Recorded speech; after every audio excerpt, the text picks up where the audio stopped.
changed. No, not on your side. So when they went to change to the... Anyway. Yeah.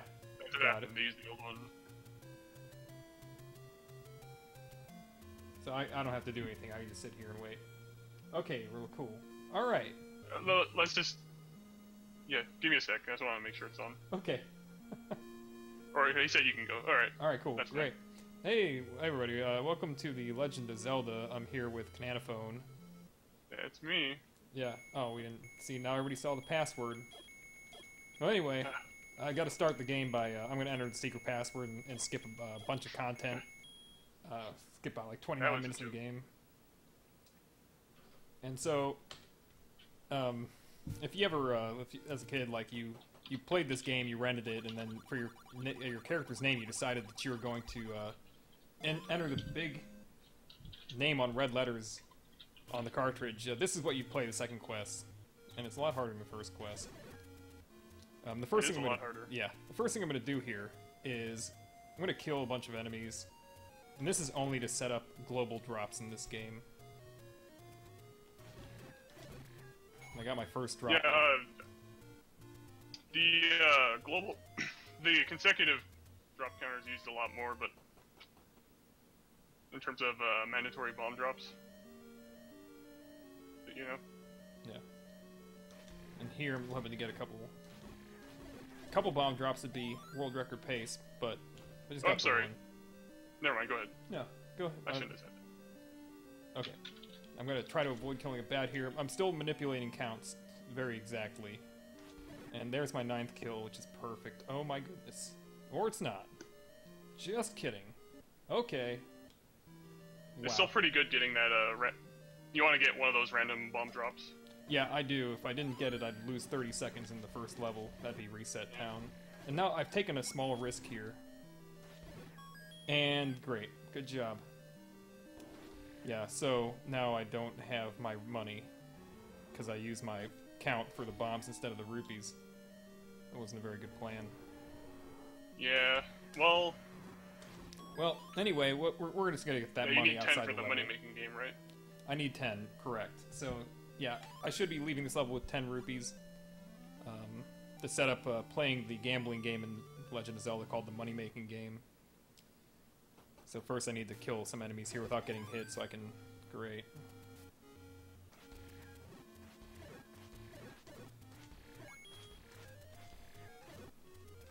Ha! More bombs, though. That's fantastic.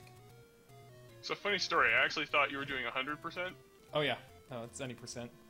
Did I just hallucinate that? You might... Oh, my goodness. Yeah, I might have confused you or something like that. Might have been my fault. I blame me. Well, why did I learn the route? Did you watch 100%? I did. Okay, well, that was terrible. So now I have my 10 rupees. I'm gonna save.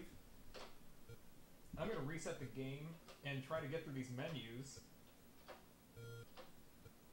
There we go. Then you get through those menus very fast. This is a frame-perfect manipulation. Almost.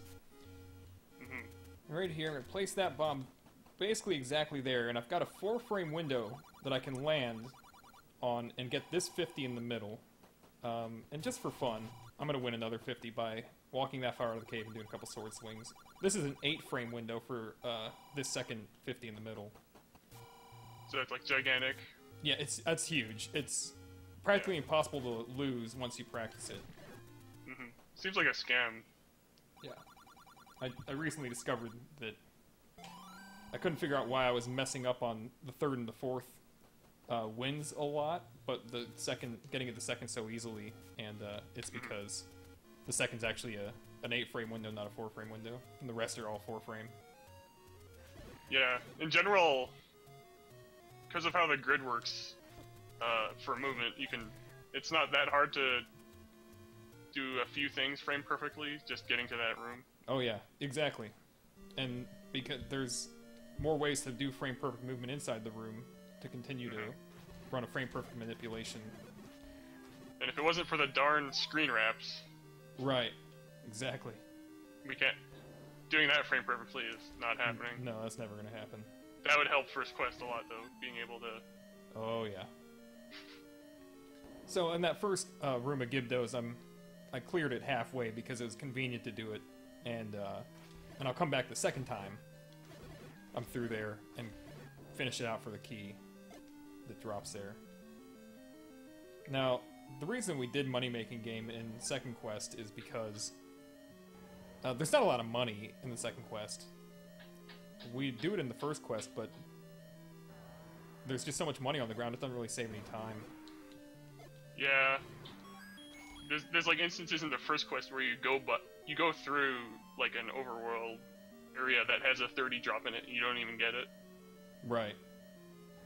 Yeah, that's true. Oh, here's the infamous push wall of the second quest that's unhinted and blocks the recorder, which basically gates you from getting anywhere else in the game besides levels 1 and 2. If they put like a arrow in there or something? There's no arrow in here. The biggest tell is that if you get the map, there's a big hole in the map. Yeah, there is a tell, I agree. It's not a very strong one, but No. there's no prior indication. In the prototype version of the game, the like alpha or beta or whatever you want to call it, that appeared on the cutting room floor, there's a push wall in the first quest that's, I guess, hinted. Yes, that's in level 9, right? Right, and it leads to the silver arrows that are super easy to get. I thought it was in the go to the next room. It is, that's exactly right. And so the silver arrows are the next room, and they're where the red ring is now. Oh. Okay. That was zany. Yeah. Well, anyway. I get to fight Gleeok. This is a lot of fun. So we're used to fighting him with 4 hearts in first quest. But this is like... They don't give you a whole lot of hearts here. No, Like really, you don't. Like, get No. If you're playing this game, like, blind, you're probably not going to have a whole lot more resources than this. I mean, I guess you might have the white sword if you...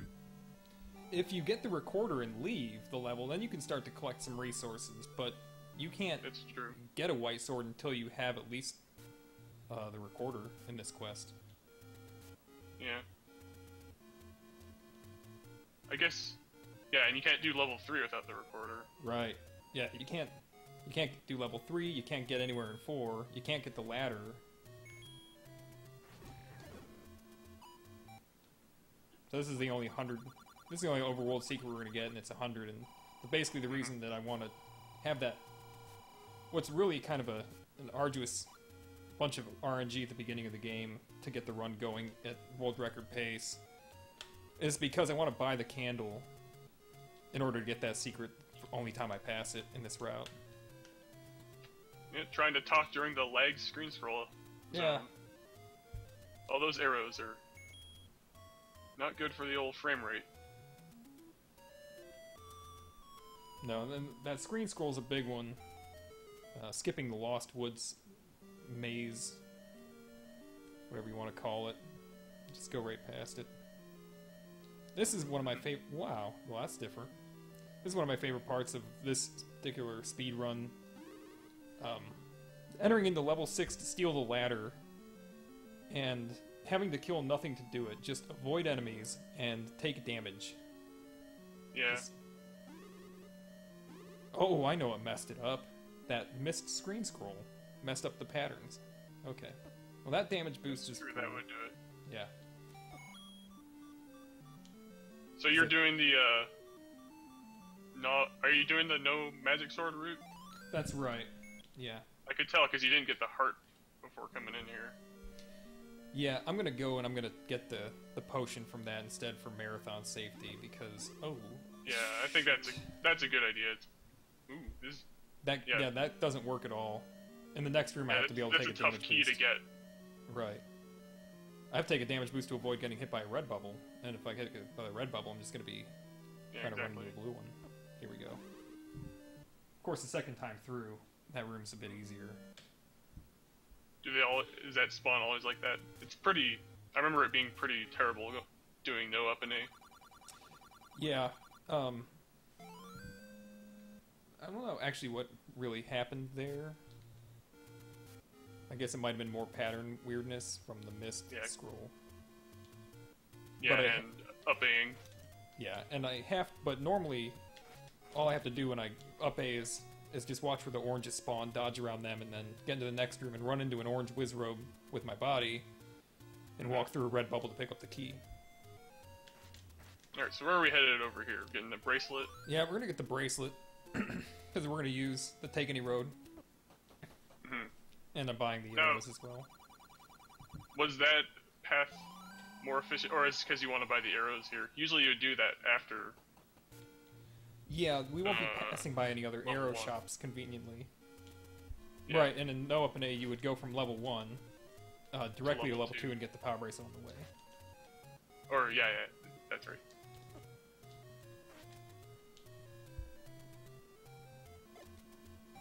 So yeah, for most people, they know this game for, No Up and A category. I started to route Up and A categories in the beginning of 2016 because I wanted to do stuff like add damage boosts and do money-making game manipulation. But this turned out to be the quest that it was much more useful in. And so there, I wouldn't normally... Here's the raving... where are they called? I can't remember their names again. This happens to me every time. Which Ropes. guys? Ropes? The ones that are flashing like crazy. Oh yeah, they have 4 health instead of 1. Ooh, 2 hearts. Nice. They still only do a half damage though. Yeah. But they were very laggy enemies in this level because there were 8 of them in the room.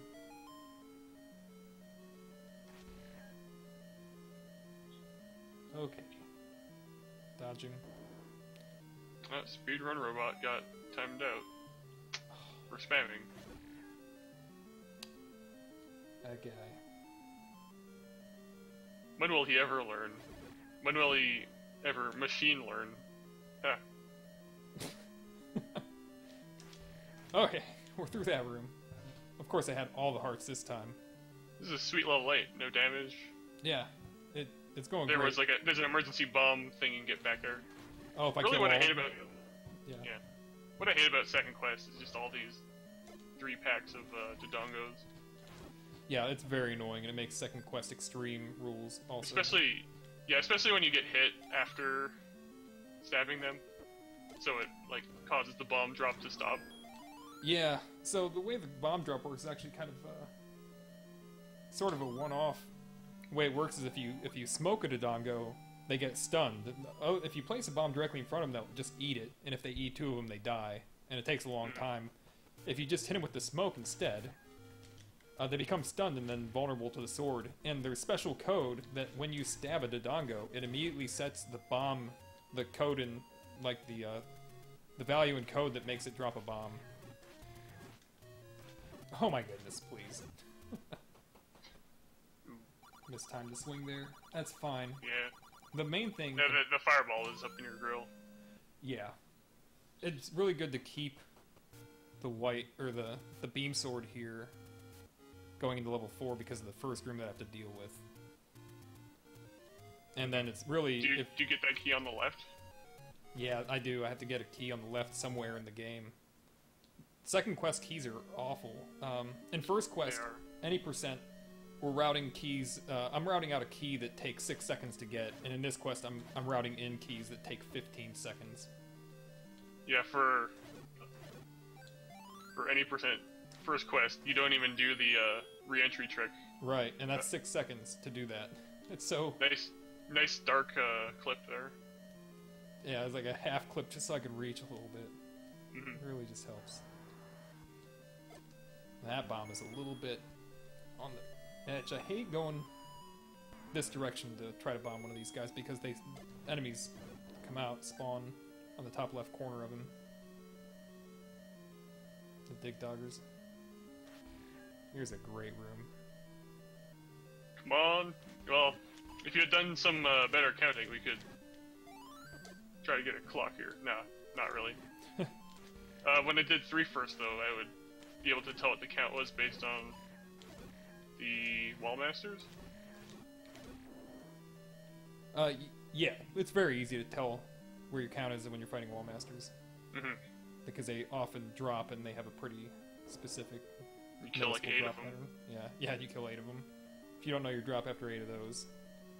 But your strategy, having a beam sword and then just standing in the block, that is actually a quite good room. Because that can get out of hand if. Oh yeah, the dark room. That's a Yeah. toughie. This is going great. The key to like world record pace in this level is to keep the beam the whole way, because the last room in the level that you do combat is ridiculous.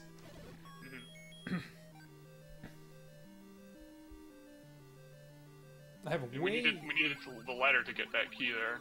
Yeah, that's true. The routing of this is really tricky because there are 3 different dungeons where you can't even really beat them until you get the item from a different one. That's why you had to enter a 6 and then leave it. Right. I feel like there was an exception to that. I don't remember, but this is the fastest way to do it. Yet no one is. We thought about like leaving level 6 for late, but even just missing that key in that room seems to make it not worth it in any route. That's mostly a safety heart. At this point, all the hearts are safety. And when I paid that old man my life earlier, I wouldn't normally have that much money here. You missed the Triforce. Oh, I'll go back for it. Hold on. Just gotta fight these guys. Well, the wall's sealed up here. You can't. Oh my god. We'll have to go somewhere. You can only go up now. This room doesn't lag at all. I'm fine. I'm not lagging, you're lagging.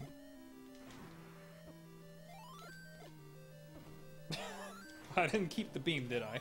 Oh my god, fireballs, please. So having the beam in this room is really good. So for the record, I have run second quest, but it was no up in A. But you did so run it with the white sword. Slight differences. You're the only one to do that. Yes, and it doesn't mean it was fast, but I did do it. It's still 3rd place, right? Oh, it's 4th? So. It's something. It's very good. Yeah. Oh, here comes the swag clip. Oh, so cool. Oh, that is good. I invented that. Huh. Well, we didn't die. That's a relief.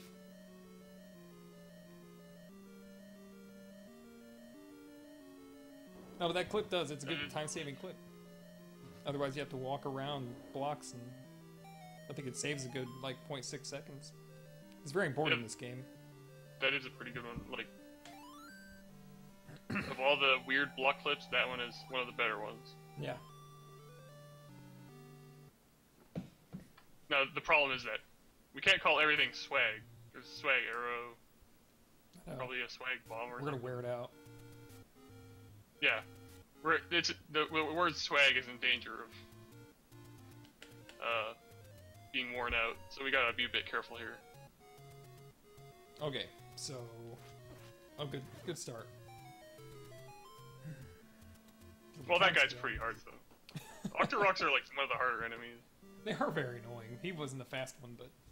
Because we don't actually ever have to fight them, so... Yeah, we don't have enough practice. We never learned to do it. It's fair. I'm gonna try to get some counts here so I can attempt to force bombs in this Wizrobe room. Hopefully, don't red bubble. Yeah, The blue one? Stay away. That does seem tricky.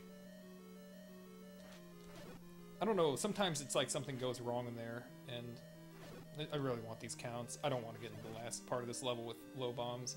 Okay. Yeah, if something goes wrong, you'll probably die anyway. I guess you have the... Where do you plan on using the potion? Wherever needed? Yeah. Hopefully not here.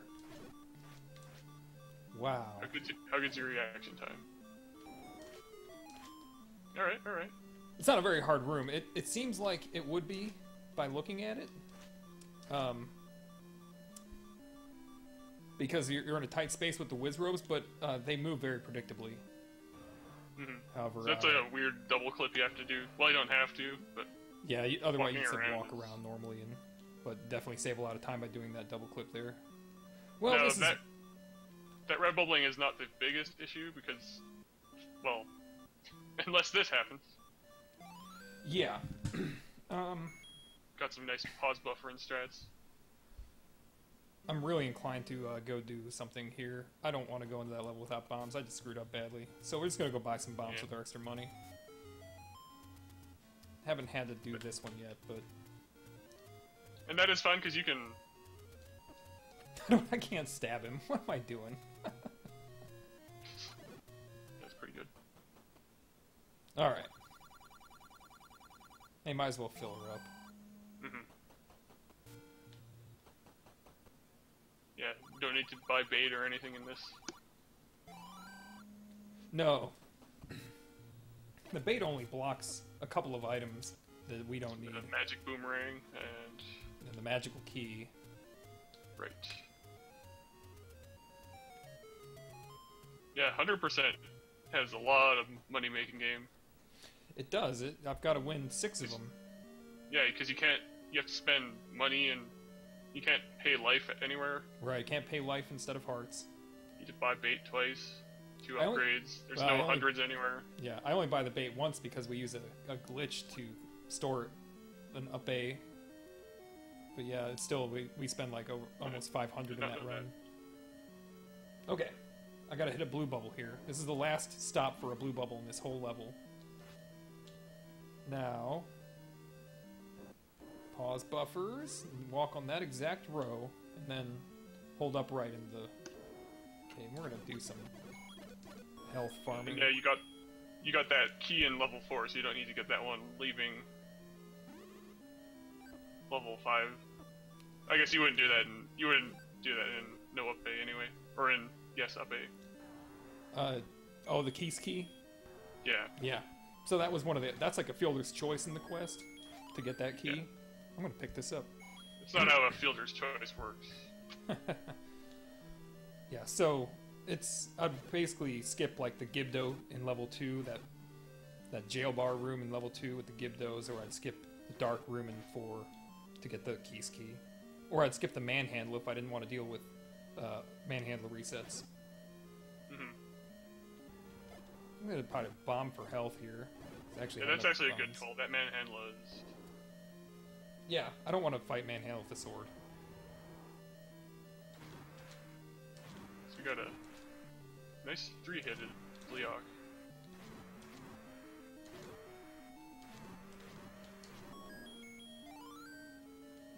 Yeah, safety heart is basically only for level 7. Mm-hmm. Nice 3-headed Gleeok. Only for level 7. I mean, what about 9? Not really. We're going to be up-Aing in the beginning of 9. So I'm going to actually be doing the second part of 9 with 3 hearts. It's really the dream. It was the dream run for just being ridiculous. A ridiculous any percent category, not one where you have tons, you're just armed to the teeth, 13 hearts, magical sword. Instead, I guess you might end up using a potion there for this, though, right? Yeah. Oh, yeah. That's what the potions are for. It's for 7 and 9. Alright, that's sensible. Yeah, 7's just a lot of blue dark notes. Yeah, it's a ton of combat. It's probably almost half the combat in this entire quest is just in that level. Yeah. Like, difficulty-wise, for sure. There's not a whole lot of hard combat in this. There's not... No, that blue Wizrobe room in the spiral was actually pretty trivial. Level 4 is mostly trivial because none of the enemies have any range, or they don't have any projectiles. So you're skipping the heart container there. Yeah, I'm gonna skip that heart container. That room takes a bit of time to clear, and I keep screwing up and sending Wallmasters to the left. Yeah, if you had bombs, or if you needed bombs, you could kill one of those. But I definitely would do that because I just not really necessary when you have 8. This is a weird room because it has a drop on the stairs, or like, there's that key blocking it. It's in a weird spot. Yeah, you're right. The key is blocking the stairway. Like, how did we get to the middle? I never really thought about it, but that drop never appears in the randomizer. It doesn't? No. Huh. Not in that room. Well, I mean, it does if you play strictly second quest, but no other place. So let me tell you about 100% level 7. It has the red candle in it, but so that means you need to scan the entire game with the blue candle in order to find this random tree where level 7 is. Yeah, that's a pretty good troll. No, that's just irresponsible. It's irresponsible game design. Just like the recorder. I mean, at least that one. That one's much more responsible than... like, I it's hate so this bad. room. Speaking of bad, this... The main thing here is that in They're order not to giving you change any. where those red guys are, those red bubbles, I'd have to reload a screen somewhere. Oh my goodness. I clipped in. I still clipped in anyway. Hold on. This bubble is up in your grill. Please hold my beer. Oh my god. You have to... Can you do, like, a normal clip? Upward? No, like a non-buffered. Oh, yeah. I could do that. Wow. There's a lot of pressure in that room, though. Hey, good thing I brought a lot of bomb. Oh my goodness. Okay, well... Okay, that one looked sort of... Really? Oh. Okay, how did that arrow not hit? Yeah, that's a total mystery to me.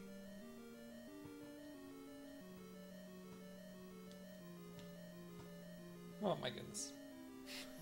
Reminds me of some of the more fun Zelda classic bosses. Alright, here's one of the first really great rooms. I don't have enough bombs to really bomb this room. So I'm just gonna have to You stab it certainly all. don't. Because I was supposed to get bombs from Manhandla, you know? Yeah. So you don't need... 7 has no bombable walls in it at all. Or it has... So you don't need any for this.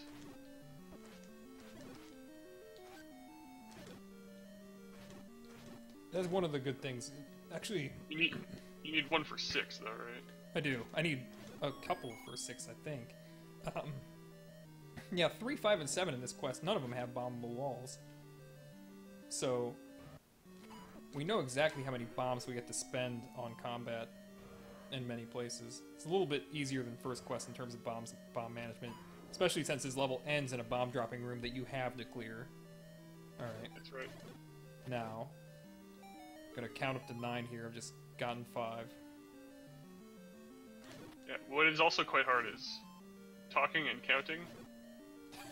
You have a lot more experience with that than I do, but... The little pause buffer there. Thanks, Saber. To look at the if the wizard, any of the darkness there going right. All right, I don't want to do a swag arrow. That would give me a.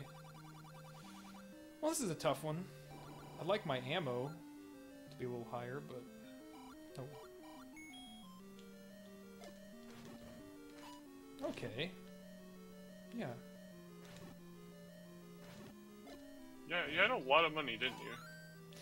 Yeah. I did. I'm gonna potion up. I don't want to die here. This is a terrible place to die. I have to re-clear the previous Darknut room, and I'd lose all the progress in this room. That's what the potion's for.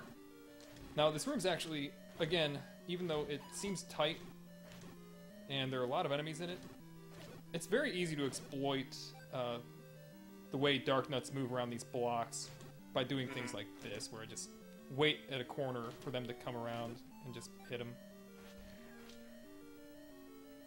Yeah, or even attacking them through clipping onto the blocks and doing it. Yeah, or even just, like, without clipping, you could just stand underneath the block and as they pass over it, stab them a couple times. I don't do myself any favors by getting that room with no health. And then one more Darknut room. This is... That guy could have stabbed you. For whatever reason, I don't... You know how the enemy movement patterns are so random in this game, but there are just certain rooms where enemies behave the same way almost every time. Usually That because... is sort of true. I don't know why. I really don't have any explanation for it. I could be using my bombs in here, by the way.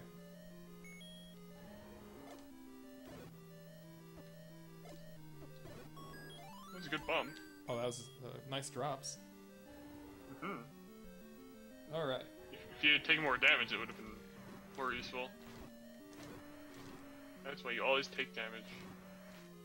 People asking what the world record is. I just barely can see chat. This is a very useless safety heart. Too bad the bot got.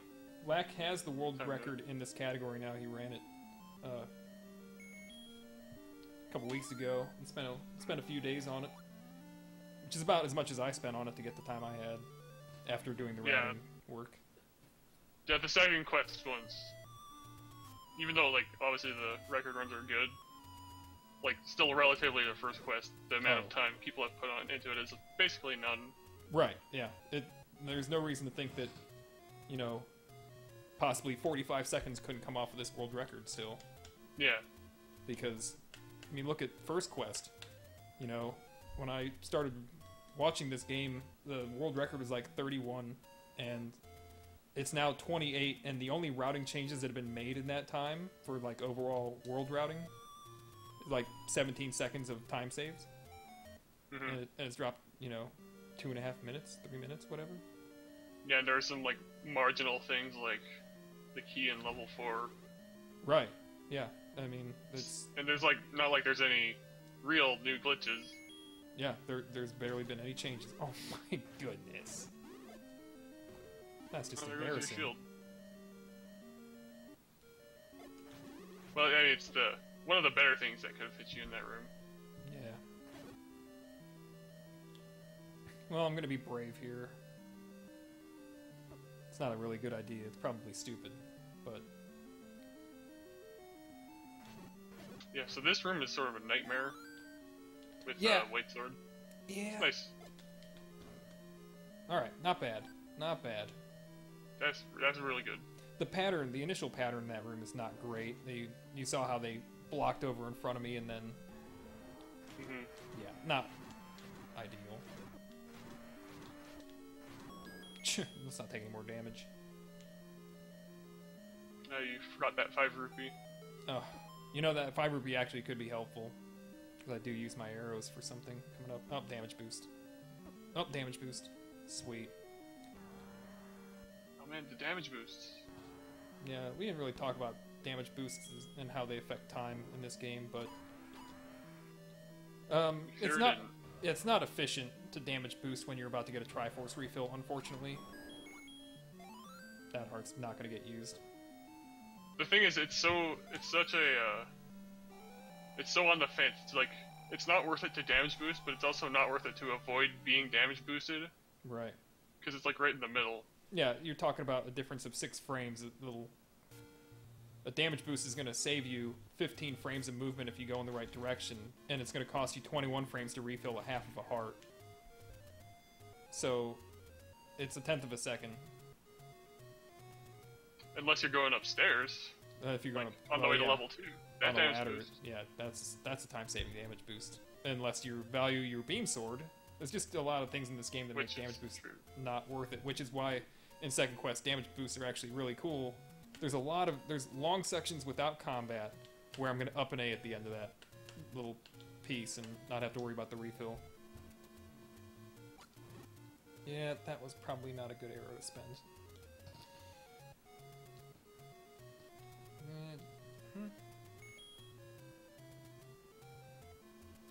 Alright, got there unscathed. Well, I didn't manage to glitch out the level like I planned to, but I did get the swag elevator. Though. Yeah, that was cool. Does it have the same, So by glitch out the level, you mean the graphic glitch you get? Yeah, the graphic glitch. Where is that like the level 6 one, or the graveyard one? Yep, that's the one. It would look just like that. The bats would be old men and old women. Oh, but it would have been so great.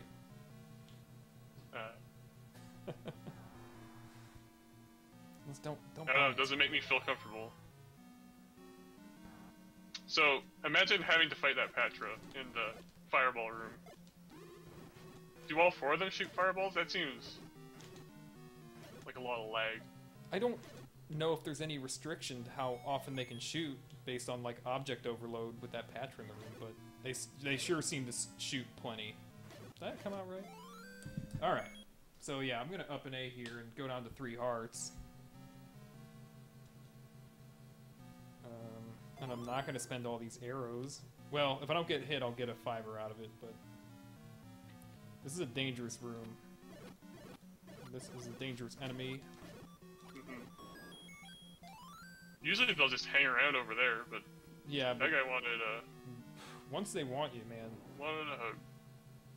I mean, they're pretty great, because, like... You move way slower than them, there's not... Like, you can't react to anything they do. No, there is no counterplay to a landmolar that wants you. No. Besides hiding in a doorway, really. You can get in a doorway halfway out enough to swing your sword and they can't hit you if you're on the right side of the room. Left side of the room where they spawn, good luck. That is true.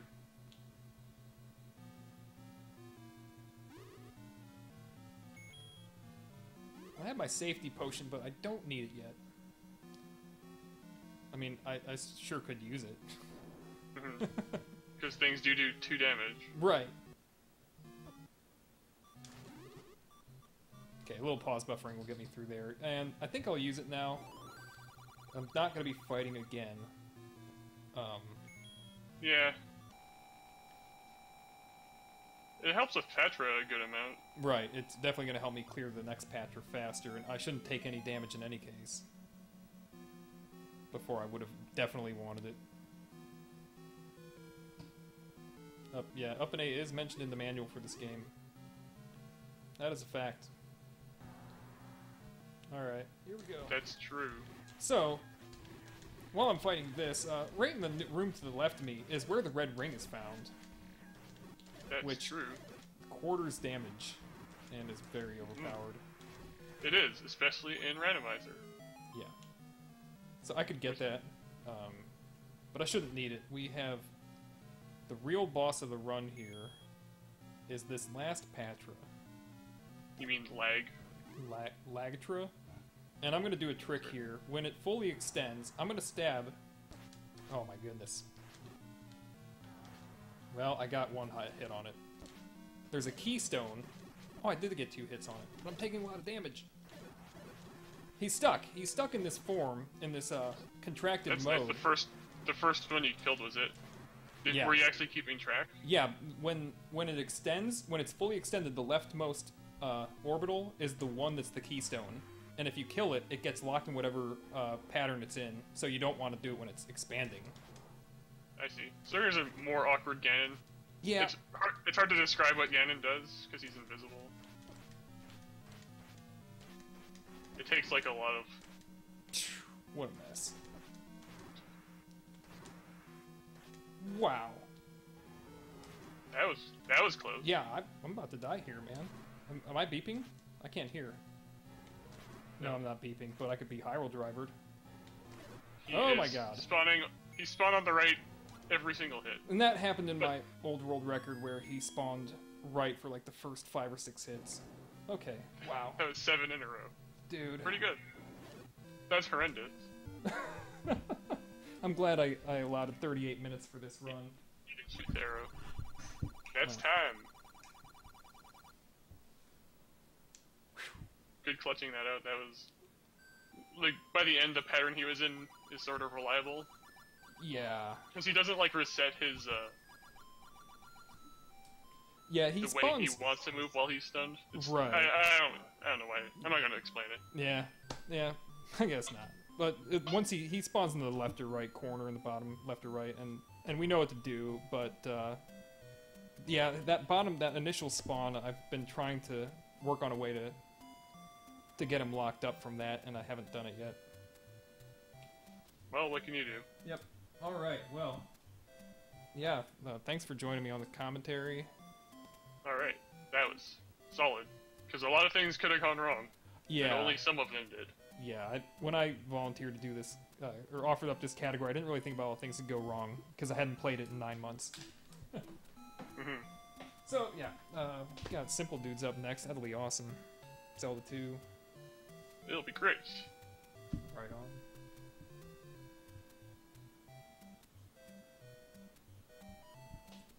So I've got my time. It says 37:41. If the stream time Didn't catch up. Oh, did I do the hack for the ace win? Dude, we could do ace if we had time, but no. No. We don't. Anyway, alright, back to you guys. Yeah.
Alright, thanks so much to Unos and Canonophone for the Legend of Zelda second quest.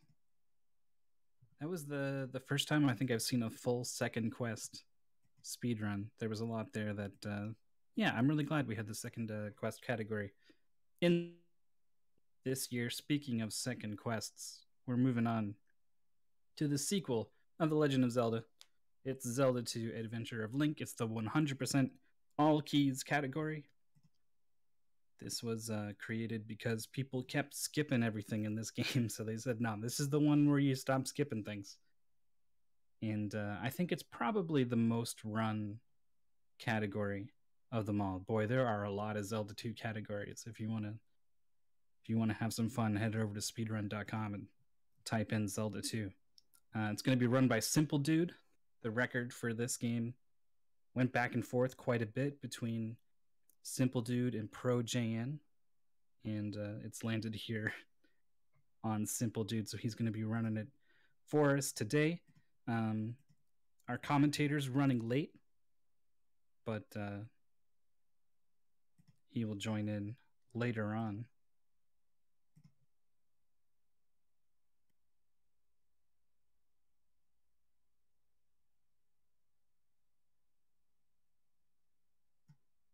And maybe I'll do my best to... Oh, wait, I think he made it. I think he might have made it in time. He speed ran all the way home.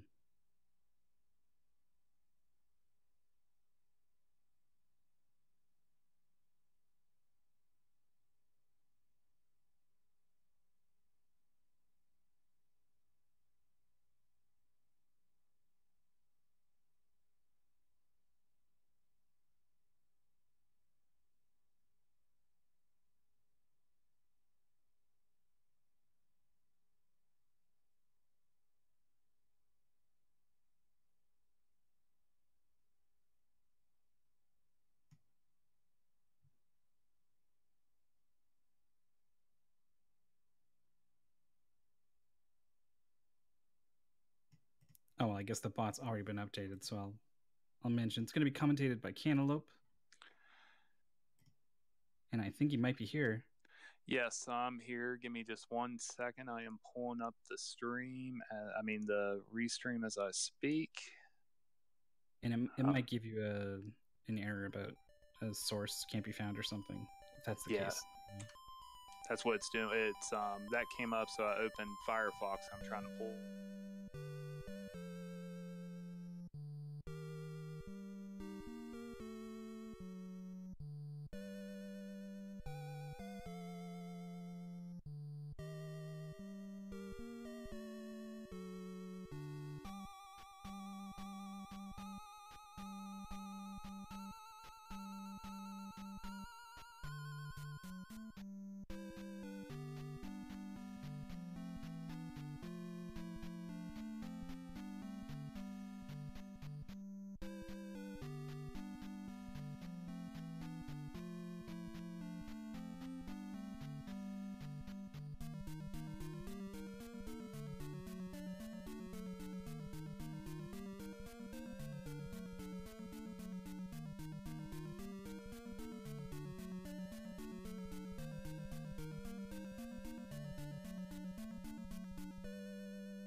Alright, we are back and all ready to start this thing. Simple Dude is ready to play. Cantaloupe is ready to commentate. Are you guys excited? I'm excited. Yeah, hell yeah. Alright, take it away. Hey, how's it going, everybody? Well, and here we go. We are starting now. Okay, so we got some Zelda 2 action. Last time we had Zelda 2 in this marathon, it was the any% run, ran by JN, I believe. This time we're going to see a lot more of the game than what we've seen before. So this is the 100% all keys route, which means it's pretty much glitchless. And he will be obtaining all keys and will not ferry you through the doors. The first thing we're hoping for is a P bag in this cave, which I will explain shortly. And we missed it. Okay, that Louder has a 1/8 chance to drop in a P bag. And the P bag is necessary to gain attack. Well, it will help you gain attack 4, a better chance for that leaving Palace 1, which we got hope for some good RNG for that to happen. Now, 100% does mean all spells, all heart containers, and all magic containers. Magic containers are required anyway unless you're doing a glitched route. But, so we will be visiting every town in this run. So there will be a lot of stuff, going on with that, and a lot of extra areas, and we will be able to see inside all the caves once the candle is gotten out of Palace 1, so no dark stuff. You will see all the loveliness of this game.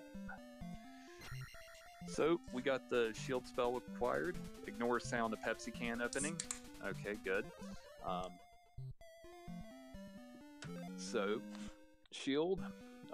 May see it used, may not, just depends if he needs it for safety. Simple Dude is a beast at this game, so I doubt we'll probably see that brought out once.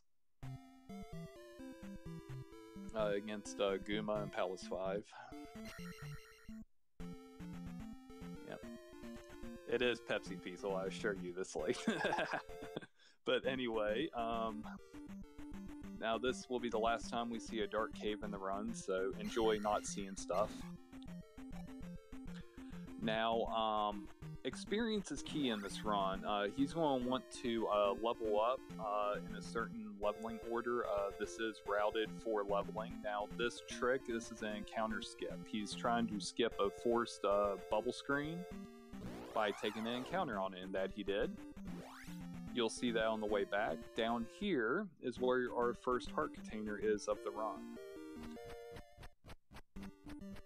And this Gorilla is going to meet a very bad fate here. Now, he skipped the level there for a reason. He will be skipping all the levels up until we get to attack 2, so you'll see a few skips. But killing enemies is necessary. Oh, that was an interesting bubble there. Man, these bubbles are out for it today, and that was a good jump.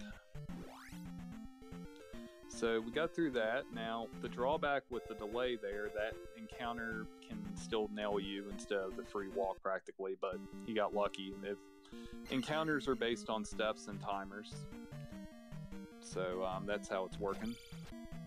And Quad Striker, nice Parappa the Rapper reference there. That's awesome. Now, as I mentioned, we have to get all the keys. So you'll see a lot more of the palaces than what you usually see in an any% deathless run or pretty much any other category. I mean, this is like your true 100%. The only thing he will not be doing that's not required per the category is leveling everything up to level 8. At the end of the run, if all goes well, he will be at 8 for attack, 8 for magic, and more than likely 6 for life, but you can do it at 4 or 5 as well. These 10 suits he's killing, if they touch you, they take away XP, so you don't want that to happen. And the technique he's doing is like a rising crotch stab, as we call it. You're jumping, and then as you're jumping, you're getting down in your attack. You have a few frames to get the, it's a pretty free trick. It's very easy, and it's very useful for progressing forward. And he's trying to kill enemies as he's moving forward. He's going to skip this guy. He'll play with him later. He doesn't want to mess with him right now. And this Stalfos, no reason to mess with him at the moment. Okay, up here there is a key. 2 keys actually, so that's what we're looking for.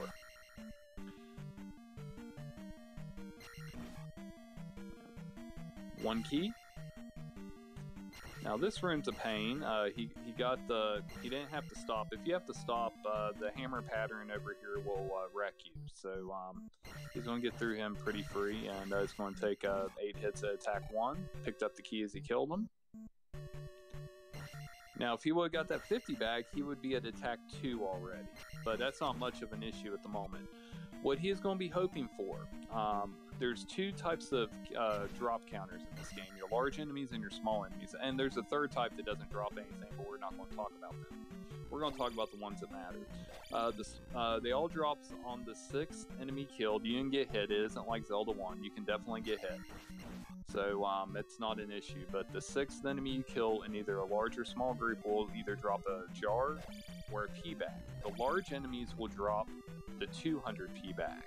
The small enemies will drop a 50 P bag, or red jar and blue jar respectively. So what we're looking for is obviously 200 P bags. So he will find out on this. Here's his attack 2 he's taken. He'll find out on his way back up. Remember the Stalfos we skipped? Well, that will be his first XP drop. If he gets a red jar from either one of them, we will be finishing the palace at attack 3, which isn't a big deal. It is a time loss, but with Simple Dude's skill in combat, it's going to be very minimal.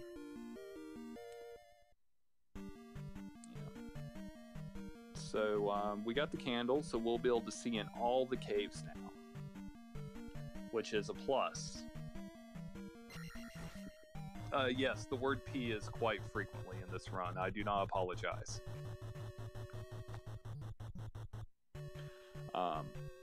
Now, keeping Beam Sword is key. He can do this little trick. Well, he sort of whiffed it, but no big deal. He'll do it there too. So we don't have to stop for the bubble. Now, here comes our first chance for a P bag. Ooh, we got one. We got one. If he gets the other, it's going to be epic. Another advantage to getting the first P bag, you can skip one enemy on your way out, which saves a couple seconds. These Iron Knuckles, they are fairly easy. Now, if you play the Japanese version on the Famicom Disk System, they stab a lot quicker. But, you know, we're not going to worry about that version right now. I just wanted to mention that. Now, here's another enemy he's got to kill. Drops 50. Now, the final Iron Knuckle at the end of this hallway. This will be the drop, if he gets it. If not, he'll probably take life 2, because it won't matter. So, we'll see if he gets it. Epic. He got both drops. He will be leaving at attack 4. That was beautiful RNG right there. Oh, nice double stab there. That double stab is very difficult to do. And Horsehead, he hits pretty hard. He went ahead and cast his shield because it was free. He didn't have to go in the menu. So it didn't hurt nothing, and his life's below his magic anyway, so, yep. So here we go, first crystal place. Now, we've seen a palace. It's gonna be a while before we see another one. We gotta do some fetch questing. Yep. The drawback to, there's several spells that are required in this game. You know, to beat it even without, you know, like if you're doing the 80% death list, there's only a few spells required, but, you know, this next spell he'll be getting Jump is a required spell. It's very nifty. Now, well, I mentioned about encounters, they're on 2 timers, step and global timers. He's trying to walk in specific patterns to avoid them, and he'll be doing a lot of improvising because sometimes encounters troll. Each encounter you get will add about 6 to 8 seconds on your run, depending on, you know, if it's a swamp encounter or if you get hit in the encounter. So the idea is to avoid all encounters when possible. That's probably not going to happen. He'll probably get 1 or 2, but, you know, we're hoping for very minimal encounters.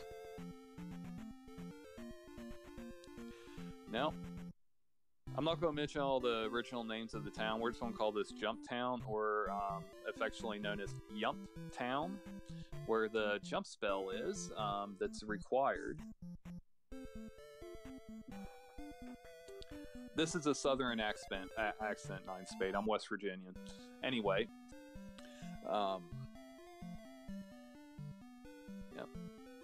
So here we went and got that trophy in the cave. We gave it to her. This one let us talk to the old man and give it a nice little yump spell. This lets Link jump really, really high. Yep, Airtown. Okay, we'll go with Airtown, Feasel. That sounds groovy.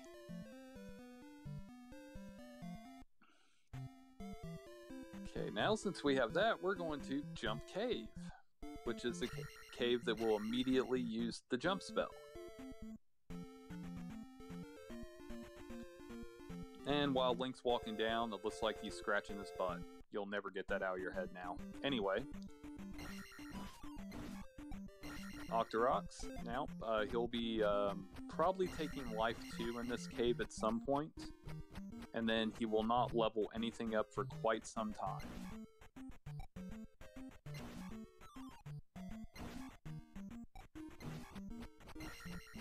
Yep, here's some Gurias. Yep, there's his Life 2. Now, he's going to be skipping the next upgrades. He won't get them till later. And I will explain all that as we get to why the level skipping is very important in this run. It fuses the crystal in the palace, gives you max XP. This walk right here to Bagoo. That's a good pattern. That's a great pattern. What do you know? A Zero encounter Bagoo. Beautiful walk. And this force, there's 4 or 5 forced encounter tiles, so he has to be careful, you know, where he walks in, but he knows the path. Now this bridge, you'll see a few of these in the run. They are a pain. But it's a thing. Okay, now Lonk is going into, this is where we get the life spell. We have to do a small fetch quest here. Thankfully, if you talk to that lady, she says she lost her mirror. Now, conveniently, it's under this table. And that dialogue box he skipped is one of the few times Link actually speaks. He says, "I found a mirror." So he does speak. We just never get to hear it.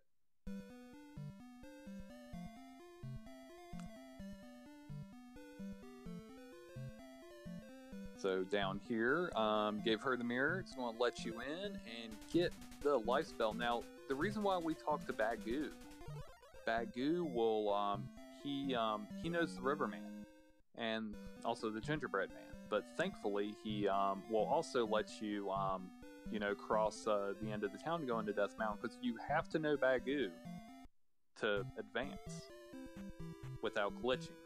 Yeah, you can glitch past him, but this run does not do the healer glitch.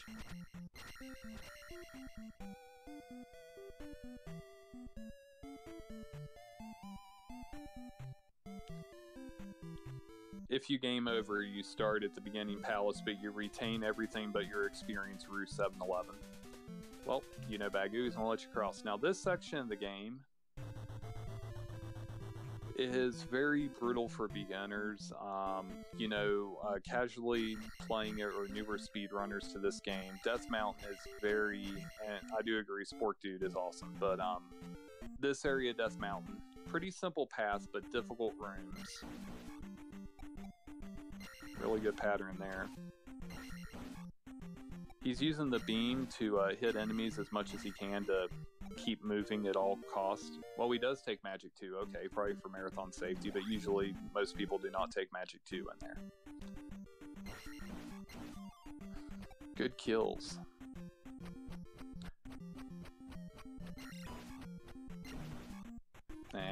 He jumped a little late on that, but that's not important right now.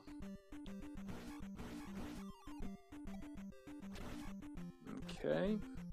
Now, these enemies right here, I'm probably going to mispronounce their, well, you sort of saw the enemy, but these Darias, whatever they're called. We'll just call them Darias for the hell of it. Dairas. But anyway, they're very difficult. Now, the technique he's using is he is jumping into them. They're called neutral jumps. The enemies can read your directional pad movement. So when he's jumping, he's releasing off the directional pad towards the enemy. Dairas, we'll still stick with Darius because I want to. But yeah, Dairas is her name.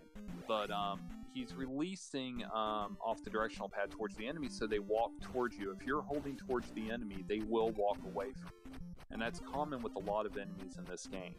So that's how the enemy is still walking towards him. You know, when you'd play as casually, like, man, why does he keep backing up? But the enemies can read your input movement. Yeah, he's doing some really good dodging, and this Death Mountain's been phenomenal so far. Here's another drop chance. Another P bag. Now we're going to see some more of these guys, and he's doing these double hits. It's a very technical technique. I'm not going to go into explaining that, but it's technical.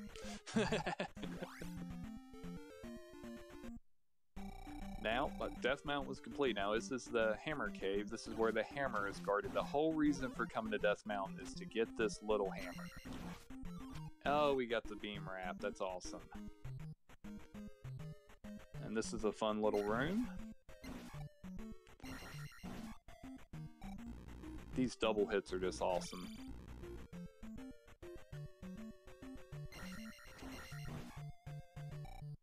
And now he wanted to stop there to let the experience add up. Reason being, if he would have left that screen without the experience adding up, when he came back, the Daira would have been right there in his face throwing an axe. And we don't want people throwing axes in our face. That's a really bad thing. Another P-back, wow. I wouldn't know from personal experience, but an axe to the face is probably one of the worst fates one could face.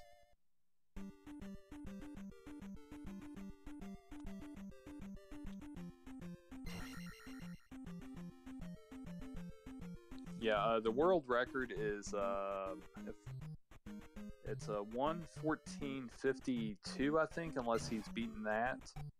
So more than likely, I would expect this to be 1 hour and 16. Hopefully, well below that. I'm hoping for a sub 75. I would love to see it.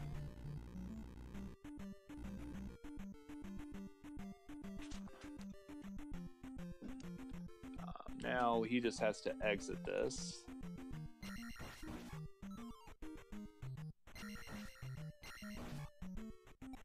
I'm sorry, the record's 1:14:49.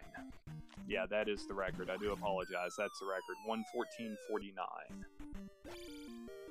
Now there's another magic container. That's why you need the hammer to get that. Now he's doing a little hesitation here to try to get by this without an encounter. And of course it goes perfect.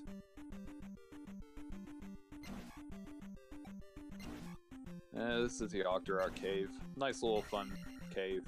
Get to kill Octoroks. And jump over lava. Yeah, it's lava. Which is Highlander's favorite thing. A Zelda 2 runner who likes to fall in lava. We meme him about it. It's good times. Now, he's releasing off the directional pad as he's jumping over these enemies again and swipes down. That's how they're backing up.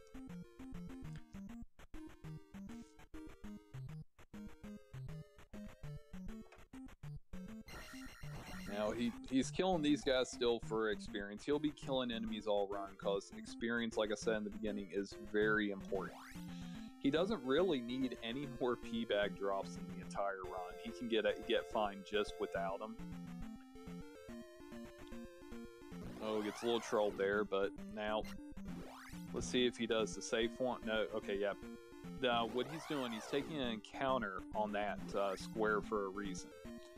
It's a trick called Boulder Dash. What he is going to be doing is walking a very specific path here, and unless the fairy hits you, that is a free walk to this. Now, he's doing part of a fetch quest right now. He's trying to get the fairy spell, but you need the medicine to get it. Well, we already know we need the medicine, so we only need to talk to the lady to tell us to get the medicine. Well, the medicine's in this cave. And look, 3 more Dairas.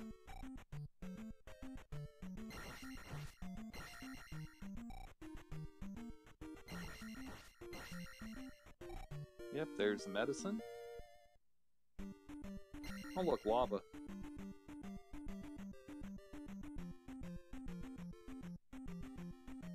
Okay, now coming out of Medicine Cave, he is going to divert down 1 square down and 1 square to the left. 2 reasons. A, to reset his encounter timer, make to guarantee he doesn't get an encounter in the swamp. And the other thing is to get a 1-up. Now, why would you get a 1-up in a speedrun? This will come into play later. We will explain. I'll explain that as we get to Palace 4. But, ooh, that was 1 step too far down. But he should get through this without another one. Yep.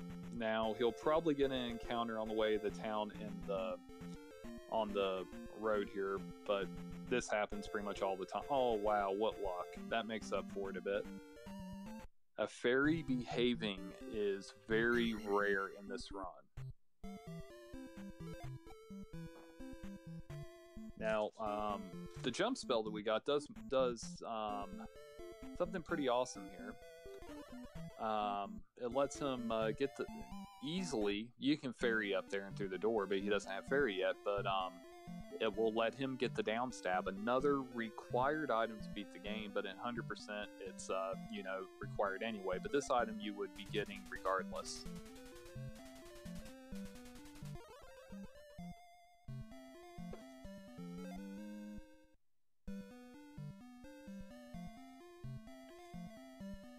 Okay, now that medicine we got, it's down. You need down stab. You'll see why later. He is going to be giving it to this old lady to, get the good old fairy spell. Yes, the Famicom Disk System version does have some awesome sound effects. It's a whole. Maybe we'll get to see that one year on this. Maybe.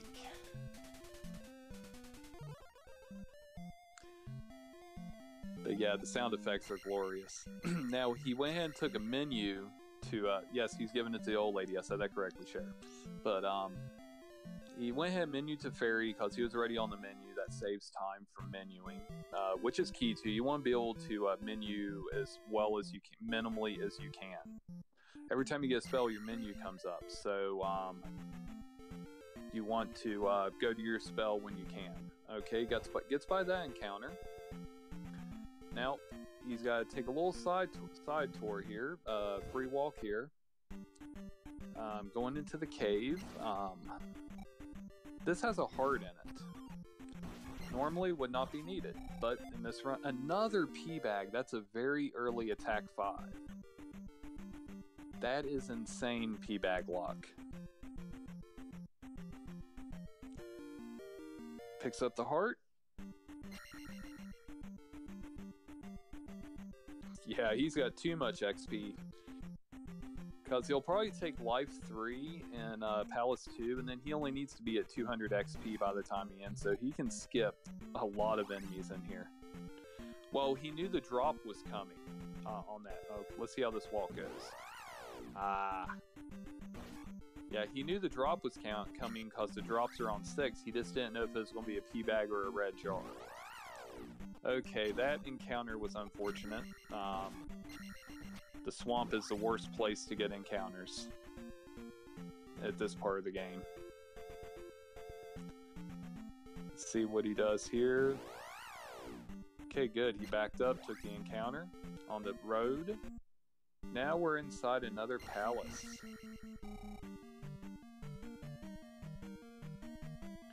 So everything in that, from up to here, went perfect except for the swamp. So this is still a really good run, folks. Yeah, so we have to get all the keys. Good combat, utilizing the beam and the down stab.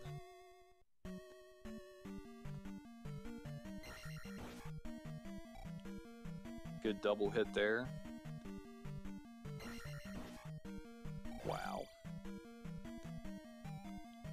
He makes Link move like he's floating in the air. It's just, it's incredible. Yeah, the thing with this Zelda game, once you learn the speedrun and understand it a bit, you will see how advanced this combat is. I'll probably screw up talking a bit. I've been working all day, so my brain's fried. But anywho, the combat is pretty technical and amazing once you understand how it works.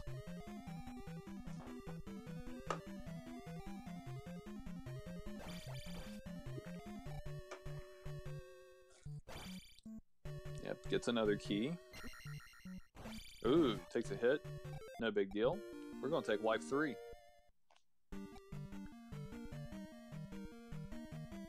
Now, he only needs 200 XP before the boss, because the boss comes, the boss will give you 200 XP.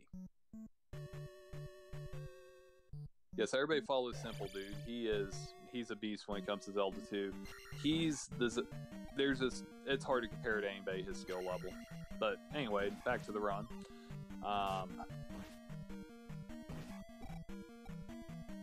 Now this room up here is a very dangerous room.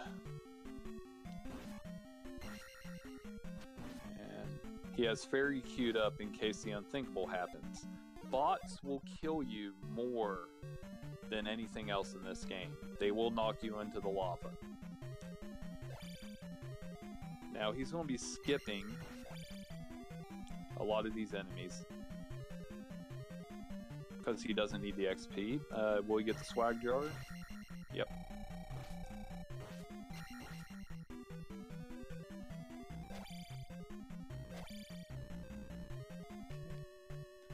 Now we are on our way to get another item that would be required, whether it is any percent or, even if you're doing the glitch category, this item is required. This game can be beat in, less than 20 minutes with glitches.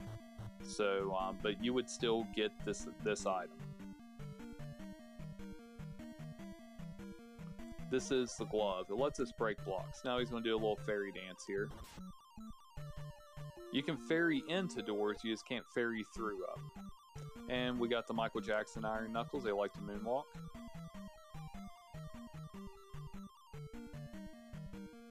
Indeed, Squibbins. Yeah, this boss does give 200, but yes, Anti and Squibbins, those bosses do give 301.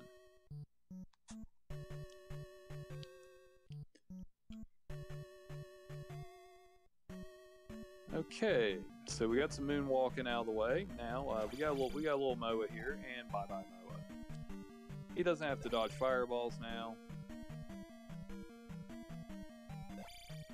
He can just go through them. He doesn't need to kill them at all. Yep, and that's what the glove's required for, to break through these blocks. You're not beating Palace 2 without the glove.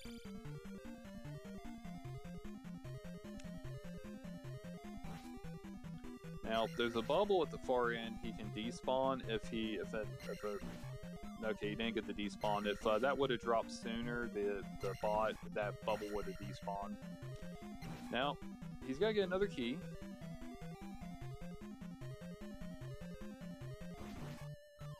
And look at that, another P bag. Man, he's got so many P bags, he should start selling them at hospitals. But that was such a great kill.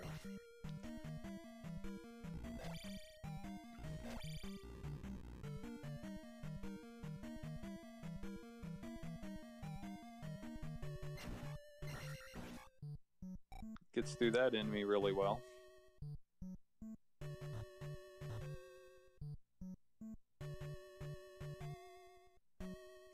Now we're on our way to another boss. This boss will be good old Helmet Head.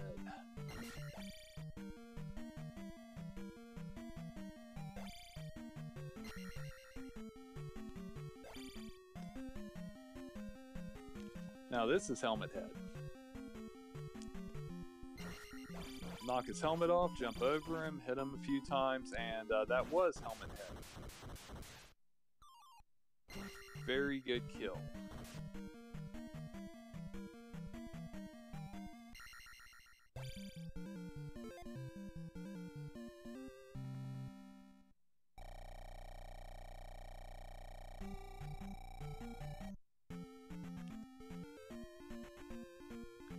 Now this swamp walk, walking out, is a really tough walk. He needs good RNG. What? Okay, he took a step too far, but still.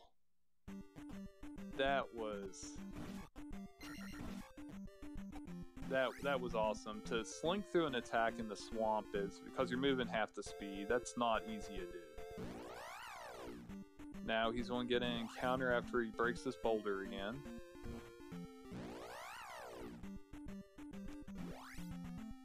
He would have got Tomb Walk, I think, if he would have, yeah. I think he was a couple tiles from getting it. I could be wrong. Now, Fairy, this is what it's required for. You need Fairy to get to Palace 3. And even if you're doing the glitched route, Fairy, once again, is required for that.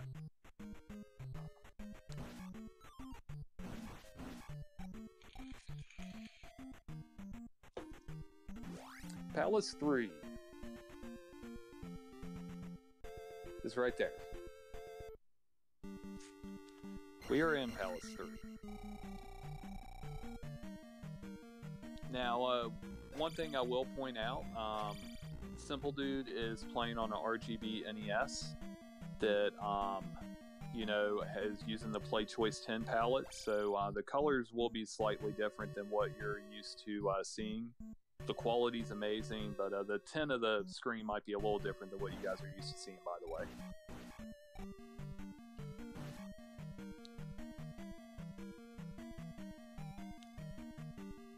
Palace 3 is not a big palace, but he's pretty much, he will be visiting every area of the palace in this category. Every room will be visited. Very linear palace. Does not need that pea bag. He's gotten enough of them.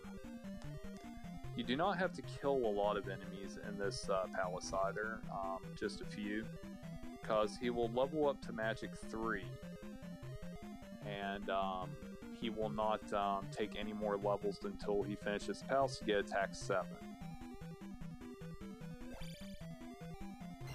There's a key outside.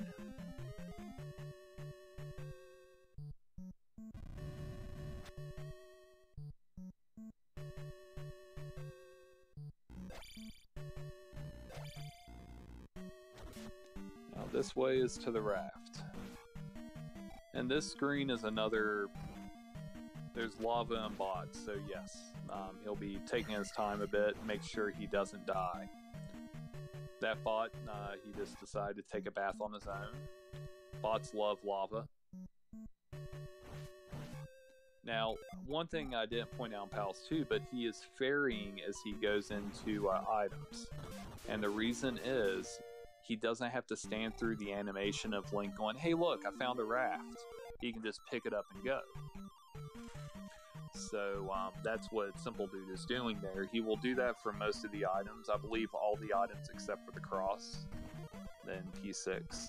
Now casting jump is very safe. Doesn't cost much time. And you got a lot of time to react.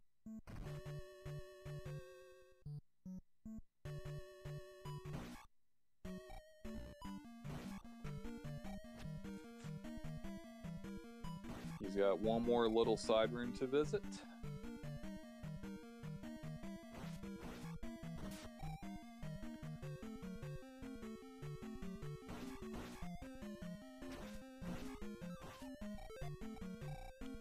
Yep, he's skipping all the levels.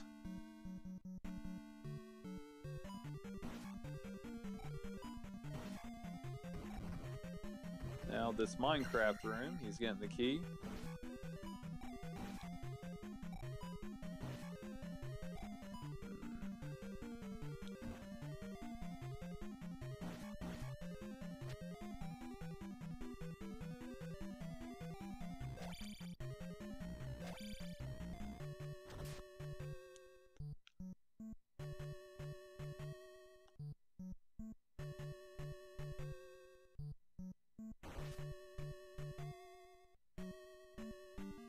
I've got nothing to say about that. Anywho, we are on our way to another boss, Rebanak.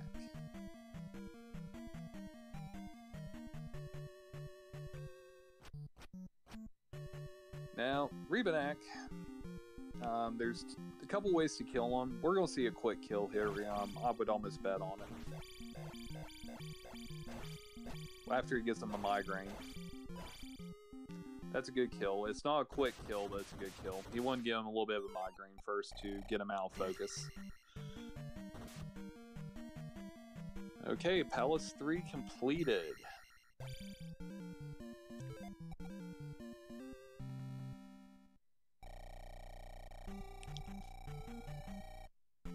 Now, one thing you want to make sure you do, whenever you're leaving a screen, you want to watch your XP. If you walk off the screen on the same frame you're getting a level up, you will soft lock the game. And we don't want soft locks, obviously. So that's one thing you have to watch for is your experience counter is going up. It can soft lock. But it's easy to prevent if you know what's coming.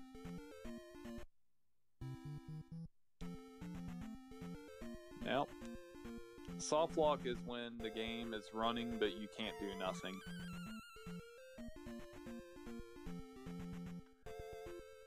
Now, here we go. We need another spell that probably will not be used. It's the most useless spell in the world. The fire spell. The thing about the fire spell, you have to do a fetch quest. But this fetch quest is special. Okay? This lady in this house is thirsty. She needs water, which is right there. Not even,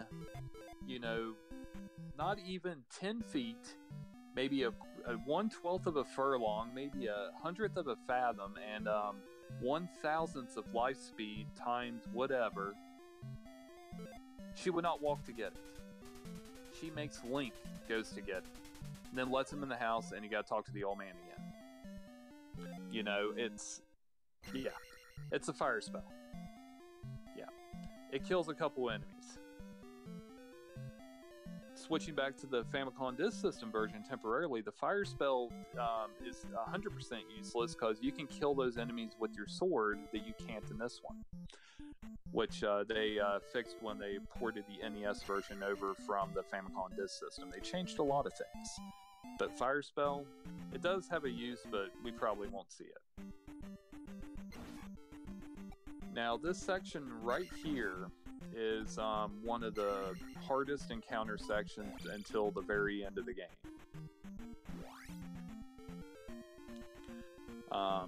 He's doing a specific walk here, and he's fine. He's going to take a step up in the desert. Oh, nice pause there. He's going to be pausing temporarily to try to predict an encounter movement. Now, down here there's a kid.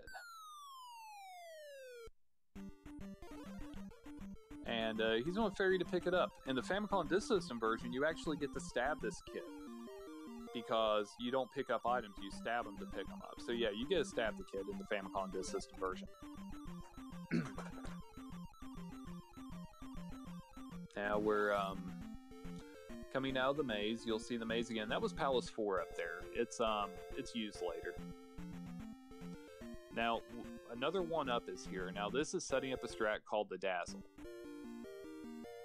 He's going to be once again hesitate here and then walk a specific path. It's pretty effective. If no fairy spawns, he should be okay.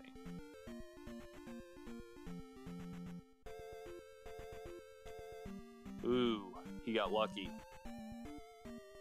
Cause on this tile there's an encounter, a forced encounter square, and he just skipped it. And he's going to try to do the same thing right here. He got it.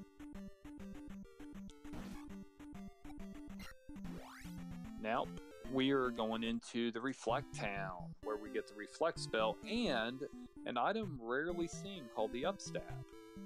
But there's a fun way to get the Upstab. Okay, we got White Link Glitch, nice. It's called Fairy Claws. You duck down and you cast Fairy. He tried to do the super jump and failed. But if you're ducking down or holding down when you cast Fairy, it still thinks you're ducking down, so you can go up to the chimney and go down as a fairy. If you don't hold down, you cannot go down that chimney. So you have to hold down. There's up stab. You'll see it a couple times.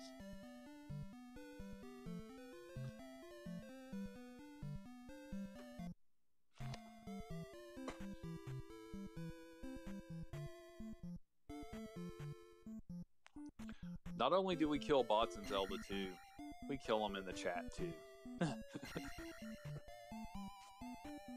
Okay, now this is where Reflect is. Reflect is required to beat Palace 4. It's a very, it's a nifty spell. It also shrinks your hitbox quite a bit in this game, so very useful thing. It'll be useful later in the run against another enemy we'll talk about later.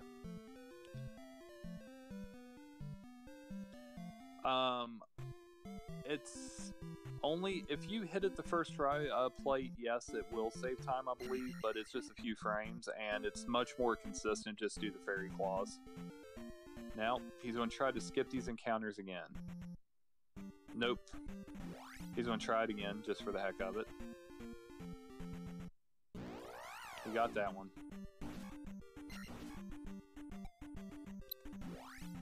That was probably still quicker than going through the screen.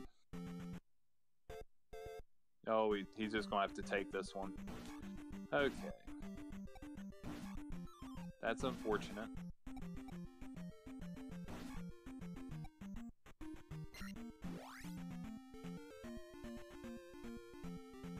Couple fairies.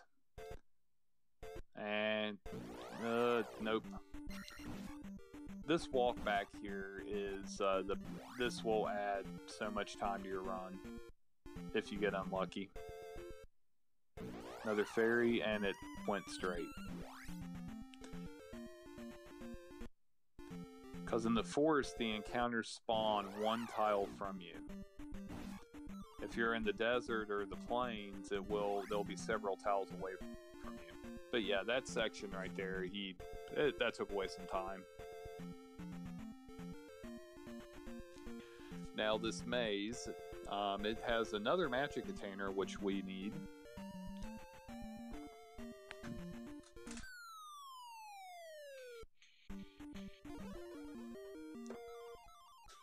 Picks it up with the fairy to avoid,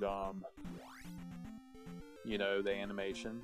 Now, there is a shorter path through the maze, but however, you have to go through 2 more forced encounters. So, he is just going to take the longer way and only go through 1. It's quicker.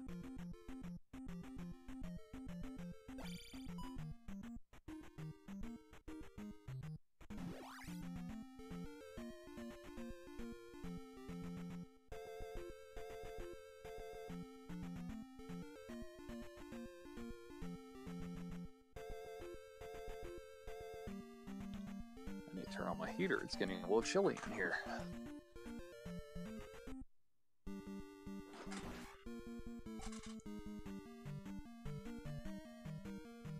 Okay, this is Palace 4.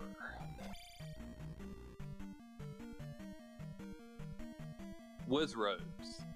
Now, Whiz Roads from Zelda 1 obviously were a pain in the butt. This one, they can be, but they're avoidable.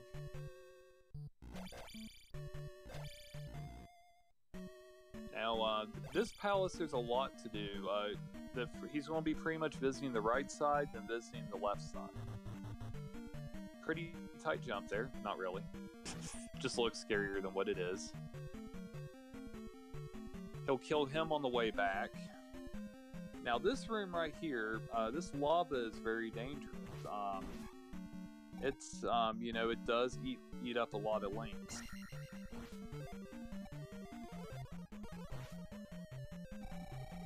But not this time. He's going to get through it.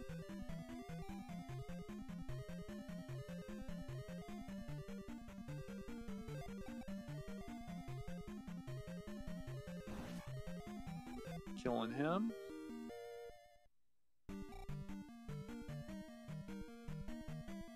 Yeah, those jumps over the fire were incredible too. I should have pointed that out, but yes, they're pretty much frame perfect.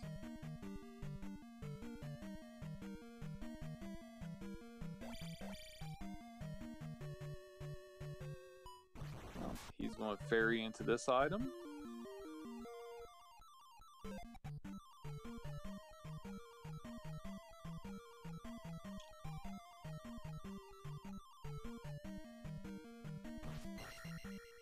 He's going to kill him. Now, he's at the ideal level here. Yep, that's the boot. The boot will allow him walk on water and let him get the Palace 5. Pretty much every item will be used immediately after the Palace. Now, here's another room where there's a key. Oh, got the upstab strat. Nice. And that guy took the forward stab strat. Now, this lava right here, you know, it's very dangerous, and I just hope Link doesn't... Oh, man, he fell right in. Shoot. Link, what are you doing? Well, next time. He'll get the rune next time, I promise.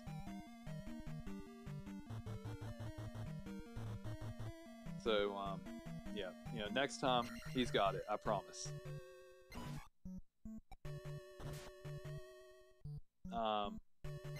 Going up, he'll be going up later, but not yet. There's another key in another Minecraft room.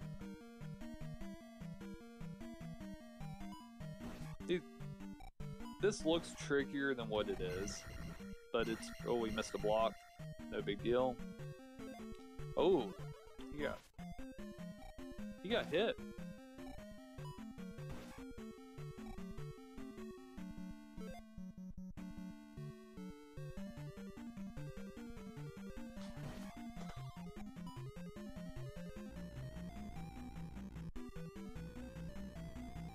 Now, we did the right side of the palace.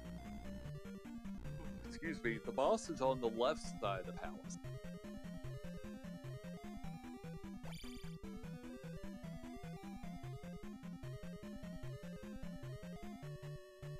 So we're going to the left side of the palace. And the palaces get bigger and bigger, obviously, as we go through the game. I mean, Palace 2 is pretty good size. 3's a little shorter, but 4, 5, and 6 are pretty good length palaces. Yep. And there's another Minecraft room he needs to go into.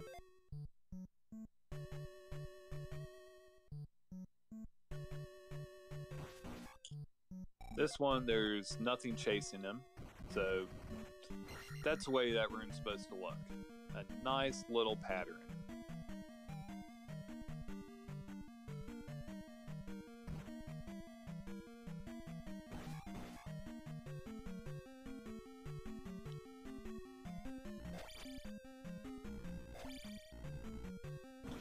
Okay, there's another key. Now, this is Simple Dude's chance to redeem himself with this lava room.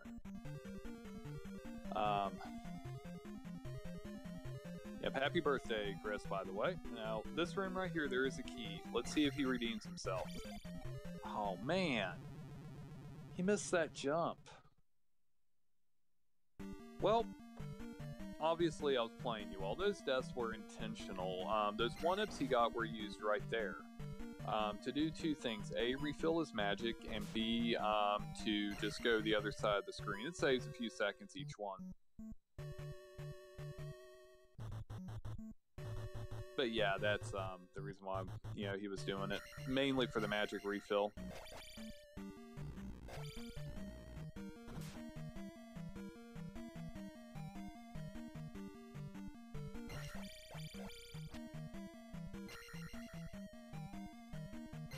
Yep. Yep. Now, here comes a very difficult boss in the game, Karok. He's, you know, he's a Wizrobe. Wizrobes can be trolly, so this strat right here requires 100% concentration. I mean, this strat right here, anything can go wrong at any given time. There's a lot of RNG and pixel manipulations and frame savings and other things that can happen here that could, make this fight really difficult. But he's not doing that. He's just going to stay in the corner.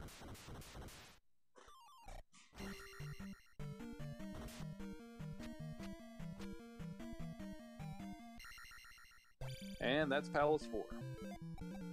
That's the quickest way to kill Karok. Now, comparing this to the Japanese version, you can't do that. You actually got to stay on the left-hand side, and he will still hit you. There's no safe spot on that one. Okay, now we're going back down here. We're probably going to see, I would assume an eco key. I wonder if, excuse me again, I apologize. I wonder if he's going to be going for it. I will explain it after he does it. But we'll see in the next room. Okay, there's attack 8.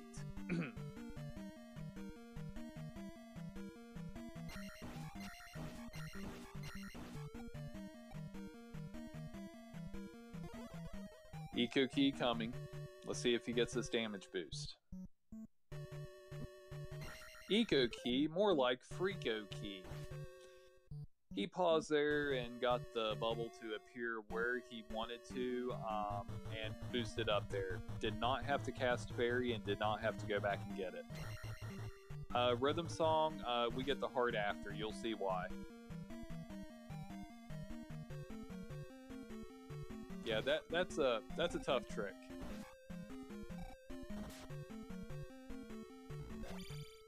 However, this palace has one RNG room, the block room. We will see if Link will be under concussion protocol this run. And we call him Lunk afterwards if he does. Let's see if he gets bonked in the noggin. Oh, this is not a good pattern. Okay, concussion protocol. He is now known as Lunk. This is... that's a troll room. Wow.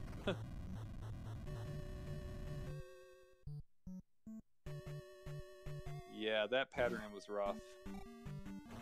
Yep, so Link is now Lunk, under concussion protocol, for the rest of the run.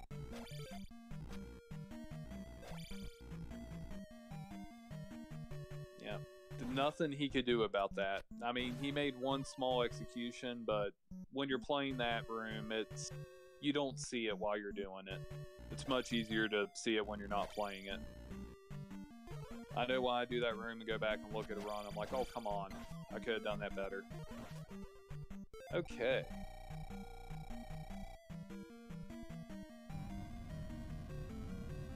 Now these Magos that you see appearing, they give 200 XP, but at this point in the game, XP is not really that important at all. And Horsehead. No, I'm just kidding. It's an Iron Knuckle. In the Japanese version, there's another Horsehead fight there.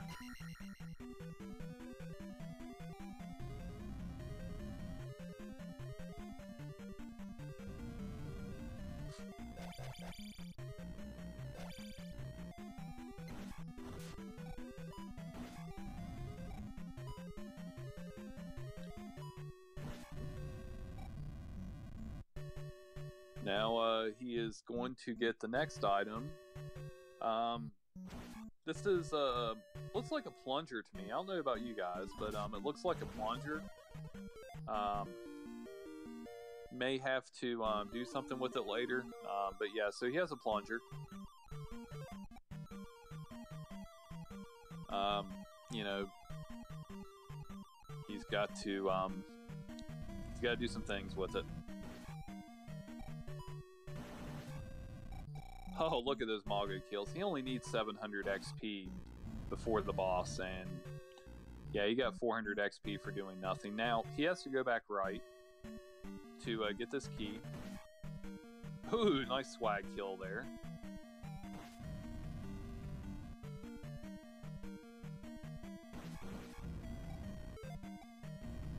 Well, okay, XP is not a problem. Now, here's the most important swag. And Bad Breaks will agree with me on this. We'll see if he saves 2 minutes on this key grab. Nope. He did. He touched the ground. He lost 2 minutes. That's unfortunate.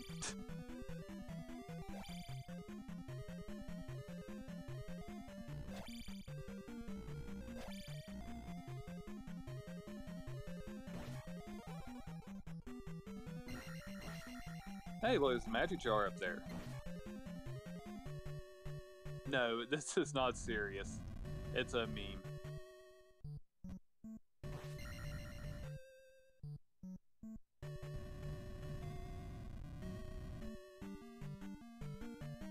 I am serious, and don't call me Shirley. Okay.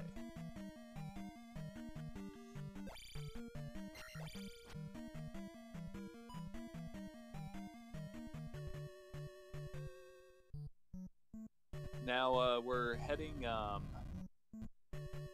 that's a different category leaves. That's the Glitch Danny %.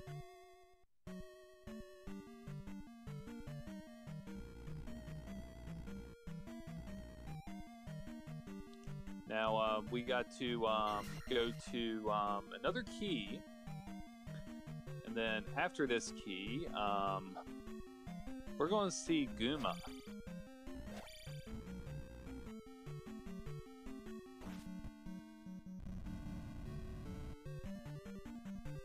And Guma's an interesting boss. His hitbox is his lower half of the body, and he has a big lower half of the body, but he has a mace. And Guma, he hits harder than Wednesday after Taco Tuesday. No, I'm just kidding. He hits really hard. He hits like a truck. He will make Link fly back in a hurry. And McFly, if you're interested in this category and everybody else, there is a Zelda 2 tournament coming up in November, so everybody stay tuned for that.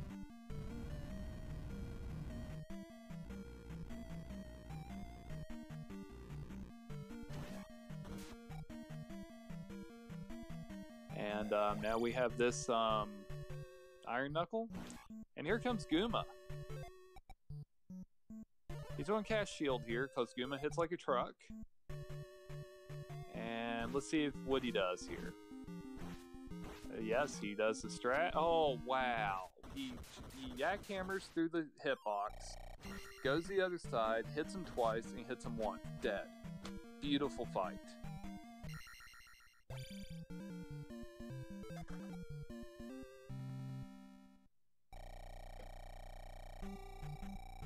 And that is very difficult. Now, up here's a heart container. Now, we get this palace after. Now, the XP that we got, there's a reason why we did things the way we did. And you will see after this trick coming up. Okay, this is called the rubber dance. He is walking, and then he'll take an extra step for the step timer for the encounters. There you go. And he'll try to walk a specific path without getting encountered. And the plunger, he's going to hit this guy on the head, get rid of him, and he gets the skip. Okay, now with skipping all those levels in there, we have 9,000 experience points to level up everything else now. So he's going to level up everything to 6-6 on Magic and Life, and then skip. Now, he's got 2 fence encounters, but he's just going to fairy over them. Because you're going to get hit anyway, and when you get hit, you get knocked back, unless you're in fairy form, so it's just best to fairy. Oh, yeah, I see fire come up on the menu there. Are we going to see the fire strats? I think so. Now, there's a bridge. He's going to take 1 step on to reset his encounter and step timer. Walk onto the swamp. Now, let's see if he gets through this. Oh, nope. There was no getting through that. He might get another encounter here. Yep. No way. No way. Simple dude, stop that. Yep, here comes the fire, and he's going to pick up that jar. That'll save time in the town. Yeah. So yeah, we got some fire strats. They're only good for the screen. Now, the reason why we're going all the way up here isn't to a palace. We need another magic container, normally, and 2 other things. Chop down this tree with your hammer. Yes, your hammer chops down trees. Don't question it.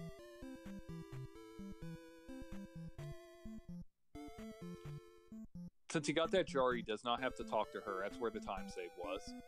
Now, there's a door here. It's just open. It's one of the 3 spells you don't need to do fetch quests for. And here we're going to get the spell. S-P-E-L-L. I just spelled it. But this spell does some crazy things in the game.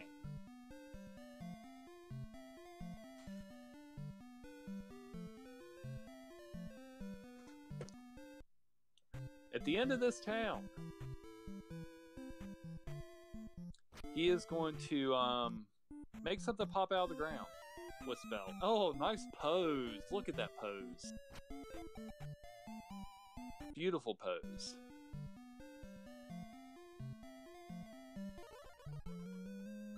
Use this fairy. There's actually an unofficial term for that building, but we're not going to, I'm not going to say it on stream. All the Zelda 2 people know what I'm talking about.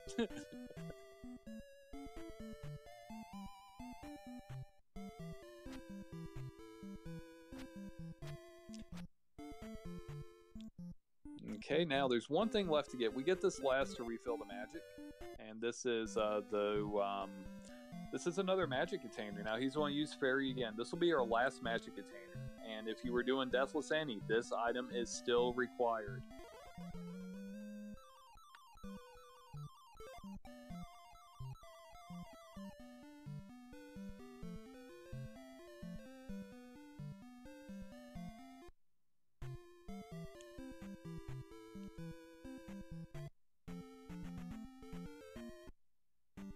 Now we gotta go back through this.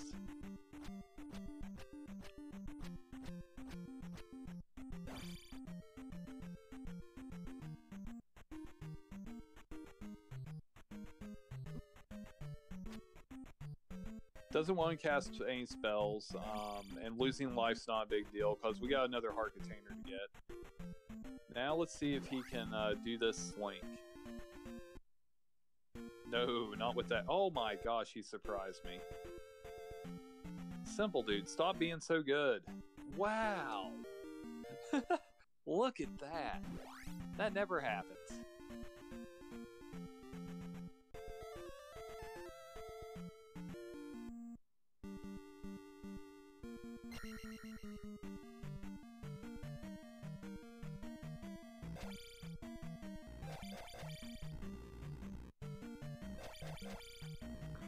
Okay, now we don't have to get no more keys, except for the ones that the boss triggers, because there's 2 mini bosses, but we don't have to search for any keys. All we can do is go get the item, which is the cross, and then beat the palace. Nice damage boost there. Doesn't need to do that, but it just works out. It's swaggy. Now, this is the Wizrobe Hall of Fame, where all the Wizrobes like to hang out. All the top of their class Wizrobes. As you can see, they're highly skilled and they miss you. And, he went for the swag block.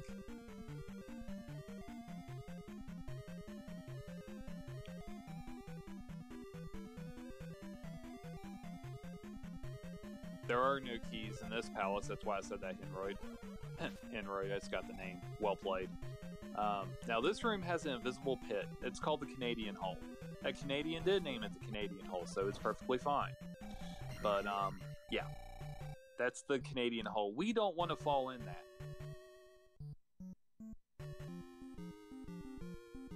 Now remember Rebo, here's a really quick kill. And you don't want to kill him off screen. If you do, this key will not spawn, and you will soft lock as well.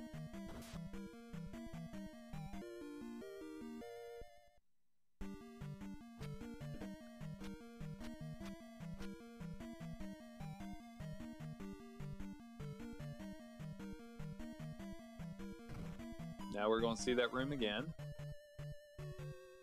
And he gets over it. And what's that, a boudet? Okay.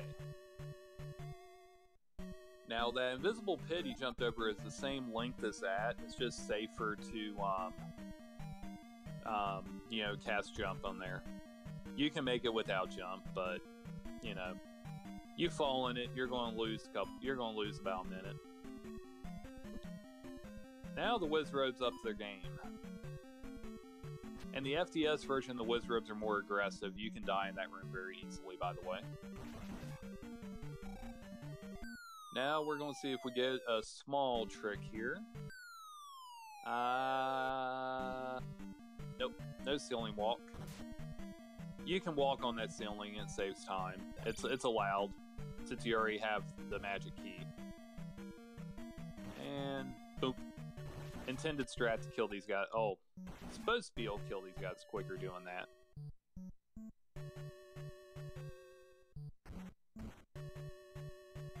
Boop.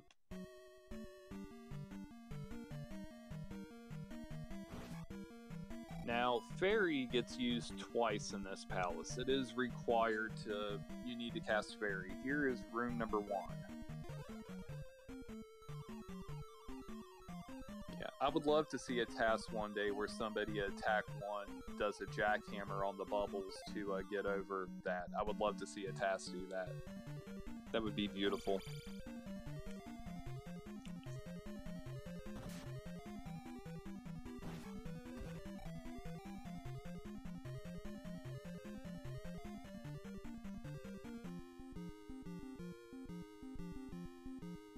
Now here's another Rebo fight. That's a quick kill. And that's why he's the record holder.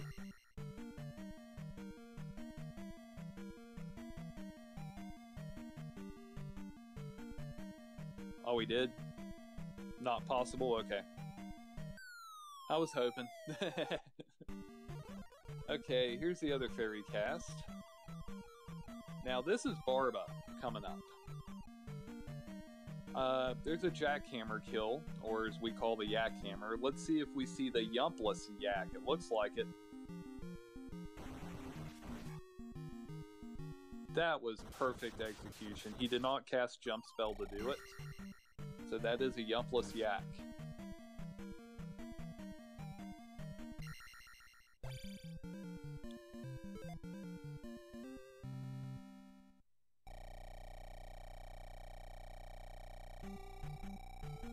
Yep.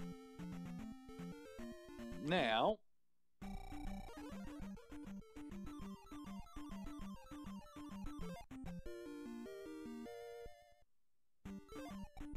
he takes magic 7.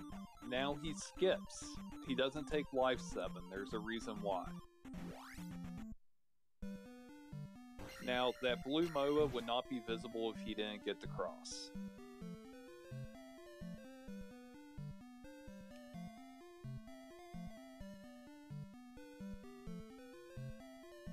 Yes, Simple Dude actually holds the majority of the records for Zelda 2, by the way. That's an unfortunate link. I was hoping. But he holds pretty much all the records, and he even came over onto the Famicom Disk System and took my records. I'll get those back. Mark my words. Okay. Now, we gotta do this bridge again. You'll see another bridge just like this. No, we are not on PB pace. I'm not timing this. I would assume this is going to be a 1:15.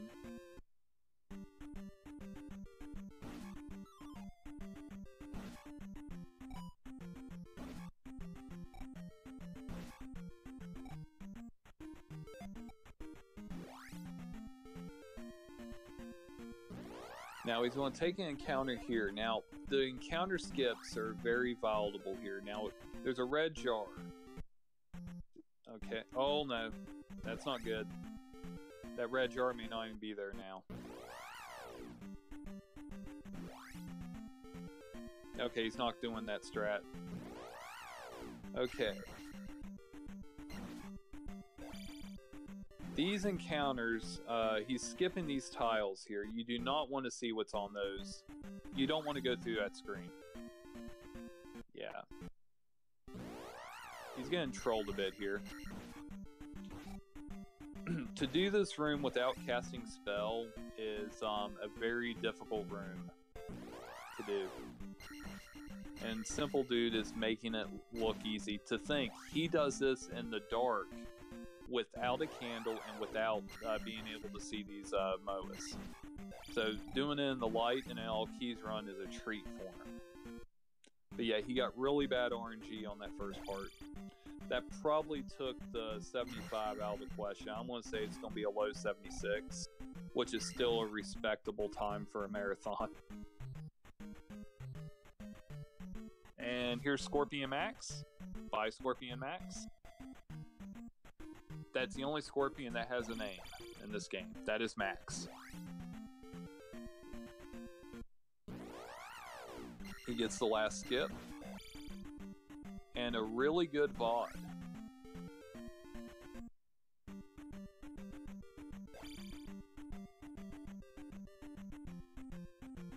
That's a Listalfo, a blue Listalfo.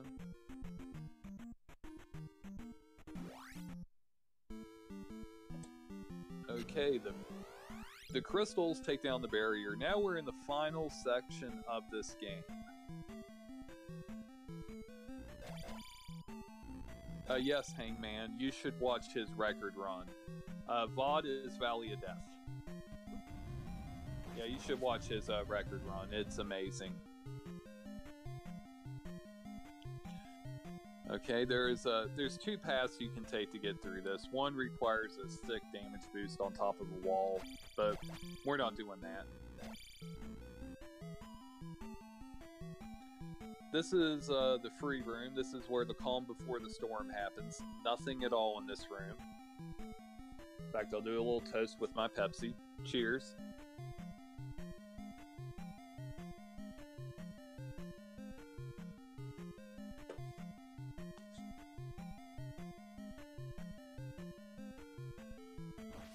Okay, those are spicy chickens. We're just gonna go with that. Now we got a little block room here. This isn't too bad of a room if you know how to do it. These flying horse head things, I don't know their proper name. They don't mess with you, but he just kills them anyway. But these will respawn if you're not careful. Now here comes our red friend, the Fokka, F-O-K-K-A. Raw, I'm just calling it a spicy chicken.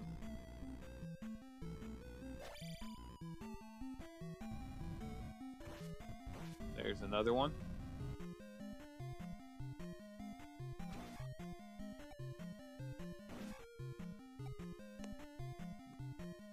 Now, here we go down here.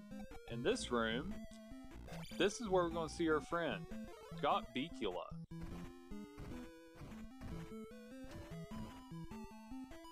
That's Scott Bicula. He will quantum leap your run out of existence if you're not careful.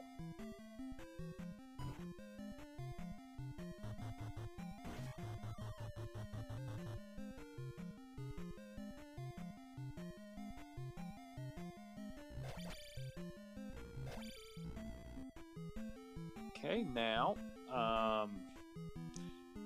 yeah, if you know where to go in this palace, it's fairly linear, but if you don't know where to go, you will get lost so bad. Now here's Scott Bicula again. He wants another shot at it, but I tell you what, those were two really good Bicula rooms. I'm telepathically watching them with my mind arrowhead. I am very accurate, trust me.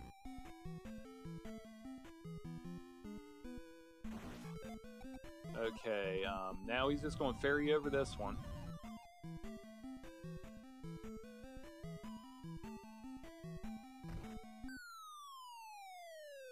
Okay, now, Hope we don't get scared here by this. Ah! Okay, I'm good.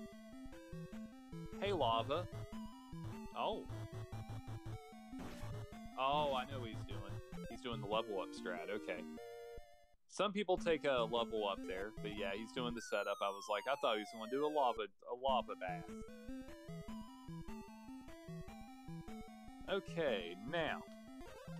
He gets to cast all the goodies. Jump, shield, reflect, and thunder.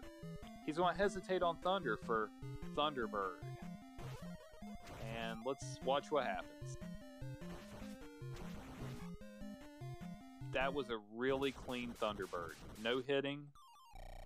Reflect shrinks your hitbox. That's why you can't cast it. And you can reflect the fireballs, but it don't matter.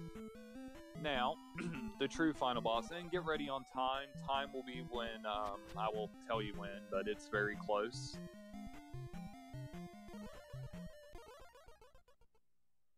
Now, Dark Link, he is going to hang out here in the corner and do these attacks to hit him. And, okay, he's got a little, pogo there. And, oh, ooh, okay, there we go, and time. And we get the moonwalk. He got a little trolled there. Could somebody put in the chat the final time, please? I did not get to see it, because I wasn't timing. I'm going to guess a 1:15 and some change. 1:15:40. That's my guess. Okay, 1:16 then. Okay, I was still hoping for it. But yeah, Simple Dude put on an amazing show here. He, except for the encounters, the encounters kept that. Oh, I wasn't rubbing it in his face, smelly. But no, he did good. The encounters trolled. And here, Link is not kissing Zelda. The sprite has been removed with the curtain. She is hugging him. Link is friend-zoned. So he does not get lucky. But anyway, I'm glad you all enjoyed Zelda 2. We have the finale coming up. Final Fantasy 2? So, I'm going to throw it back over to them, and we'll get that going. But thank you all, and enjoyed commentating the run, and congrats, Simple Dude.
Should I stop my stream?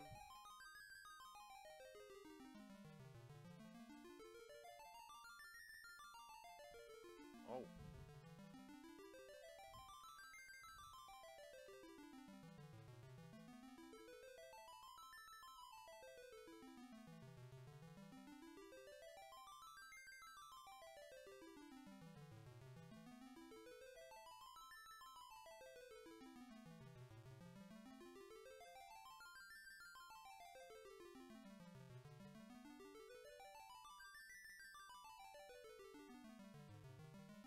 I believe we're waiting on Shiner, yes?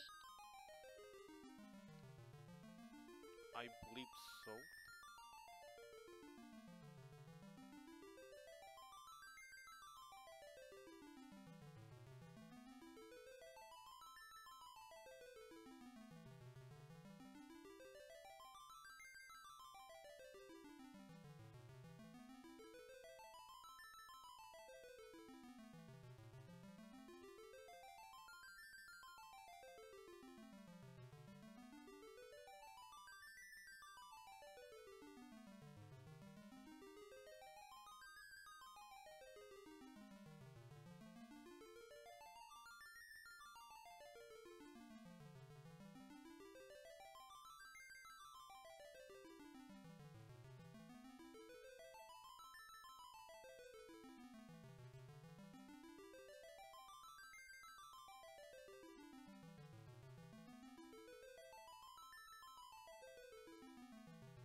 We're sad, and myself included, because it's one, a cool game, and two, Shiner is the best at it in a way that is really cool. Incorporating some of the stuff from the tool assisted run that a lot of people thought weren't humanly viable, and Shiner said, "Well, we'll see about that." So bear with us while we do some last minute setup, and we'll be coming at you not with Final Fantasy II just yet, but with Faxanadu.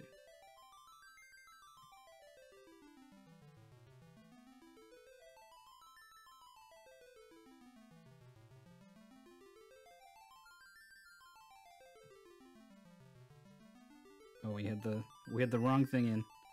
Did you guys get? You guys maybe got half of what I said.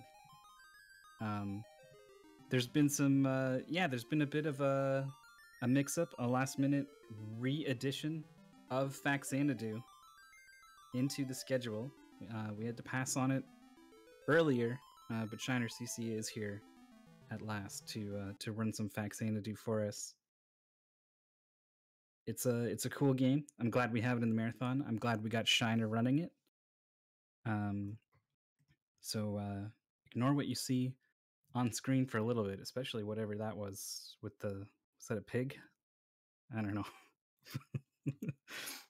You get a peek behind the curtain just a little bit, but I promise, coming up kind of soon is going to be Shiner CC running Faxanadu, and it's going to be awesome. So stay tuned.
5.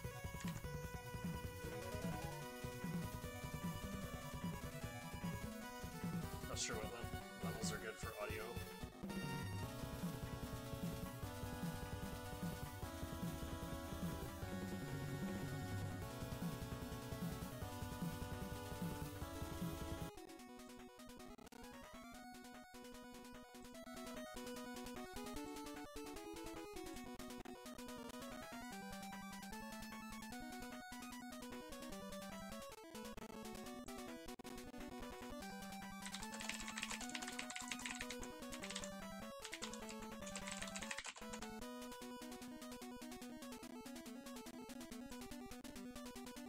Let me just make sure notifications are off. Yeah, they're all disabled.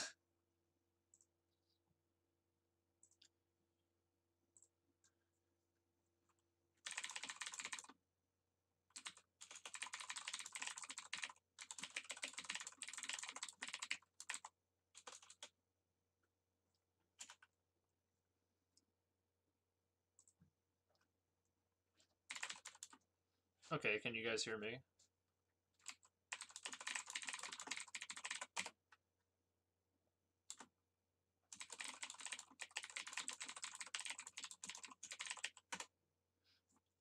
Okay, thank you. Thank you for tuning in, everyone.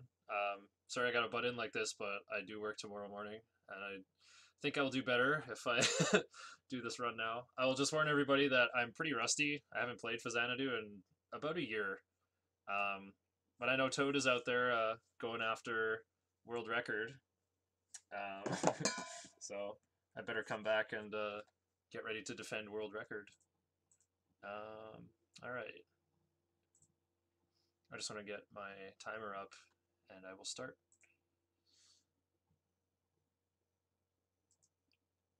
That way I can report what's going on according to my splits.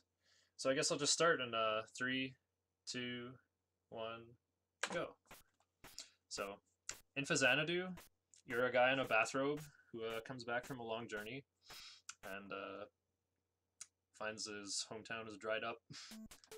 So we're going to try to jump over the trigger. I missed it though. You can save 12 seconds by jumping over this text box, actually. So you could get world record. Oops, I tasked over the window. There we go. There we go. So yeah, you can jump over that text box, but it's pretty tricky. Part of it is because... Oh, actually, I figured out a way to like save a bit of time here. There's very little RNG in this game, but you can actually manipulate it by holding the A button as you cross a screen transition. I've actually been meaning to reroute the beginning of the game and find something really reliable and really good. There's a couple screens I'll try to talk about as I go past them. There's a screen I call Fight Club. It's like the screen after you finish the first dungeon. It's pretty random, but I know at one point I had something worked out where you could like damage boost across most of it and get through it really fast. So I need to rediscover that, but also by like manipulating the other screens with A button research. So yeah, I gotta route the beginning of the game again. But yeah, I see people mentioning the King Money glitch. You need to get the Ring of Elf to go through this door. That's why it makes a funny sound like that. This guy gives you 1,500 golds if you have 0 golds when you talk to him. And it's possible to go spend exactly 1,500, and you can talk to him again, and he gives you 1,500 again. So that's really good for beginners. It's a good beginner route for this game. That's the nice thing about this game. The route is very modular, actually. It's kind of like Dark Souls. You can like change your route a little bit, make things easier. We're gonna see what happens, but I trust in my ability with this game. We'll see if we can get a decent time. Still get sub 30. I haven't been keeping up on Toad. I've watched some VODs of his runs, and hope he can get that sub 30 soon. Anyway, so we got some money. We can't, this punch doesn't have a hitbox. We can't damage enemies, so we gotta go buy stuff. Yeah, I was talking about walk speed. You kind of like, your guy has like momentum. He kind of like slowly gets in a good like shoulder rock and stride. So you gotta like press up while holding a direction to keep your walk speed while you're shopping so that you don't lose your walk speed when you turn around. I think it takes about 90 frames to reach full walk speed. Xanadu is the Dark Souls of NES. I've actually wanted to make a ROM hack for Xanadu, where you like Nice, kept walk speed. It's always easier on emulator because they use a PlayStation 3 controller. Yeah. There's like a fountain where you have to... There's a rock on top of it, and you have to go reactivate these 3 springs, and then you're allowed to push the rock away, basically. So for the ROM hack, I want to start the game like in that kind of area, where there's like 3 bosses you have to go kill. 3 like big gauntlets, but I think ROM hacking this game would be pretty hard. Because the map data is compressed. I haven't looked into it too much. Oh, I lost walk speed there. That costs like a second and a half. So we're just gonna be on our merry way here. So Deluge is my magic. You press up B to shoot a magic. You can only have 1 on screen at a time. It does 6 damage and your dagger does 5. This guy has 11 HP, so the obvious way to kill him. 1 dagger and 1 deluge. And yeah, you can like throw out your fireball during the negative edge of your attack animation, so I'm just kind of pressing B twice quickly. I want to do the regular attack, then press up B for the follow-up blow. Back up a little bit. So damage boosting in this game isn't really a boost. If you have full walk speed, you actually lose 10 frames. But I stopped, you lose your walk speed when your dagger connects with enemies as well. So luckily my magic hit first there, or else I would have lost walk speed. There's enough magic in the magic meter to shoot 40 deluges. So yeah. Which way those hoppy guys hop is one of the few things determined by RNG in this game. Yeah, that worked out really good. Oh. Yeah, I like to equip stuff. Let's take another damage boost. No, that didn't work. Oh well. This guy goes left, that's good. Need a jack key to open this door. That's why we bought 3 at the start of the game. So throughout this game, there's some hidden item screens that increment a special counter in the game. Visiting any hidden item screen will increment this counter. This is the first hidden item screen in the game. The point of this dungeon is to go way deep in there, kill a wyvern, you get a matic, but there's a hidden one on this screen here. I'm gonna be a chicken and kill this guy from afar. Matic split. So something new I learned is you can just go up here and it's a little bit faster. Don't have to kill this guy.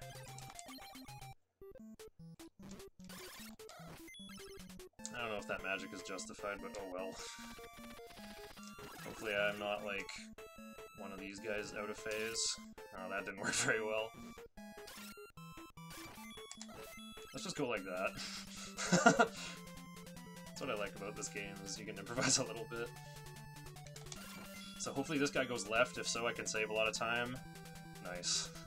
Oh well. Because if you can get here fast enough to get damage boosted, but the very top of your head bonks into the ledge there, and then you can just jump up the ladder. Oops. That sucks. That guy does a lot of damage.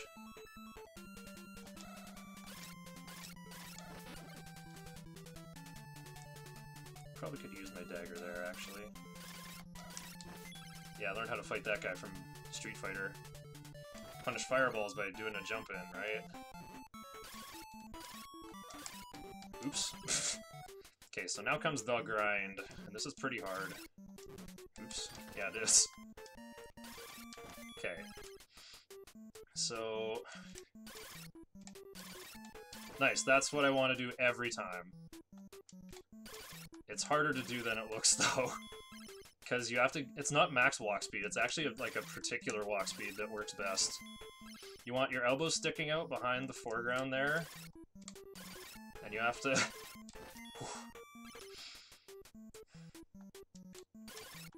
You have to get double hits. Yeah, you have to get in there really quick so that guy doesn't graze you either.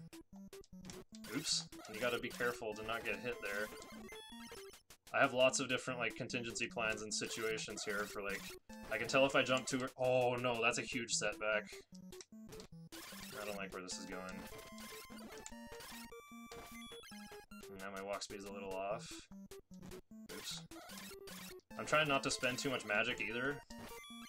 I might have to babby strats and go buy meat. Yeah, I feel like I should do that. A little rusty at grinding. I'm just like a little bit excited. The first 3 were good though. But now I have like an excess of magic, so let's just be super aggressive.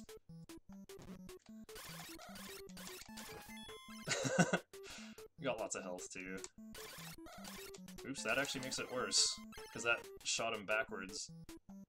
But yeah. Oops. Okay, one more kill. We gotta get to 2,800. Oops. That amount of health is a little bit strange.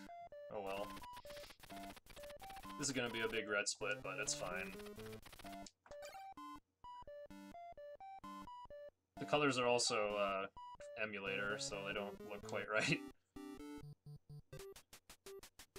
Oh yeah, and we gotta talk to this guy. This guy will give us a password and a title, so we're gonna respawn with 1,000 experience and 500 gold. The 500 gold is important.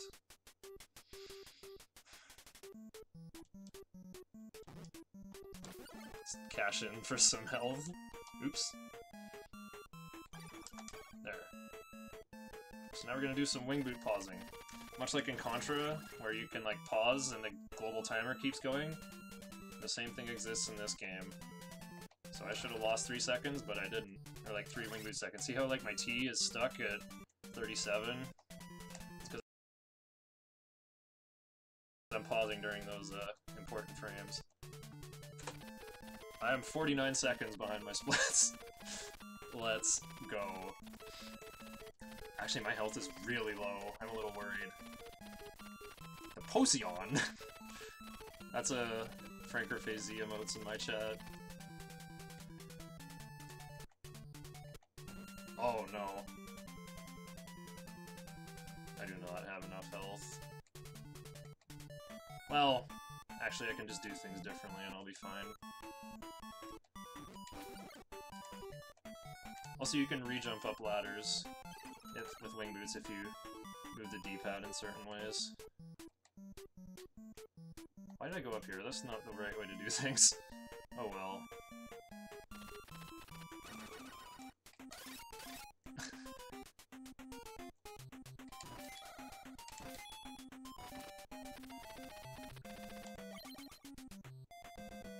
I think I can do this. I should probably turn input display back on because I have to do some weird stuff.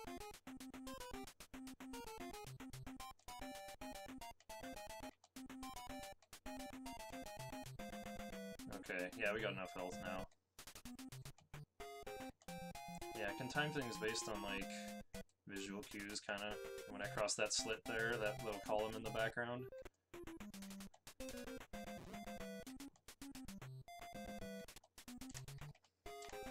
Take a wraparound hit when I go around here. Perfect.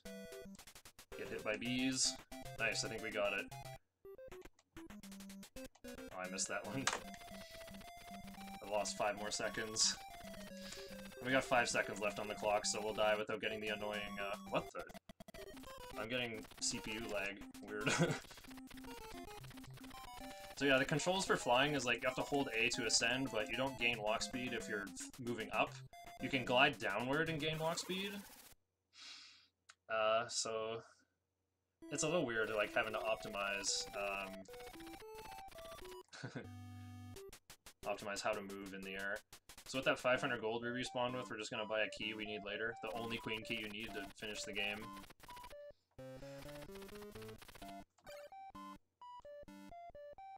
Alright, then we're gonna do some farming.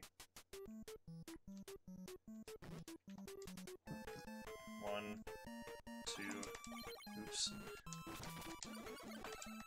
I'm equipping the wrong stuff. This is all wrong. Equipping the wrong stuff. Okay. Okay.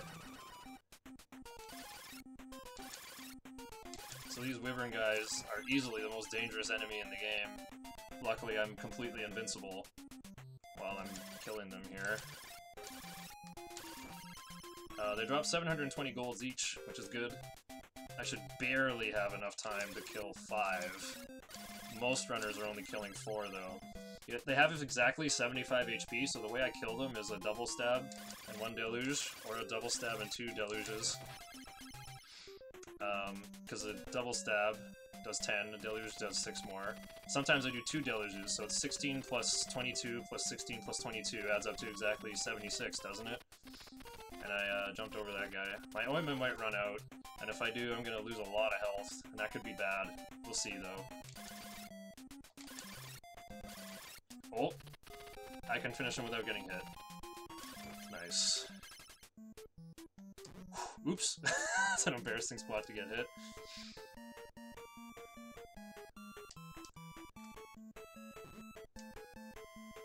Oh, there we go.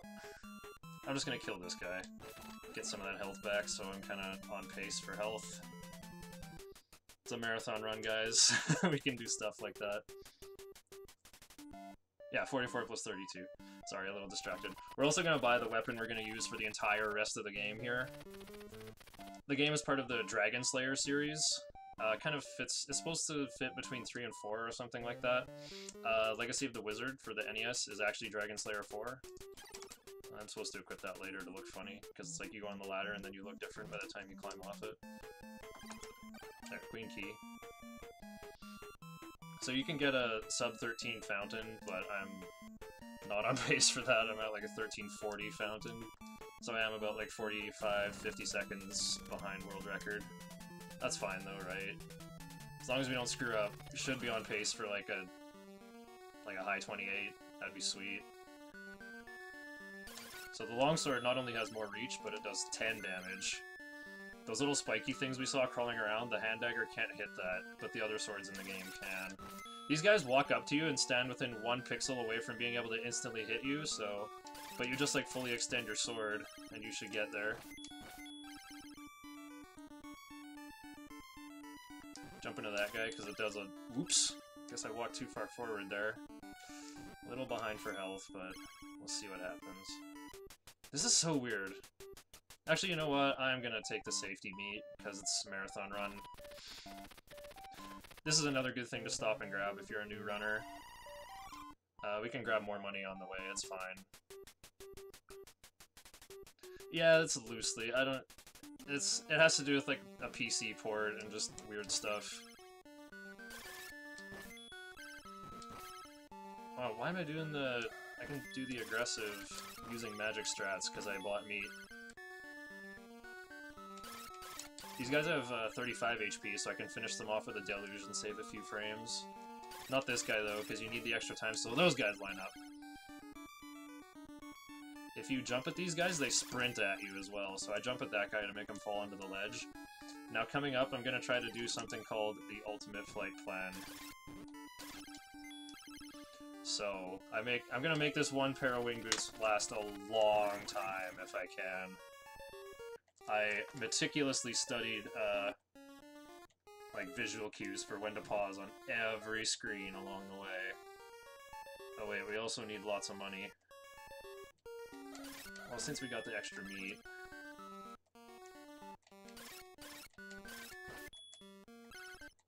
How am I doing that one? Wow, that was impressive, actually. I think we'll be fine. Well, we'll be fine for money, but maybe not for the so-called ultimate flight plan.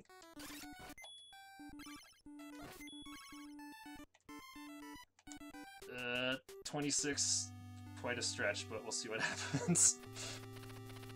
It's not gonna be, like, super end of the world. It saves a lot of time, but that one I'd, like, miss a lot, so... So I call this split 4 Kings minus 1. To reference Dark Souls yet again. We gotta buy 3 King keys to complete the game. Hopefully I don't lose walk speed either.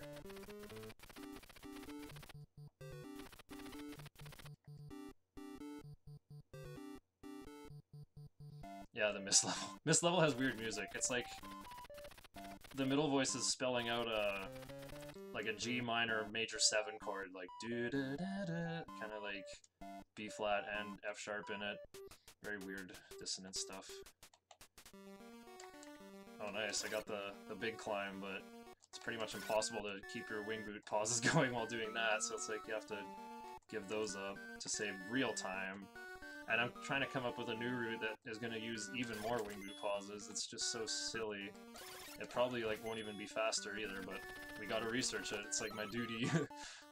Oops. I'm supposed to be the preeminent expert of this game.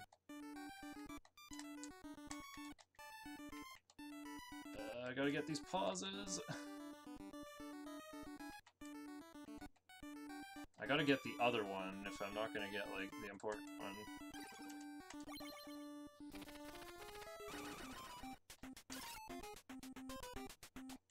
Maybe I'll just take the ointment, actually.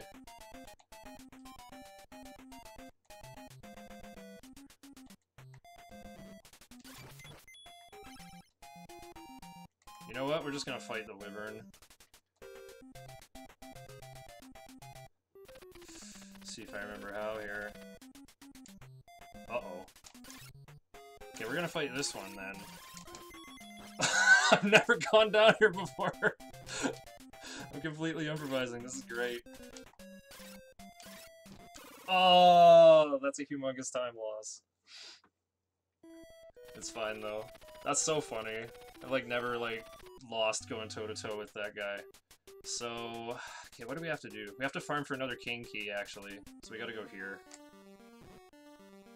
And just get our health back. Just gotta farm to 1500.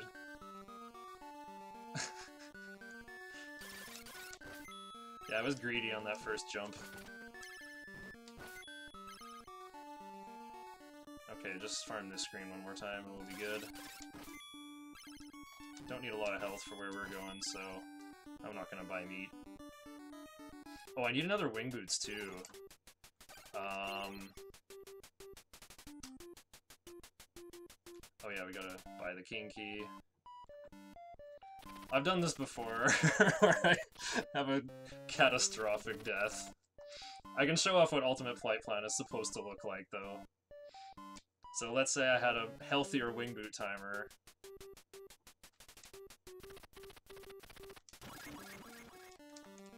I'm gonna kill this guy for the meat, actually. Okay, this is a little more realistic. Having 30? Oops. Okay, 29. There we go, it's like nothing happened. Wait. Hang on. It's 1, 2, 3, 4.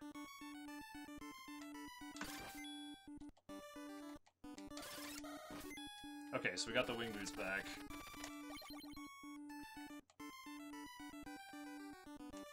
I gotta practice my pause cues. Yeah, I give up a wing boot second there to save a ton of real time.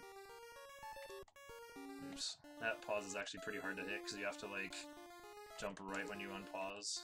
Oops. Oops, lost my walk speed. I think that's okay, though, actually. Oh, maybe not. Take that damage boost. Oh my god, these guys are gonna kill me. Okay, let's take the ointment then. Oh no. This is what happens when you're a speedrunner and you have muscle memory. I'm not even embarrassed though, because like, this is just what happens when you're rusty.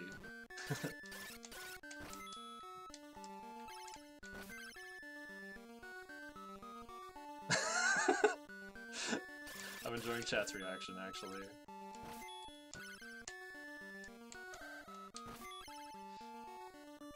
Worst of the best of the NES.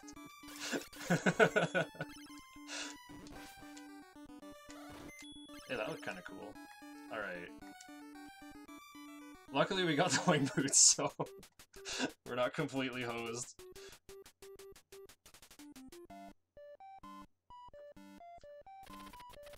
Show me the Carfax and do it quickly.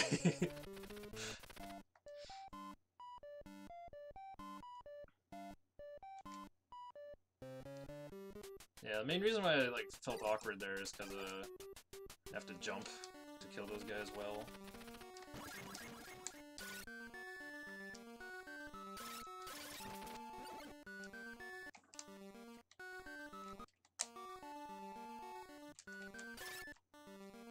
There we go, got my pauses there. Okay, much better mood. Okay, 2... No, wait, it's 1, 2, 3... I didn't even make it to the ointment screen there, so I think they're gonna appear on this visit. Yep. That was some Skyway robbery, just losing a second as soon as gameplay resumes. That just kind of happens randomly. Oh my god, I lost an extra second. Oh, I paused early there. Oops, lost my walk speed again. It's gonna screw up my setup. Oops, okay. Oh, I got my setup wrong there. Pausing early.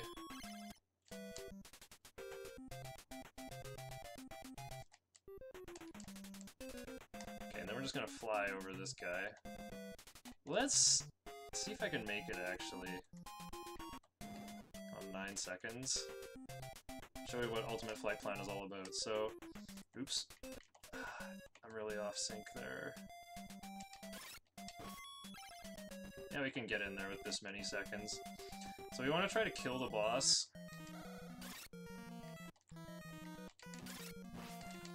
Oh, no way! I didn't mash hard enough. Gotta fly a little higher.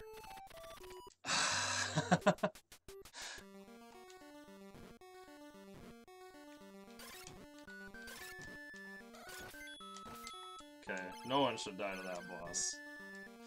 Oh well.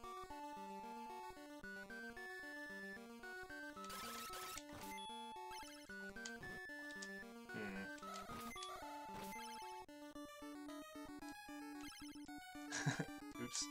Actually, these guys are faster to farm, aren't they? Yeah, they actually are. I'll remember that next time there's a fail state in a marathon.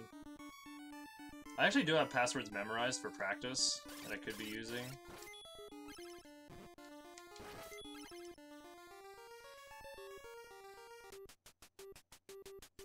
I just want to show how fighting that boss is supposed to go. I was a little bit on tilt, like I was trying too hard to preserve my timer. I wanted to try to like get the kill and fly out of there in time, but with better wing boots, should be able to pull it off. So this is like the thing I'm just too greedy to be practicing, so okay. Okay.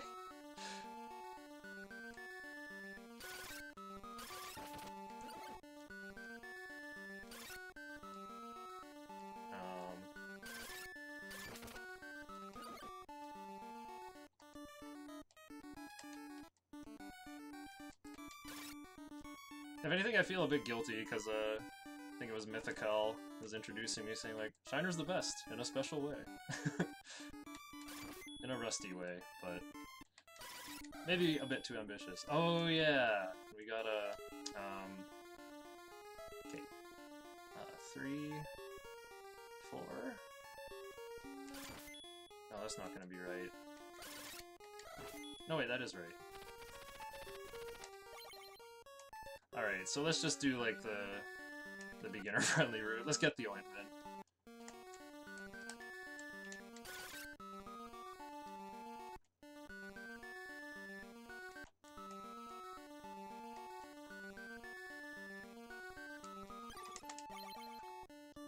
Alright, so if you keep your walk speed, you just punch this guy and you can walk through everybody. And I think you jump... Where do you jump here? I think it's like there? Yeah, you do. Okay, so there's ointment on this screen. So 1, 2, 3, 4. And you can take a damage boost here to save time. So yeah, the reason why I call it Ultimate Flight Plan is if you have to fly a really long time on a single pair of wing boots, then you don't have to go out of your way to get more in the road.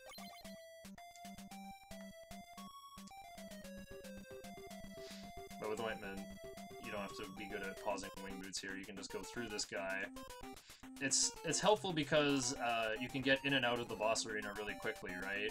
You can fly in through the notch underneath. Because look how long it takes to get into the boss arena otherwise. Walking along the top. And if it on the screen, like I can fly in there, I'm already in the boss arena. This screen sets your ointment timer to 0, by the way. Not your wing boots though, just your ointment.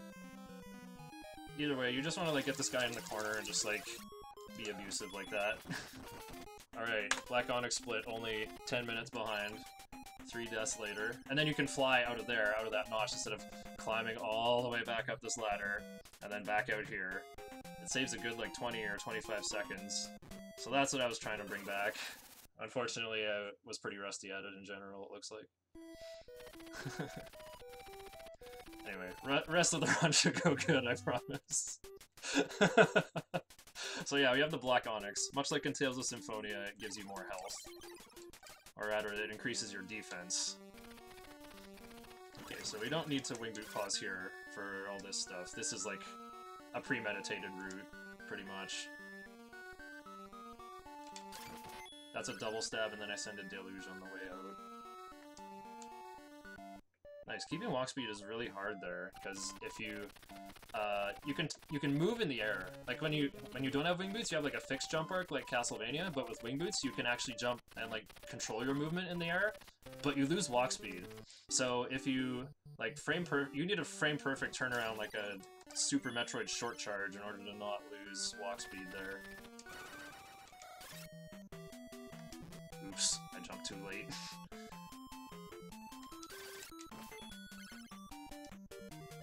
Hopefully it doesn't wreck my wing boots. Don't need money anymore either, so that's nice. So, oh, I missed that one. In order to quickly get up ladders like that, it's really weird. You have to, like,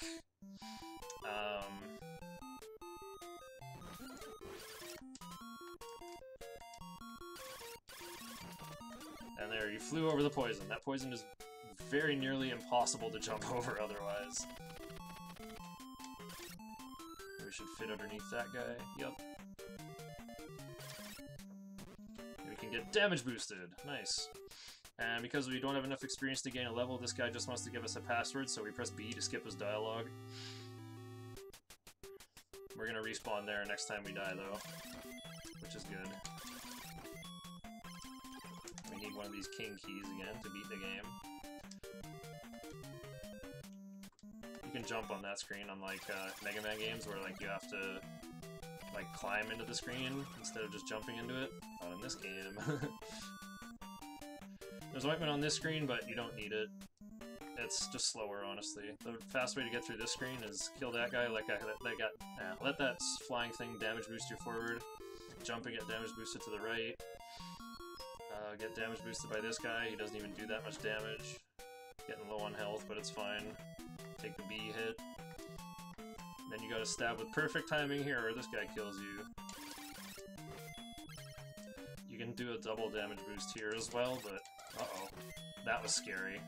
Health is just perfect now, though. Just gotta not get killed by these guys. Oh, I also don't remember... Oh, what visit is it gonna be? Hang on. I gotta think. It was 4. 1, 2, 3, 4. No, no, 4 was there. So this is 1. 2, 3, 4, I think? I should get wing boots here. Nope, I didn't. Okay, I gotta farm the screen for a bit. I'm sorry. I'm gonna take some extra health just in case, though. I just don't know what visit I'm on now. I think I overshot it by 1, actually. There's a screen I'm forgetting about. It's probably gonna appear 4th visit now. Ow! That's why I took the bonus health. Better take it again. Yeah, my visits count is off from what I usually do, because if I took the ointment there, if I didn't take the ointment there, my visits counter would be different, right? There's the wing boots. They're kind of hiding underneath the foreground thingy there. Okay, we're gonna be extra safe here. Alright, we lost another minute. It's fine though.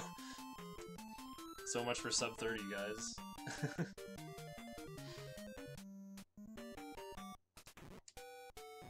At least we're going for world record strats. Okay, so now we gotta sit through another cutscene. Another mandatory bit of speech. So this guy explains that, hey, the weapon you get at the end of the game that the series is named after, the Dragon Slayer, you need the battle helmet and the battle suit to be able to equip it. He's not lying. But the trigger for this dialogue is only having the battle suit. So you can finish the game without the battle helmet, if you don't mind giving up the Dragon Slayer. And honestly, like, a good portion of your damage comes from magic anyway. It makes your sword do 20 instead of 10, but you're attacking with your magic way faster. And by the way, the magical rod I picked up increased my damage of my spells by 50%, so the delugers do 9 instead of 6. So they catch up to the damage of the longsword pretty well. Just lost my walk speed, but it's okay. You can take ointment through this section too, but it's fine. Don't need it.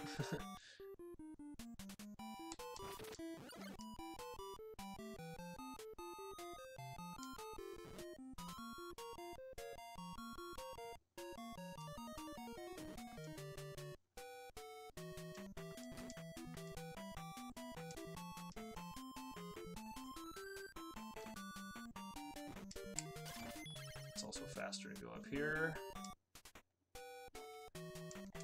Oh, like mash A. Just want that guy to not be in the way. Unfortunately, I couldn't do it. There's like a manipulation for it. Okay, we got that money. I think this is on second visit. There should be some wing boots here. I need those. Yep. We gotta do some really slow ladder stuff. You can climb with your hair. Climb with like 1 pixel of your head. Oops. We're gonna take a safety meet again. Those guys do a lot of damage. Yeah, why is world record 2647? I thought it was 2722 by my definition. I don't know what the definition is now.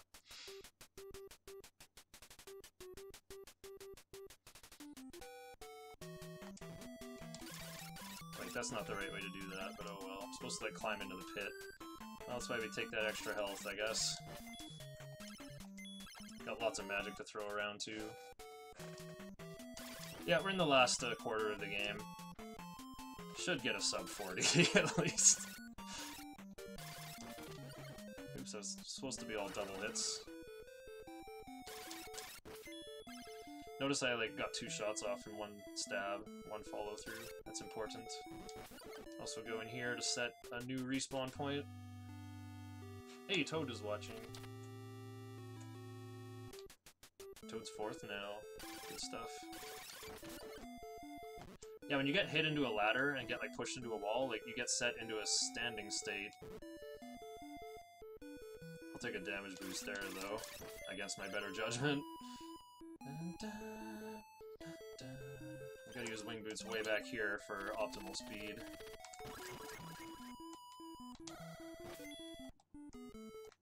Oops. Oh, I lost walk speed, that hurts!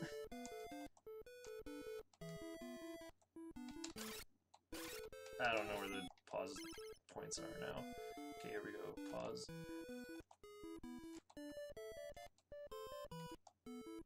Hey, I still got it on that screen. I gotta make better visual guides for this section of the game now, too. Aw.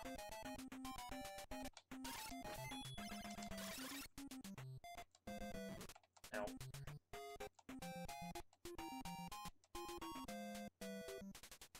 The way enemies move kind of give, like, subtle visual cues for when you should pause, too.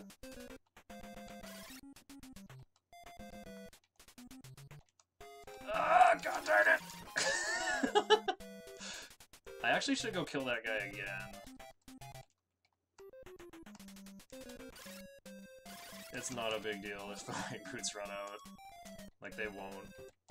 I just need them long enough for the boss fight.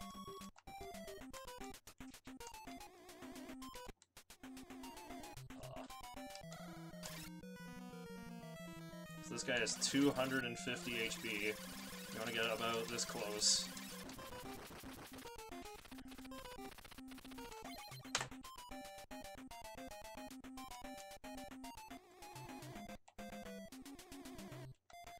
You can move down ladders faster with wing boots. It's unfortunate. It would be nice to... You can, I only have to do a little more here. I just have to go into here and talk to this guy. Make it look really close. So this is the plot twist of the game. The king of the dwarves, who got turned into a dragon, is not the bad guy. This evil one that rode in on a meteorite corrupted him and poisoned the water. The meteorite released the gas that poisoned the water, and that was what set the whole events of the game in motion. So now you go kill a big alien chicken head thing. Now we're gonna respawn in Dartmoor, the final town, go finish the game. We are gonna get a sub 40 at least. At least we tried to perform world record strats.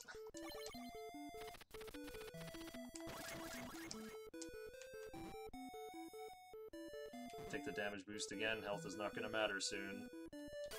This game's prequel to Lagoon, exactly.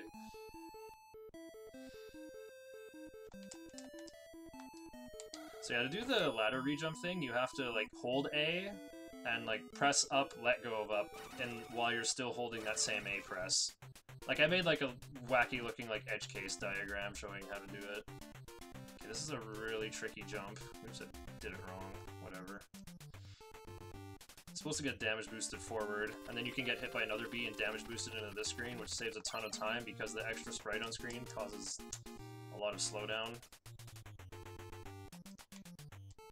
Okay, here comes the final boss, so get ready for time. Final boss of the game's an ATST. And time. 39:25:94. So 39:26 by my time. Worst Fazanadu run ever. Luckily we didn't get the Power of the Wing Boots is Gone dialogue box while doing the final dialogue box there. Doesn't really save time for the speedrunner, but it matters for tasks, so... Anyway, sorry for holding up Final Fantasy II another 40 minutes. Might have to get Toad to do this game next year. I hope he comes after World Record. I'm ready to defend it though. I've been wanting to reroute the start of the game. I was talking at the start about pressing A being able to affect RNG, which only affects one enemy in the game, really.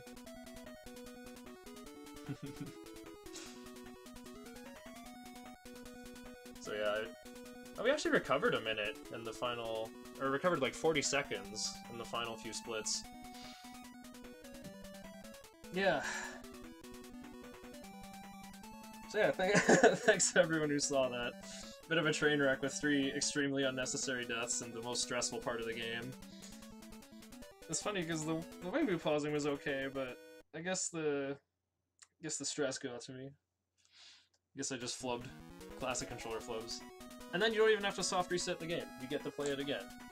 So, I'm gonna cut stream pretty soon, and we'll get Final Fantasy II on. Thanks for watching, guys. Please enjoy the rest of Best of the NES.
Alright, thank you so much, Shiner, for doing that Xanadu run. The rust was real, man. But he made it work. We are back on track with Final Fantasy II. It's going to be run by...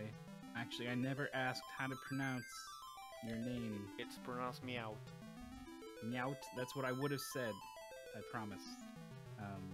Meowth's going to be running it. And we've got two commentators with him. We've got Drum Bordist. Hello. Hello. And we've got Shihali. Hello. And you guys are ready to start whenever you're ready, so take it away. Alright, sounds good. Before we start, I just gotta get the name set up. And yeah, I am joined by Trombordist and Shihali, cause yeah, if anyone's ever seen me speedrun this, they know that whenever I read chat and commentate while running this, I just mess up a lot. So Shihali has a lot of knowledge of this game, and Drum knows a lot of the strats too, so they'll help me get this going. And yeah, you guys will soon find out that, well, in my opinion, this game casually, this version,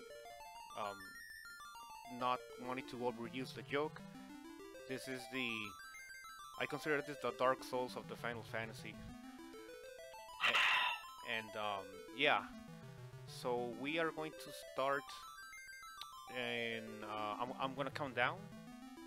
Well, I lied actually. We need to do one thing. We need to boost your mic. Oh, yeah, I see. just a little. Alright. Yeah, hopefully it's not maxed. It is not.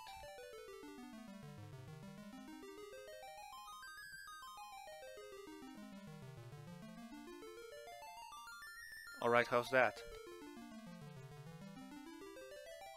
We'll see in 4 seconds. Or Alright. something. Good. Good. Okay. Alright, so I'm gonna start the countdown. So we can start. So it's gonna be 5, 4, 3, 2, 1, go. Alright, I'm gonna start with the initial strats, and then when I start resetting, I'll let Drum and Shihali take over. So here you wanna get an ambush. The fastest way is a 2-rounder. You get ambushed, you get everybody killed, but this did not happen. We still gotta do another round from them all to hit Leon and kill him. The point of this screen is to just get everybody killed, so the game continues. This game also introduces the back row system. And now that we died, we can feel free to continue the story. So yeah, like I said, this game is a lot easier to speedrun than it is to play casually. And if anybody's played this version, this specific version, because Game Boy Advance and PSP, it's not, they changed a lot of things. So yeah, if you guys want to have a good challenge, then play this game. Alright, I'll let you guys take over, because yeah, I can't mess up any of these initial steps before the Summit Cave. Yeah, one of the important things right out of the gate is that there is a step counter that he is going to be using to avoid a lot of fights, like you do in the first trio of Final Fantasy games on the Nintendo or Famicom, take your pick.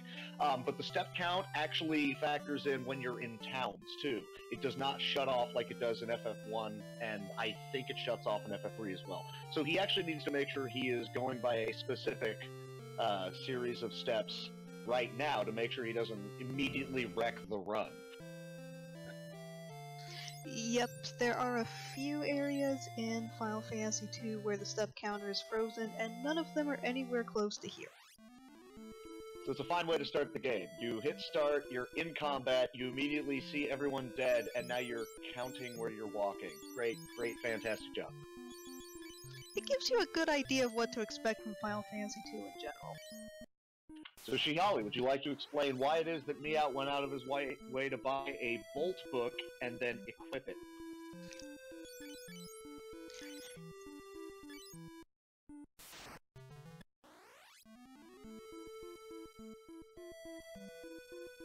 Shihali. Sometimes her internet cuts out. Yeah.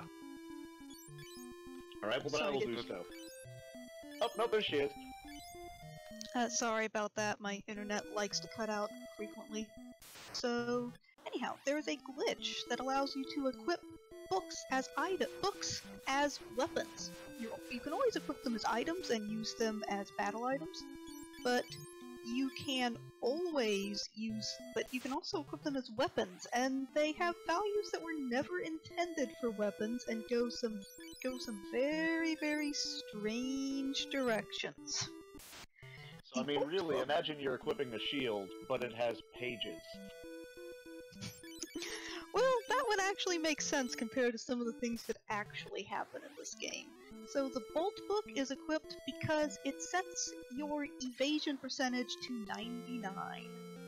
And I'm sure anybody who knows Final Fantasy II knows exactly how important that is, but for everybody who doesn't, your evasion percentage also doubles as your speed in battle. So evasion percent 99 means that Maria has the best possible chance of moving first. Which will be demonstrated right here. Yeah. So usually, in this game it's virtually impossible to run unless you have a high evade percentage, which nobody knows. The game doesn't tell you, and everybody starts equipping the most heaviest armors, thinking that they're gonna mitigate damage, but all it does is make you not being able to run away from even the first area enemies. Yep, that's a very common way that casual players do very, very badly in Final Fantasy II. It turns out it's also a good idea to not get hit constantly in the face also.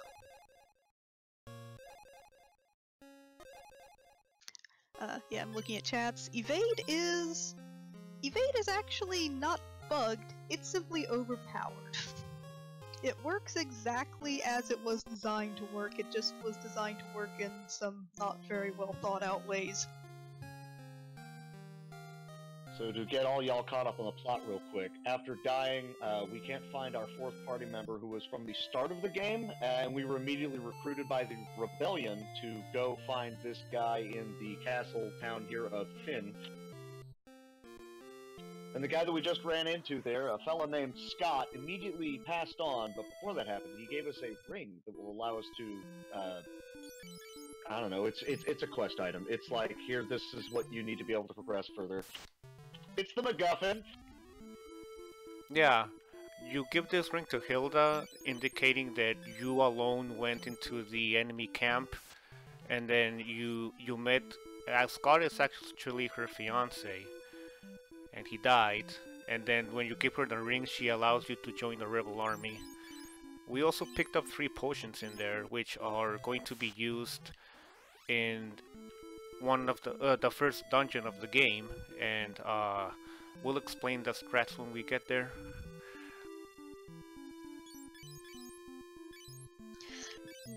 Yeah, long story short, we really, really need those potions.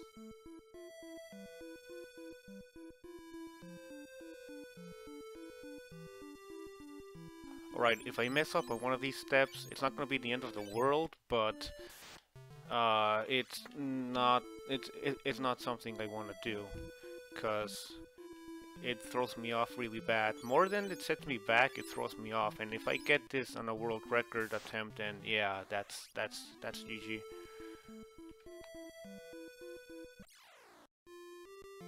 Now, I know somebody mentioned, or at least asked it in chat earlier, what's with the constant saving and such. We mentioned the step count. What that means is that the number of steps that you take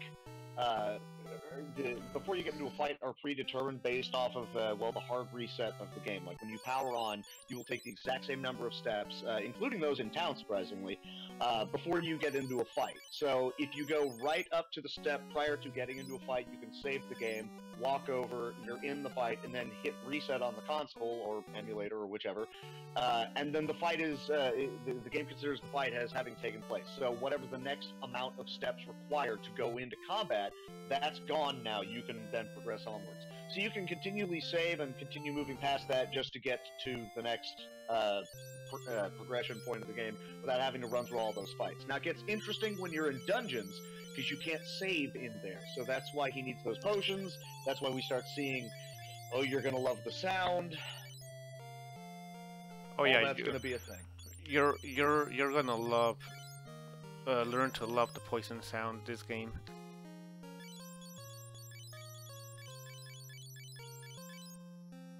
Alright, so right here I have to unequip everybody's equipment except Firian's leather armor, which we'll explain later on when we get to the chimeras. Well, not, yeah, actually the chimeras.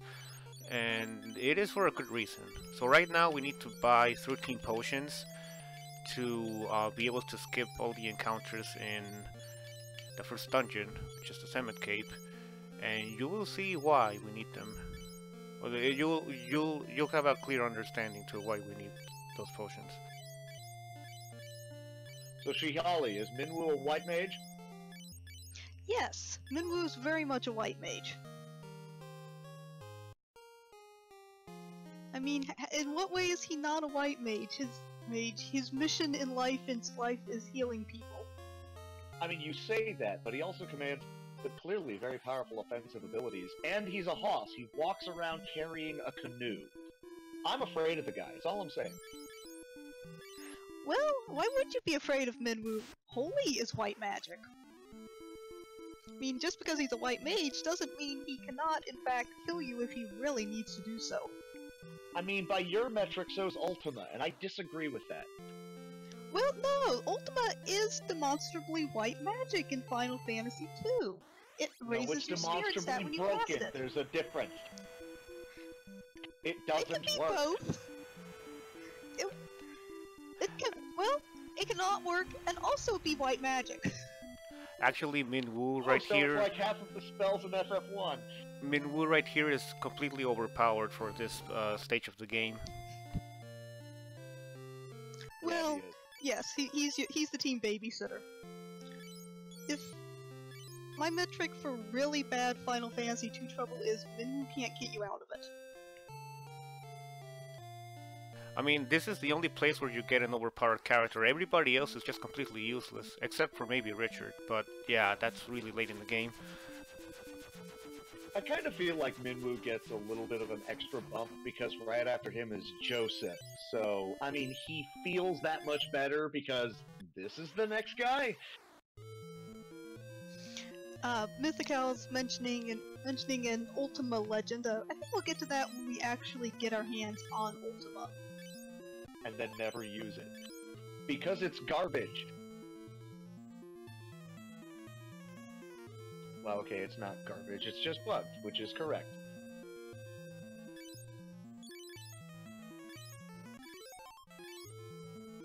So as you can see, the whole you can't save while you're in caves, what happens here instead is you can use a potion to just heal someone when you're on the step prior to combat, and that will actually, it moves the step count forward one, so then you're past that combat step. So there's the first methodology for skipping fights when you're inside of places.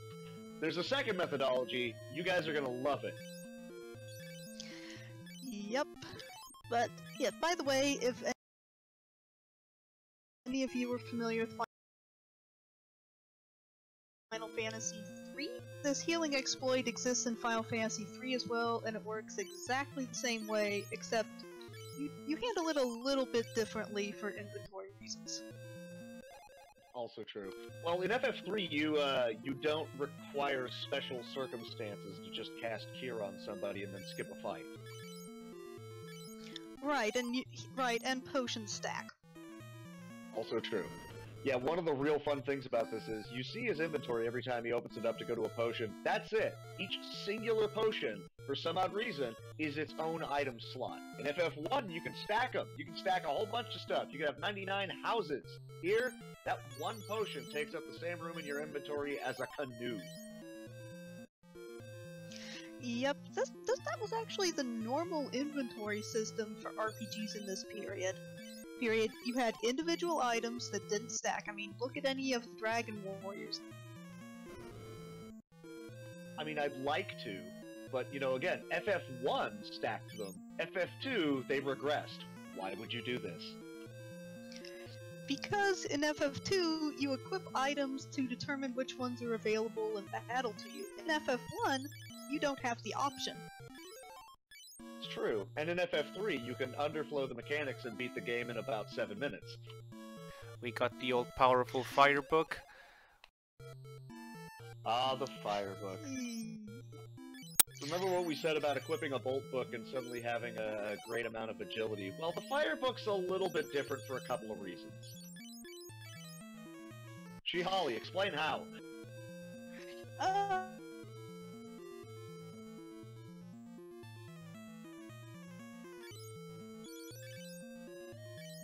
And also with percentage damage. Yeah, your mic dropped down. Okay. Yeah, we lost about half of that. I'm sorry. Okay, sorry about that, but basically what I was getting at was percentage damage.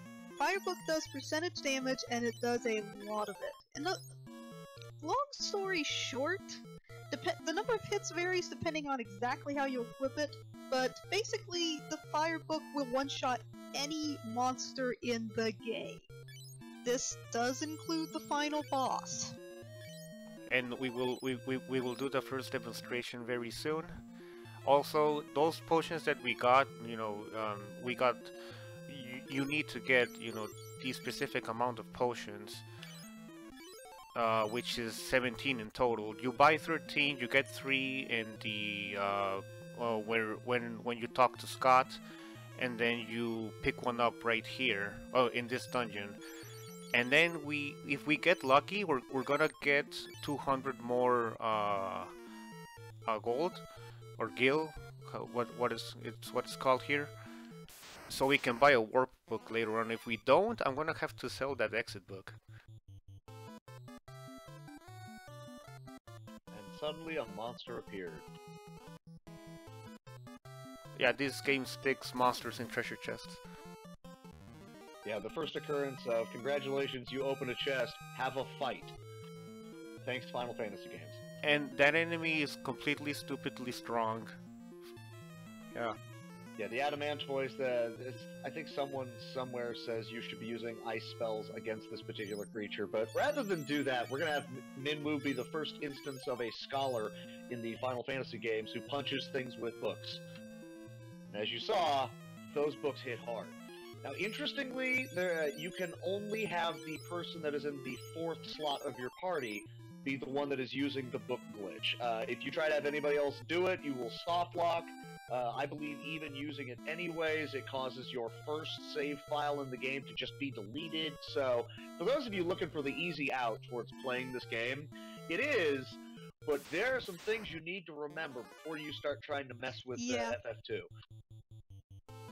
Yeah, I found that there are some, weird equipping books is a glitch, and it is very dangerous, and it is very easy to hard lock the game, delete save files depending on what things you equip on. Alright, I did get the gold that I needed, so I'm not gonna have to sell this exit book, which is really good, because I don't wanna have to waste 1,500 gil on an exit book. And yeah, what Holly was saying, oh god. That wasn't supposed to happen, but we're fine, I can run away. This is, yeah. Okay. Oh, you forgot? There's a fight. There's a fight right there. What I was gonna say is that I did not save on number 4, and my save file got deleted. So if I would have died to the lieutenant, I would have had to do this all over again. Yeah. Ah, it's only 16 minutes lost. That's like an average Pokemon run. Indeed. Or like my average FF1 rando run. So now I am one step behind my step counter, so to mend that, I'm gonna use Cure on Guy to put my steps back in line to where it should be. So now we're good, yeah. I did mention how you can fix your step count by sorry, not fixing it. The normal step count is you can save and load on the overworld if you're in a dungeon or frankly anywhere. You can use a heal on somebody. What's interesting about FF2 is that you can only use a cure spell on somebody to skip the next combat if the cure spell actually restores hit points. If they're at full life, it will do absolutely nothing. So that's what generates the annoying part of this speedrun. Which, should we just go ahead and spoil it now? I'm all for it. So here's the thing. We're going to get Guy, or Guy, however you want to pronounce it, poisoned. And he's going to remain that way for a very, very long time. Every step is going to be constantly draining his health, which means every step that we're taking, you're going to constantly hear the E sound. That way, whenever we need to skip a fight, we can heal him, and we're good. Although I think good is a very subjective term. Yeah, well, I'll just say that it makes this run possible. I actually looked at the possibilities of using potions. So, potions, and the final dungeon is very long. It would be possible you're mostly hamstrung by inventory issues with that. Yep. I mean, it would be tremendously easy. Sorry, you continue. I forget how many encounter skips you need for the final dungeon, but I remember it was well north of 40, and at that point the maximum number of inventory spaces you can have is 21, plus the 8 you carry on you, some of which are needed for books. And yeah, so and that's not even taking into account like safety strats where you might do a hard reset prior to actually going in there, so it would go up even further based off of the step count from there. alright, so here I am going to do the money grind. The money grind has had like 2 variations of it, and this is the absolute fastest way we found to get the money that we need for the rest of the game, or to buy what we need. So it's really tricky. You have to lower the cursor down here and then go up to slot number 1 and then do this exact, well, not this, this is not this exact step count or step route, but it helps to set it up. This is pretty long, so I'm gonna have to explain it while I'm doing this. Hopefully don't mess it up. So the way the game determines your encounter is how you select your menu, which direction you enter which tile. So I entered that tile from the top, which gives me this encounter, and this is all frame perfect movement. You just gotta hold up or whatever direction that you're holding, or else you're not gonna get this specific encounter. So that's how you manipulate what battle you actually get. So to manipulate drops, you actually have to select these exact inputs. Like, your inputs actually matter in what items the enemies drop. So it's a combination of a lot of things. Your equipment, your stats also influence, because it influences your turn order. And if you don't have everything like lined up perfectly, you're not gonna get what you need. So we got this lined up perfectly, and we're gonna get 2 Berserk books, which both of them sell for 5,000 gil, or gil. I don't know how to pronounce that. Believe it's skill, but go with it. Yeah, and I have to do this twice. So to summarize a little bit of how it used to be, we used to fight some jelly enemies, some puddings and mallows at the bottom of the beginning town. There's a peninsula of power there, but that took like 10 to 15 minutes. And we managed to find, thanks to Rory's investigations on manipulating encounters, he was the one who actually found out how to manipulate encounters and stat growth. And I just used that and applied it to drop manipulation, and this is what we got. We dropped it down to like, what, 3 minutes? 2 at most. So yeah, it's a big improvement. Yeah, I toyed around a good amount trying to figure out how to get similar Toad book drops off of the sergeants or captains or whatever. In Finn, those guards that you saw walking around when he was headed towards the pub to talk to Scott, like at the beginning of the game. I toyed around doing that for like a couple of hours, trying to help me out, and I think I got one book once, so not exactly very effective. He's already in this location, and he's pretty much he's got it now. So I think this is the more efficient way of handling that money grind. One thing about the manipulation that hasn't come up, it is frame perfect on the overworld while moving, but it doesn't have to be frame perfect in battle. The correct commands just have to be chosen. Yeah, so it's less Dragon Warrior 1 and more, did you set it up right? Okay, good. Yeah, once you get into battle, you don't have to be frame perfect in the actual battle, like Shihali said. I forgot to mention that.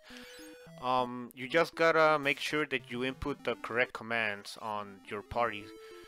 Yeah, because that determines the drops that you get also. I need to line this up right here, yeah. Okay.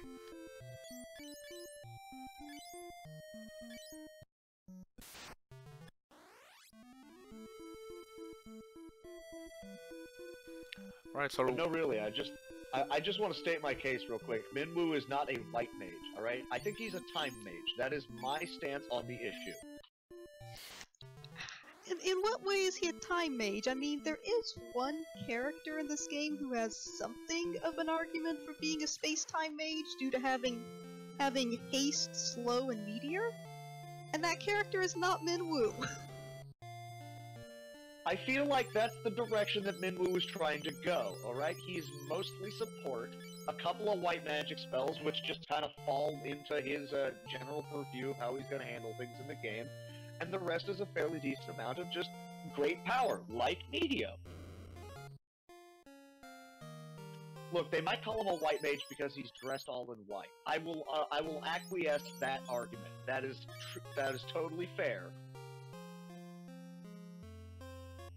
Really, I feel like just always calling him a healer is disrespecting him as a character. Again, dude rolls up and punches things with books, and he's just carrying around a canoe. I feel like he's way better than people want to give him credit for. I said nothing to the effect that he's just a healer. He is. I he's wasn't citing you on that one. We're gonna get the first instance of the chocobos. This game had it. This game, yeah, this is the very first chocobo in the FF universe right here. Yeah, Uematsu didn't even finish writing the entirety of the chocobo music, if you will. It just loops the first section over and over again. Plus, Chocobo's got that great head bob. He's got that "What is love" look going on. Okay, question in chat, was that a giant airship parked in the mountains? Yes, that was a giant airship parked in the mountains, and it is in fact called the Dreadnought, or in this translation, the warship. And we really don't want for it to be completed because it's going to cause massive destruction and death if it is.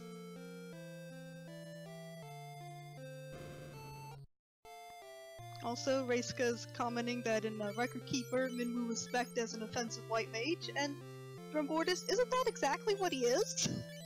No, of all the white mages, as far as I remember, outside of the core classes in Record Keeper, Minwoo is the only possible one out of all of the various games that has only white magic and nothing else. He is strictly healing all of the time. So to say he's an offensive white mage implies there's anything that he can provide offensively other than holy.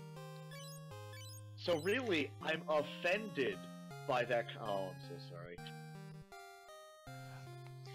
I don't know. No, in later versions they actually fixed Ultima, and Minwoo can really bring some offense. Alright. I really prefer the Dawn of Souls where Minwoo is like, yeah, I died, bring it. Oh, that's a spoiler, I'm so sorry. Right here, I'm gonna buy 2 life. We need to buy the wall spell because we're gonna demonstrate just how broken that the wall warp combo is. which is crucial to the run. And I'm also buying 3 life books, but I'm not going to use them yet. Those are backup life books, actually.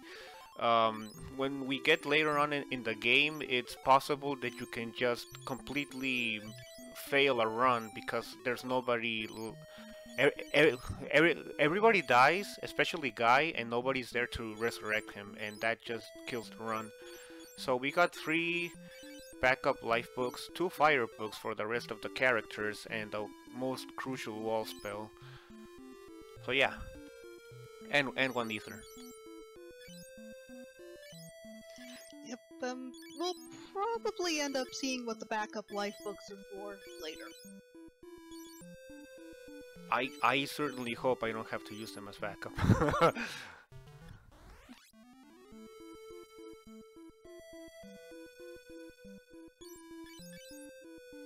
Because if that's the case, that means that, well, yeah, I'll probably die if I get into that situation. Well, let's not have that situation arise. What do you say? It's up to the game, actually. That's entirely fair, and I accept that.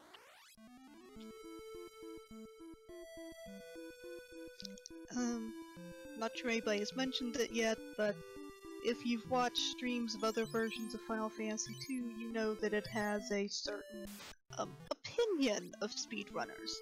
It doesn't like them. It likes them even less than it normally likes being played. Yeah, let's just hope that this game feels merciful, since I believe this is the very first time this version of Final Fantasy II is in a marathon.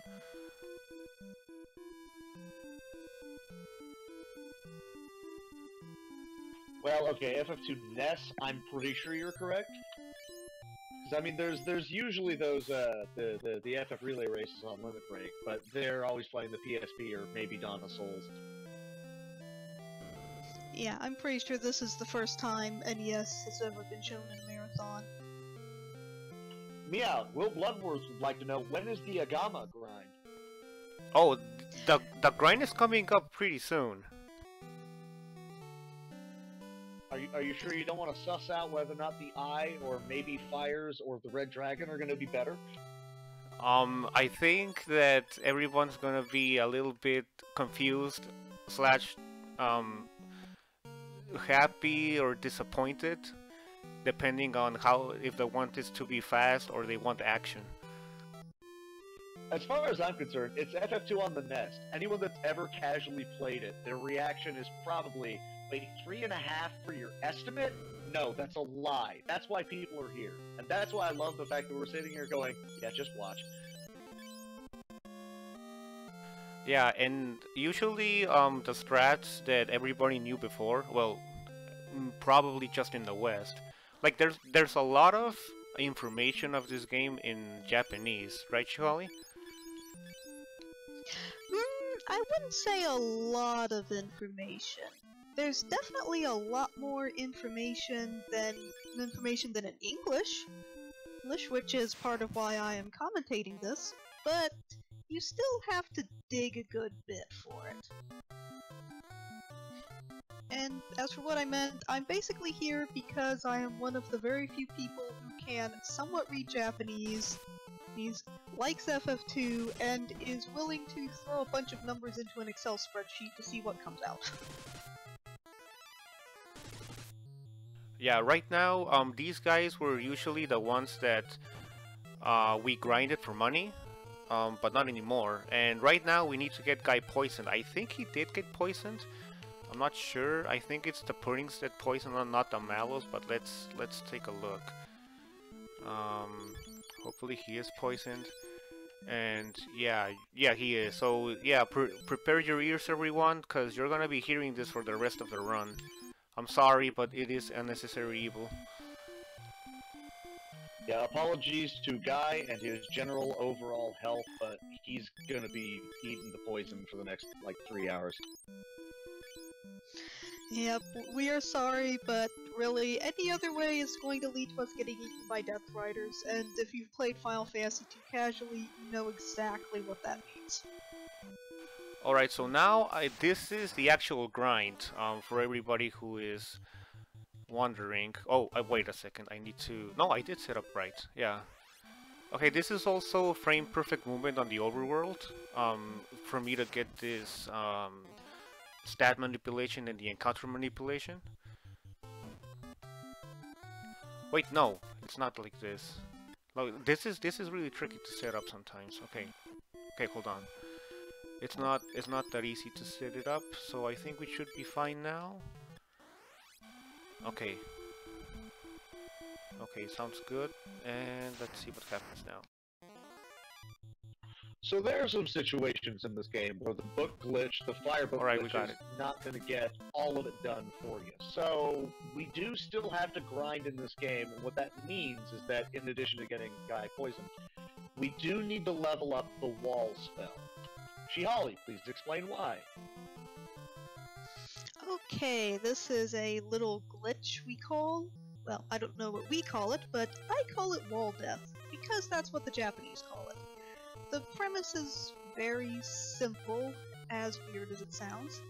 If you cast Wall on an enemy, Wall will block all black magic spells of its level or less. If you then cast an instant death black magic spell that is blocked by Wall, the animation will play, and the enemy will die. In other words, if you can land Wall on an enemy and then use your worst insta-death spell, you will kill them.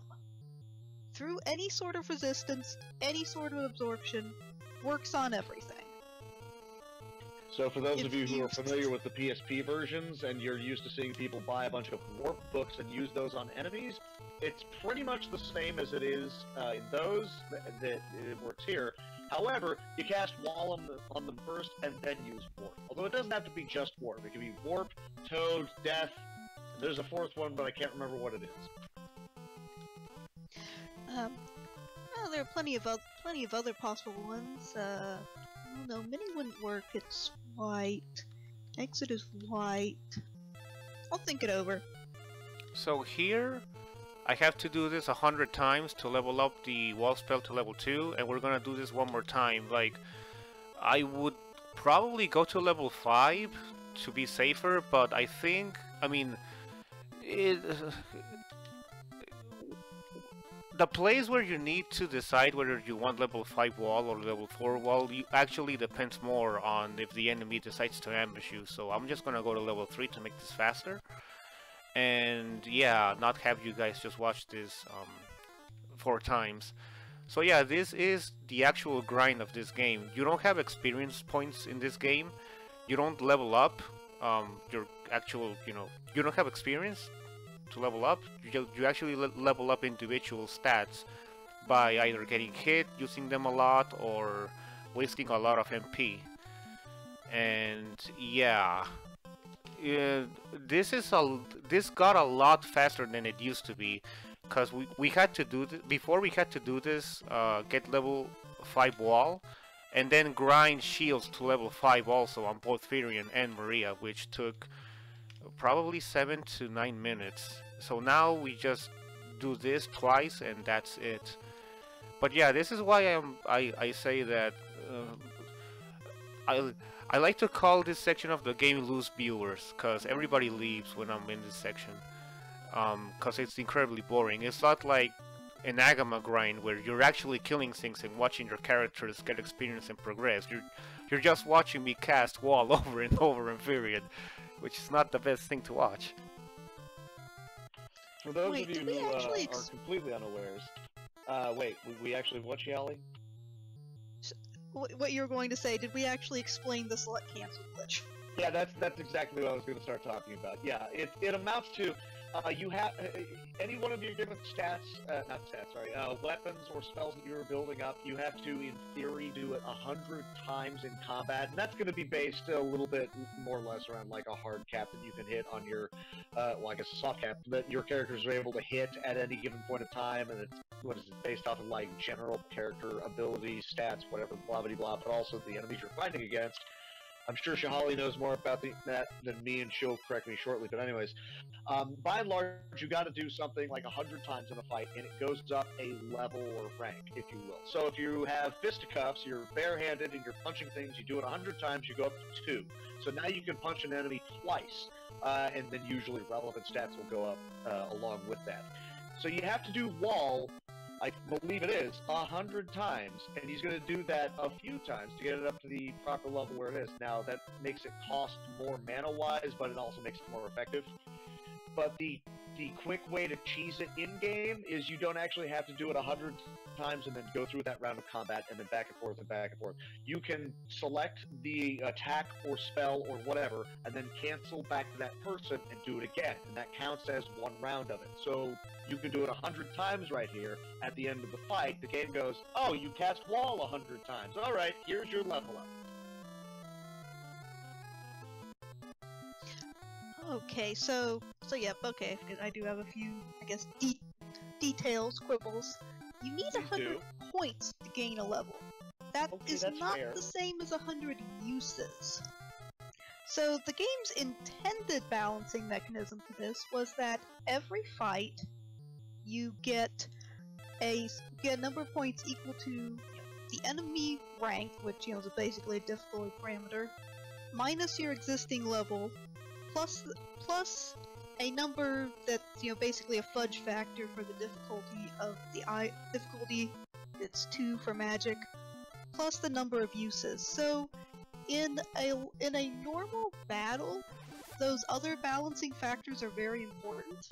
But if you use a select cancel glitch, you're essentially swamping the game's built-in balancing mechanisms. And so, if you're doing that, then 100 is a nice, easy round number to remember. But, like in this case, he actually has to use it 97 times, and then 98 times. Oh, that's... So for those of you who are casually playing this game, pick a couple of good weapons for your people, and then have them slap enemies around roughly 100 times per fight, and then go with it. I think I probably messed this up. Hold on. I need to run because I didn't line it up correctly. So we can easily fix this. I could just go back to town and then skip the first encounter. No, not skip it. Take the first encounter, run away, and then go back to the specific spot. Cause yeah, you have to enter a specific tile at a specific direction in order to get the stat manipulation that I want. Cause I don't just wanna level up the warp wall spell. I also want to get Maria's MP up. As you can see, she now has 10 instead of 5. So we are going to set this up again. Like this, because we really do need that MP up for later sections. Alright, so we do this. We reset, we go back in, and we're gonna run away from this battle now. To set it up. Let's see. Okay, that happens, that's fine. And now we're gonna run. Alright, so we have to specifically get to, not this tile, it's right here. That's the tile that we need to get to. Okay, we're good now.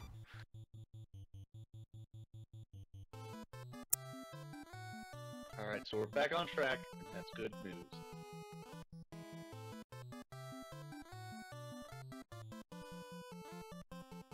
Also, for those of you who have maybe never played this game, which is probably fair, but if you do decide to pick it up casually, secondary thing, which we don't even do in the speed run at all, but if you're interested, If you feel like grinding up a particular weapon set or whatever, you can do the attack cancel over and over again, which is annoying because you can't grind up Guy at all unless you have a fourth member of the party. That's fair. If you want to just work up Fury and Maria, do it. One thing that we don't mention, which a lot of people kind of know about, it's one of those dirty little secrets of the game. If you go a little bit north of that Castletown Finn that you went to about 30 minutes ago, you start fighting enemies that are a little bit more powerful than you should be fighting, the sergeants and mages and ogre mages and such. Those guys have a pretty good chance of dropping, frankly, really decent gear, way better than what it is you'd be able to buy in towns at the time. So if you're looking to play the game casually, but you don't want to learn speedrun strats, go up there, have a couple of decent spells on hand, or have a fourth person in the party like Minwoo here, or Min, because that's just what they called him, and go punch out some ogre mages until you get enough money and equipment to make the run more feasible for you to handle. Or feasible? No, that's FF1. Feasible. I don't think that's what was really in...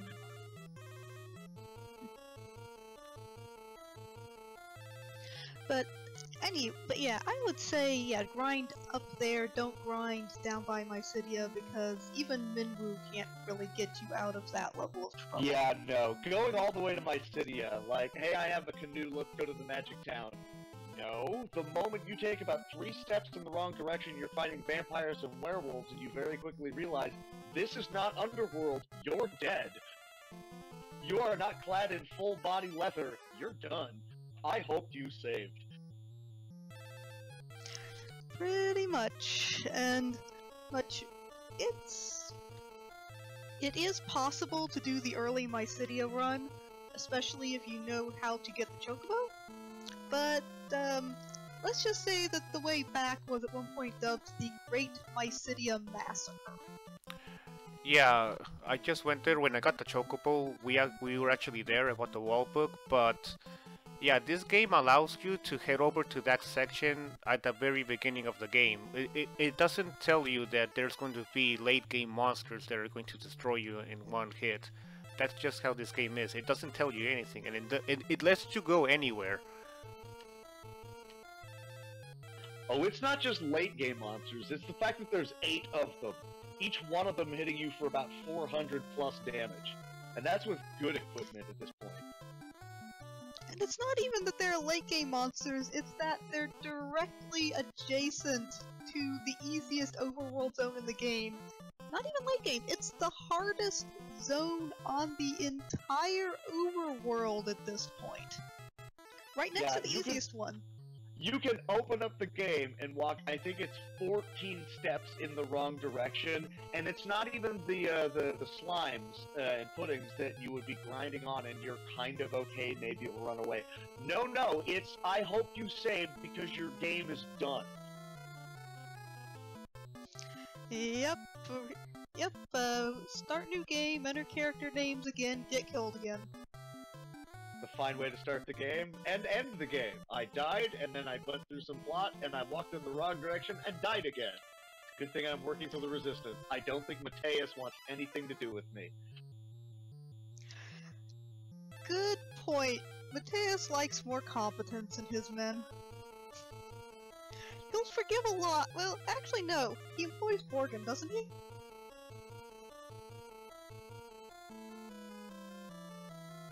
Yeah, he does employ Borgin. Borgin betrays the Finn, what do you call it, royalty? Yeah, the sources flip-flop on whether he's from Finn or Kashuan, but he definitely wasn't hired for his competence, I'll put it that way. And actually, honestly, Mateus seems okay with him as long as, he toes the line.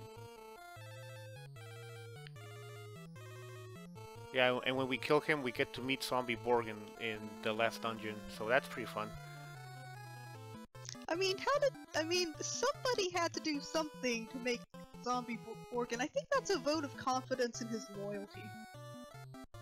I really feel like he's tolerated this moron for so long, he just keeps giving him that many more options to maybe prove he's not absolute tripe. I'll Alright, never prove it though. so here we are going to cast the anti-spell on Maria. I believe that there's a better translation somewhere out there, but in this game it's called anti. And what that does is that it attacks your MP. And this game actually levels up your HP and MP by... Well, your HP gets leveled on how much you get hit, a percentage of your health. Wait a second, I got attack, and firebook attack, and I'll get to the thingy. Okay, yeah, this game actually levels up. The more MP you use, a certain percentage that you use, you get an MP up. Same with HP. So the anti-spell makes just destroys your MP, and the game goes, oh, you used up a lot of MP on that fight. I'm gonna give you a magic power up. So now Maria has 16 max MP. So yeah. Yeah, and Mia, while trying to figure out how to do a possible randomizer for this game, practically broke his brain trying to figure out how some of the calculations would work to make leveling up any stats or abilities go a little bit quicker, so we don't quite know yet. We're sorry we can't speak to that any better. Okay, as for anti, it's called sap in later translations. A word on translation here. This is the old Neo Demi-Force translation from the late 1990s. If you actually want to play Final Fantasy II NES casually after seeing this run, I would recommend getting the new translation patch by Chaos Rush. It's a much nicer translation based on GBA. The only problem is it can't be used for speed running because it has a built-in dash feature. And that's...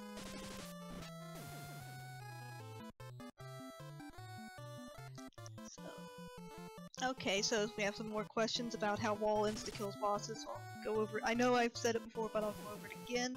Basically, when you hit an enemy with a spell that is blocked by Wall, the animation plays and the enemy suffers the effects of the spell, namely being insta-killed.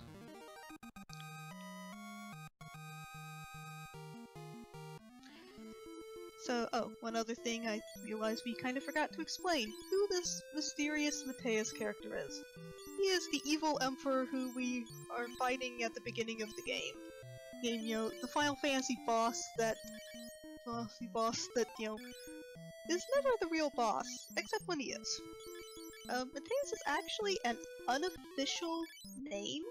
It appeared in the novel, which is not canon. In canon materials, he's just the Emperor.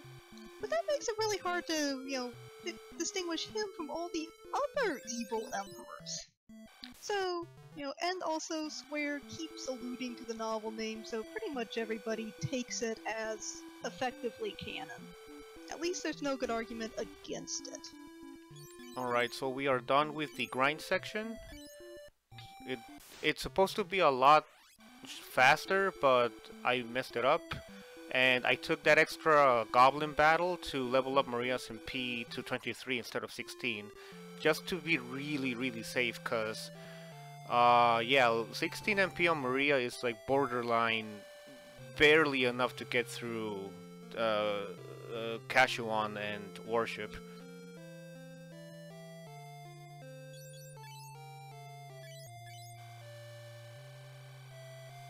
Because yeah, we need to skip encounters on 2 dungeons back to back in a bit.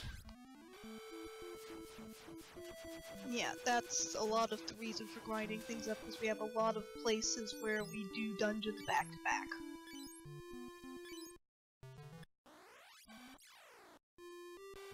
So funny fact, I do a hard reset right here, and these guys like have the absolute same pattern every single time. Those 3 NPCs block you that entire section, and I don't know how to avoid that. So yeah, you guys wanna explain the difference between the hard resets and the soft ones? Sure. The hard reset completely resets the step counter. If you run Final Fantasy 1, you're familiar with how they have a step counter that goes in a set cycle. Well, so do 2 and 3. And a soft reset will not reset the step counter. However, what commonly happens in this game, because of the very long unavoidable title screen, is to do a hard reset to reset the step counter and then follow it up with a soft reset just to get to the loading page faster.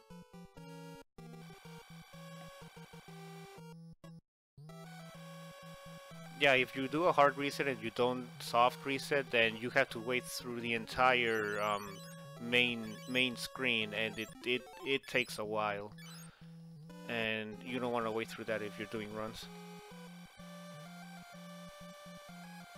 So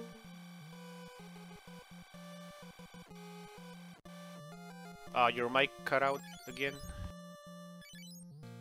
you know it as that big airship in the mountains. Oh wait, did I and She-Holly cut out? I'm sorry. I believe so. Well, I apologize. Where are we at? We're gonna go punch out Borgin some more? Not yet. We're not. No, but at the moment we are trying to destroy the Dreadnought. Well, there's more Borgin taunting, at least. Really, all that matters is that Borgin? I don't like that guy. I'm gonna either hit him or talk junk at him. I'm much more interested in this other character who well, can't really see the stream right now, but there should be another character turning up shortly. The Dark Knight.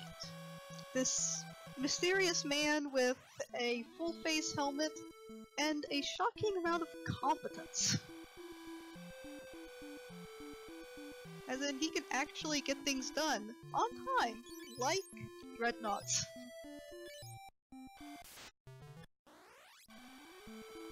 So, marathon save route involves, hard resetting after every single dungeon, because the normal route doesn't have that safety. If you mess up, well, okay, in the first dungeons, you can probably mess up and still be able to kill the enemies or run away.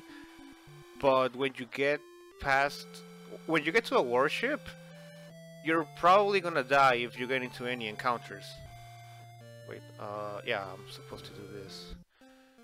I mean, to be fair, if you get into most any fights, really from here on out, that isn't an intentional boss fight, you're in a large amount of trouble.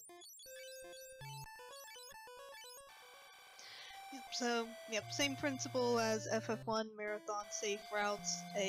Routes, in case anything does go catastrophically wrong, we'll just be able to restart from the last save.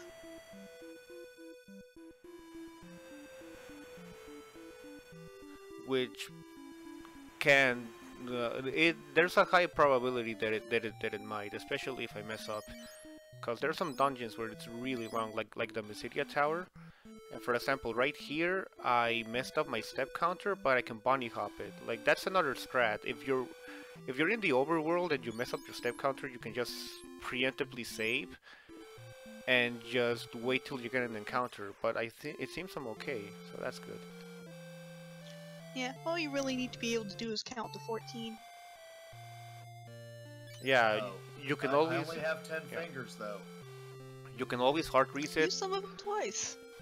You can always hard reset, and it's always gonna be 14 steps for the first encounter. Now, if this is an FF1 rando meow, that would be great. Oh, that would be awesome. 14 for the first encounter that's so... I mean, come on, man. How many tents do you have by the point where that's really gonna matter?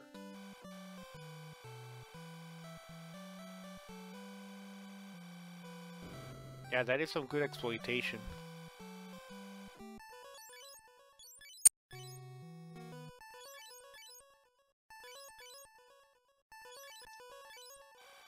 Missing of my inputs there. So you need to get all these keywords. This is another feature that FF2 implemented. You progress the story by learning and saying keywords to specific NPCs. And there's been a lot of runs that I've botched because I didn't get that sunflame keyword. So yeah, that's another way that this game can destroy your run, by forgetting to get the keywords that you need.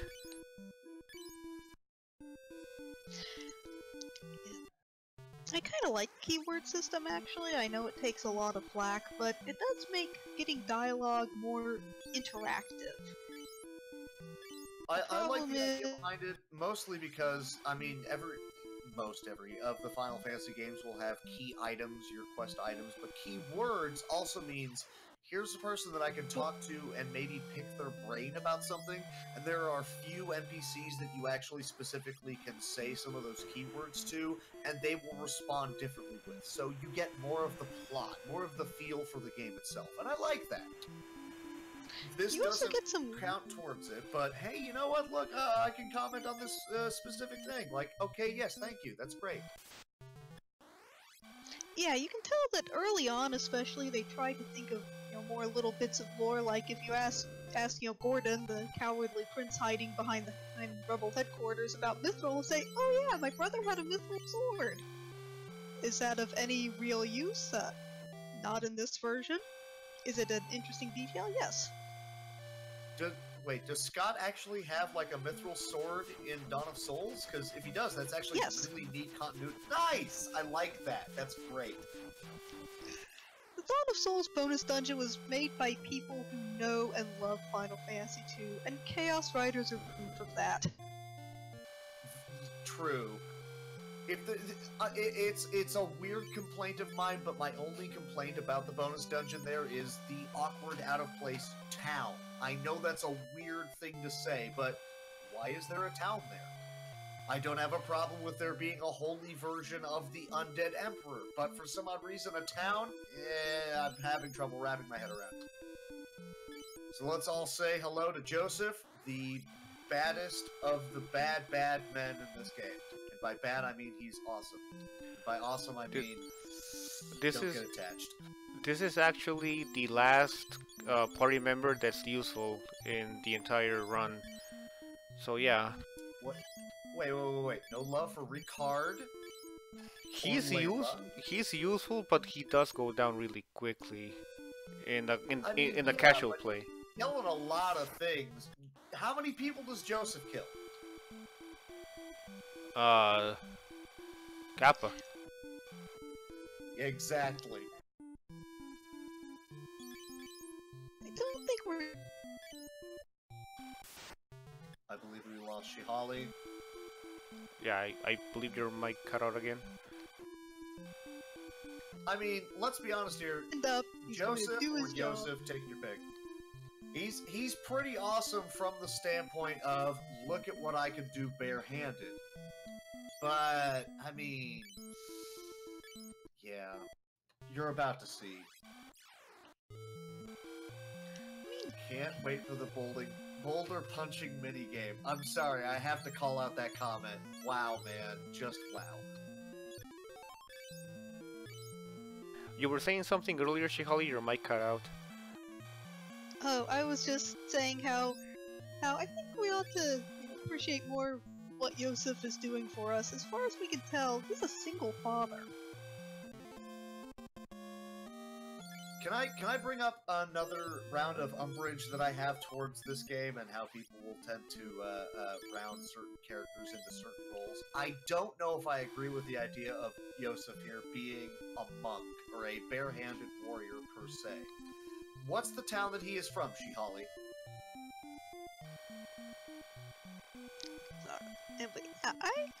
I don't see any problem with treating Yosef as a monk. Because he does come with nothing.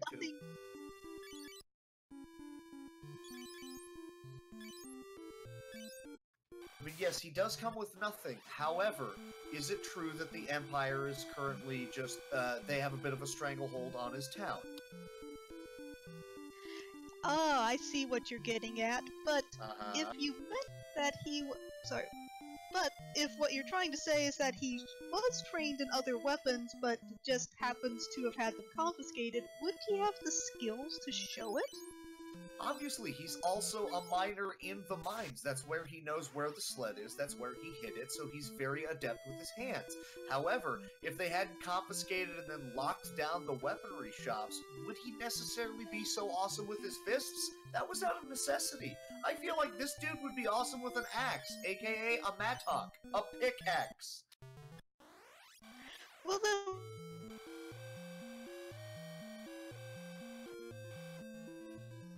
Alright, we lost Shihali again, but I'm going to assume that she agreed with me fully. And that ends the argument. Thank you very much. My side of the argument is he doesn't have any skill points in axe. I mean, if they'd That's given him because he axe didn't get the opportunity to because of the Empire. I feel like if this man has this natural level of strength that he can punch all of these things to death, he's gonna be great if you give him an actual weapon. Well, I mean, it's Final Fantasy 2. You can train him into whatever. I often train him with bows for reasons that anybody who knows Soul can probably figure out. Because you throw him in the back row, because why on earth would you have Joseph do anything else? Exactly, I throw him in the back row because that way he actually survives. Yeah, exactly. I mean, you have Joseph, Scott, and Minwoo, and oh, who's the fourth? Oh no, Richard. That guy. Fun fact, well, though. yeah. You have the exit and the warp spell here, but in this game, since it has actual story, like, the devs decided to include progressing story in this game, and that makes it that when there's a significant plot line, and I just messed up that step. Kappa, hold on, let me see if I can run from this. I hope I can. I can. Okay, we're good. Yeah, as I was saying, since the developers decided to throw in plot here, whenever you have a dungeon with plot line, you cannot warp or exit out of that dungeon, and this is one of those dungeons. I cannot warp or exit out of this. That's actually interesting because I didn't know that fact, and thank you for bringing that up to me. There is one other dungeon that you can't warp out of, but well, I guess that does have a plot cutscene at the end, and Finn Castle. Yeah, I guess that makes sense. I was gonna say, I thought it was Dreadnought, but I'm pretty sure you can. Okay, no, that makes sense. No, you cannot warp out of Dreadnought. In fact, there's something I'll mention when we get there. An extra little fun thing. Yeah, this game has a lot of surprises for people playing, especially casually. One of the most fun things of this game, and by fun I mean incredibly frustrating, is that when you get to a warship, well, in general this game has an insane amount of unrunnable encounters. Yeah, just a smidge. That's why potions and cures and sadly a poisoned guy are your best friends.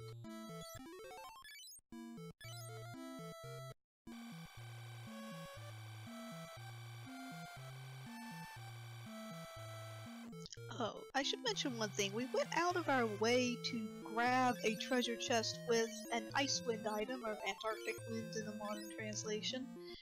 You're probably asking yourself, why do we need a battle item when we have a fire book that annihilates everything? Because well, we like you'll see. Icewind Dale. I had to do it, I'm sorry. Well, Yosef does, I'm sure. That's fine, he will die just like I did with that pun. I liked your pun, Drum. In case you haven't figured it out yet, if you're looking for a spoilers-free Final Fantasy II stream, this is not it. Also, if you're a casual player, you should have grabbed the ancient sword on this floor. It makes your life many, many times easier. very true. Also,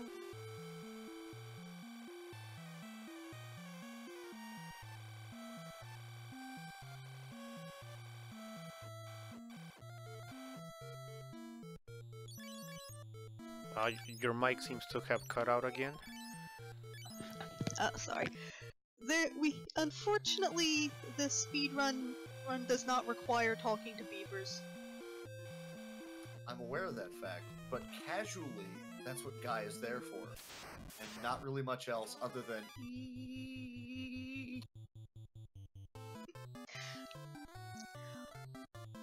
Well, that's not entirely true. Guy can also figure out which animals are about to attack you in boss fights. Guys, speak beaver.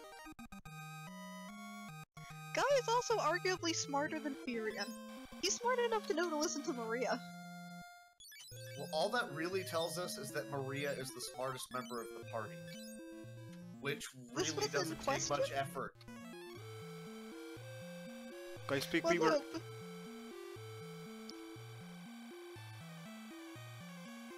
I think your mic cut out again, sorry.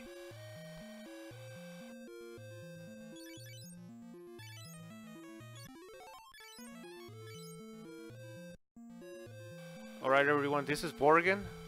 He betrayed us to the Empire and now we're gonna kill him. No! Borgen betrayed us? Wait, how could he betray us?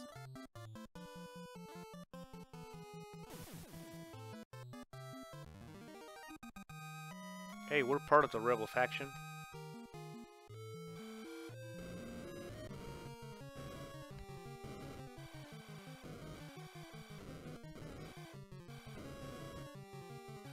So, I'm sorry for any of you that maybe grew incredibly attached to Yosef, because, well, who here has seen Raiders of the Lost Ark? Because this is what happens when you're not Indiana Jones. Sorry. Rip Joseph. No, Shema, that's not a Star Wars reference. Ba-ba-da-ba, Yosef. ba-ba-da. Oh.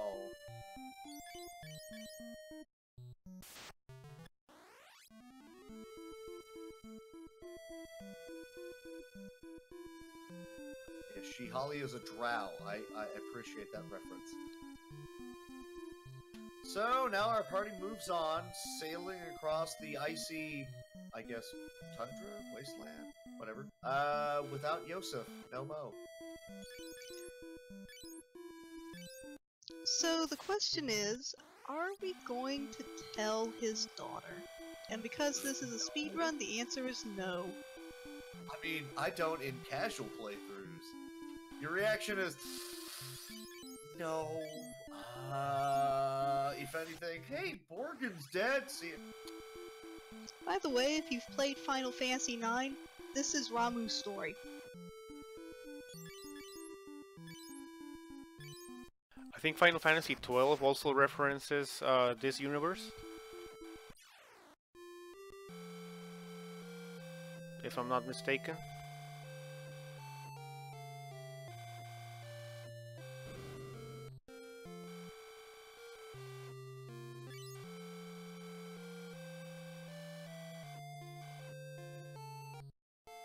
I can't recall if it does, but I haven't played enough 12.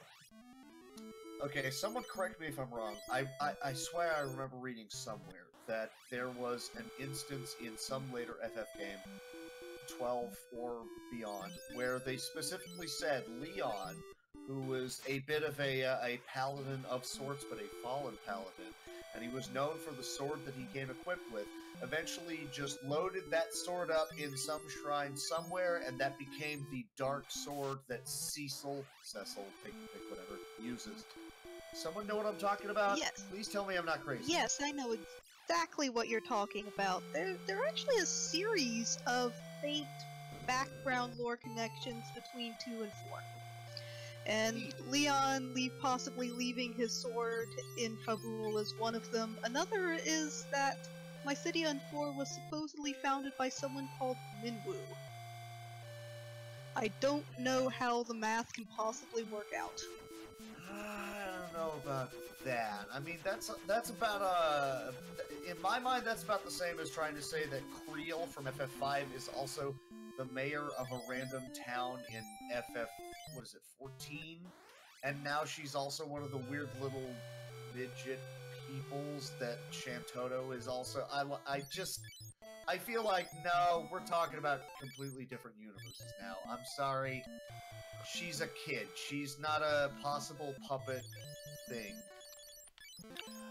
This is the only place where, well, this and any other place that has this music, like these are the only places where I don't like to hear the Poison sound because this music is awesome. Ah, that's another reference. This game has a family of dragoons named Highwind, and in some of the remakes, the little dragoon kid we'll meet later is named Cain. However, like the other connections, this Cain cannot possibly be the Cain Highwind from Final Fantasy IV because Final Fantasy IV's Cain Highwind's father's name is Richard, and Final Fantasy II Cain Highwind's father's name is Philip. I'd also like to point out that I'm pretty sure they're also not both blondes, and so the Cain from FF4 would have had to have lived a very long time for that to hold water.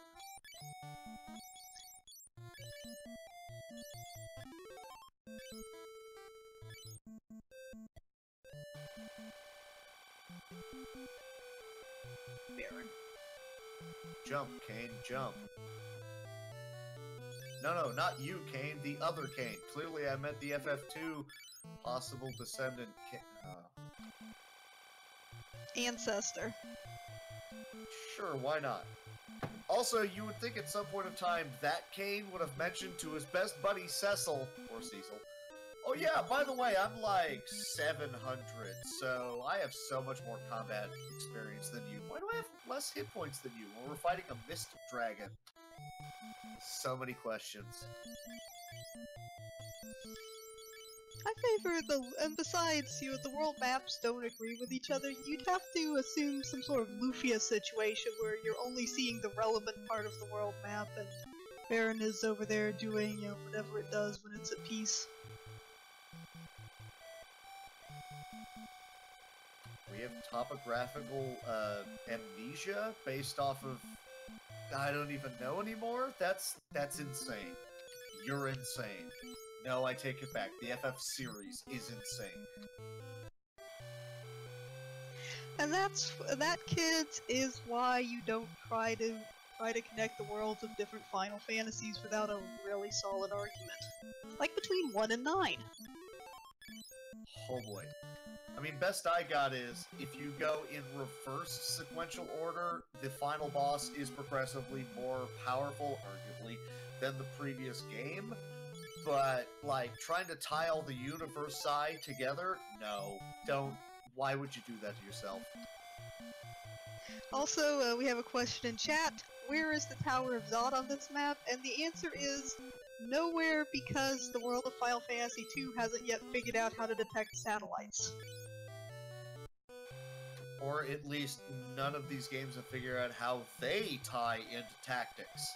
Look, I loved those frickin' exploration missions as much as the next dude and all, but, I mean, look, you didn't find the Tower of Zot, you didn't find the Tower of Ultimecia, you didn't find wherever it is that, what is it, Palamechia Tower? There's so many towers! You didn't find it! It didn't happen! You were lying to me so you can get experience and guild. Go back to the back of the party and let Mustadio stop your arms. Alright, so here is the another boss battle, which if I get ambushed, I'm going to have to waste, and I do mean waste, because I have to use a life book on Gordon to resurrect the rest of the party, and we did not get ambushed. That's great. So we are good. Yeah, because I've seen the runs where you're not good here. Holy butts, yeah, man. Yeah, if we get ambushed in this fight, that Red Soul is going to cast Fire level 8 on everybody, and the only one who's going to survive is Gordon. And you have to use a life book. You have to have Gordon learn life, and that takes away one life book for the actual important part of the run. So yeah, you never want to use a life book on Gordon. Also about this boss is something of a roadblock in the GBA and PSP runs of this game.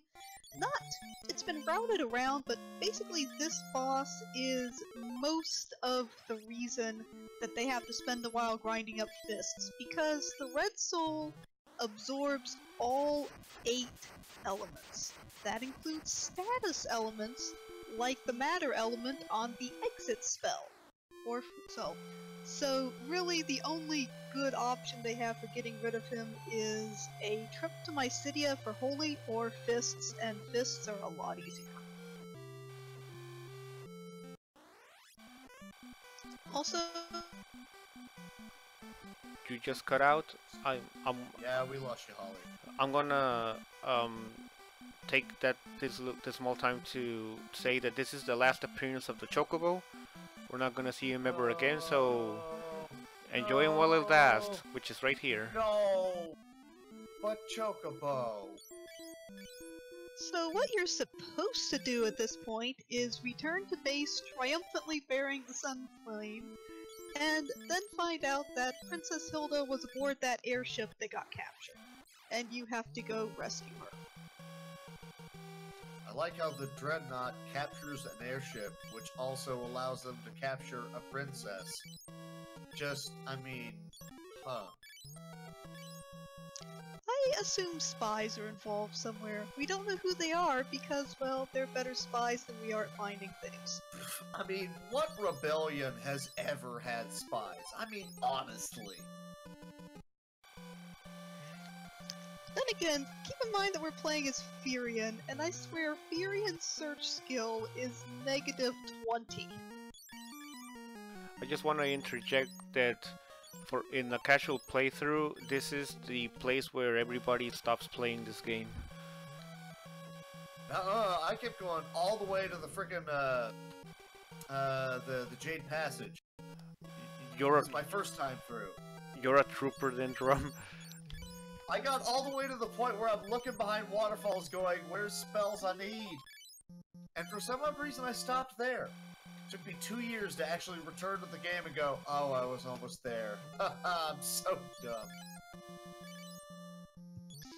And, by the way, you don't have to use that pass to get onto the Dreadnought. If you want to save a spot in your inventory, you can instead give the keyword Wild Rose, and the guard will recognize you as a rebel and fight you, and then you have to fight a captain.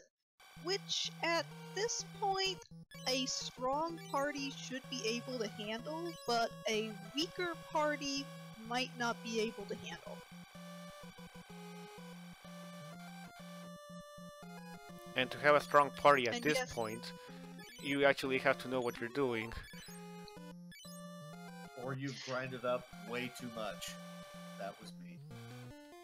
Yeah, and as I'm a little bit behind on stream, as Tristan is saying in chat, as soon as you rescue the princess, the word gets out, and the Dark Knight blocks the exit, and you are at the point of no return for this. You can very easily, on a casual playthrough, be trapped inside here to die, which I'm sure was Mateus's intent. Quick sidebar fun fact, Mateus did not have a name until the novelization of this game, which came out in the 90s. He was just the Emperor. You know, the big bad dude, like Chaos, but if they decide to give him a name later. As far as anybody knew, up until this point, he was the Emperor. But no, he has a name. It's Mateus. And he's the second most powerful FF villain of all time. Yeah, I said it. I still disagree on the grounds that he has not shown any capability to destroy and or seriously rearrange the universe. Well, who has then, if you're going to posit that argument? Well, the problem problem is you can't. There aren't any villains who you can prove are able to do it, because if they rearrange the universe, then you would not be able to defeat them, and the game would be unwinnable. So you just have to go off the villain's statement that they can in fact rearrange the universe. You know, like Neo Death, who manages to dump a couple of towns into the void, which I would argue is a bigger feat than, you know, just leveling them in a conventional manner. That's fair, and I would like to also offer points to the fact that X-Death is an angry tree that is able to take on a lot of things out there. And that's great, but once you punch him in the face hard enough, X-Death is done. I don't care if you were able to turn nothing into power, you still eventually died and you're done. Golbez died, like, apparently straight up to Rydia when she came back and summoned things, but his arm still was somehow able to A, resurrect the entirety of his abilities, 2, grab the crystal, D, teleport out, and F is not even the final boss. So great. I honestly prefer the 3D version of that, where instead of his disembodied hand, you just see his unconscious body, you know, stir and grab the crystal after everybody's quit looking. And, I mean, Cecil is not a very smart man. You know, I've sometimes wondered whether Cecil or Furion is smarter, and I'm leaning towards Furion? Wait, are you arguing that Furion is the most powerful FF boss? Like, baddie? No, I'm arguing that he's smarter than Cecil Harvey. Okay, no, there's no argument there. I mean, there's a little bit of an argument because Cecil is like, no, I good person, I do things, which is like guy levels of stupidity. Whereas Furion is like, maybe I should change up my approach a little bit so I'm not constantly just dead. So I get that. But for my money, honestly, okay, Chaos, who is like, you killed me, but I go back in time, and then these 4 creatures are going to resurrect me, and so unless you want to strand yourself back in time, 2,000 years, I'm just going to keep wrecking the world? Yeah, he the best. Mateus is, oh, I'm so powerful, and oh, you killed me? Cool, I took over hell.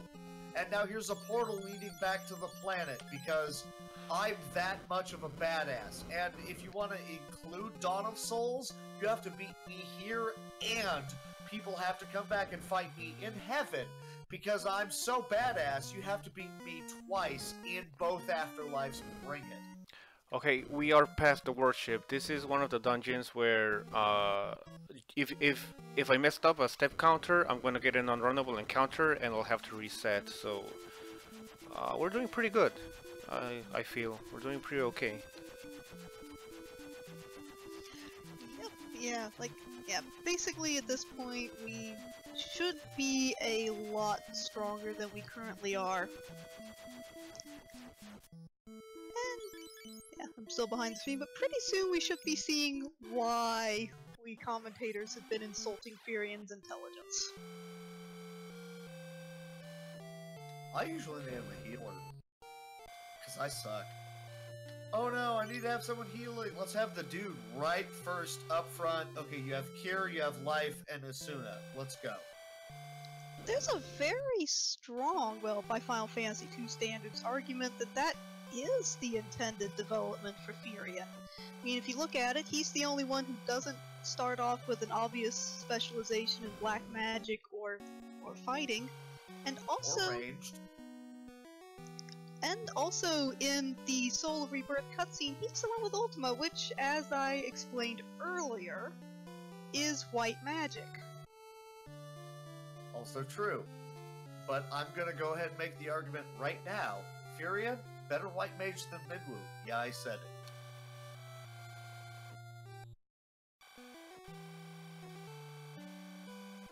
Guys, speak Beaver. I speak Bieber? Guy, speak Beaver.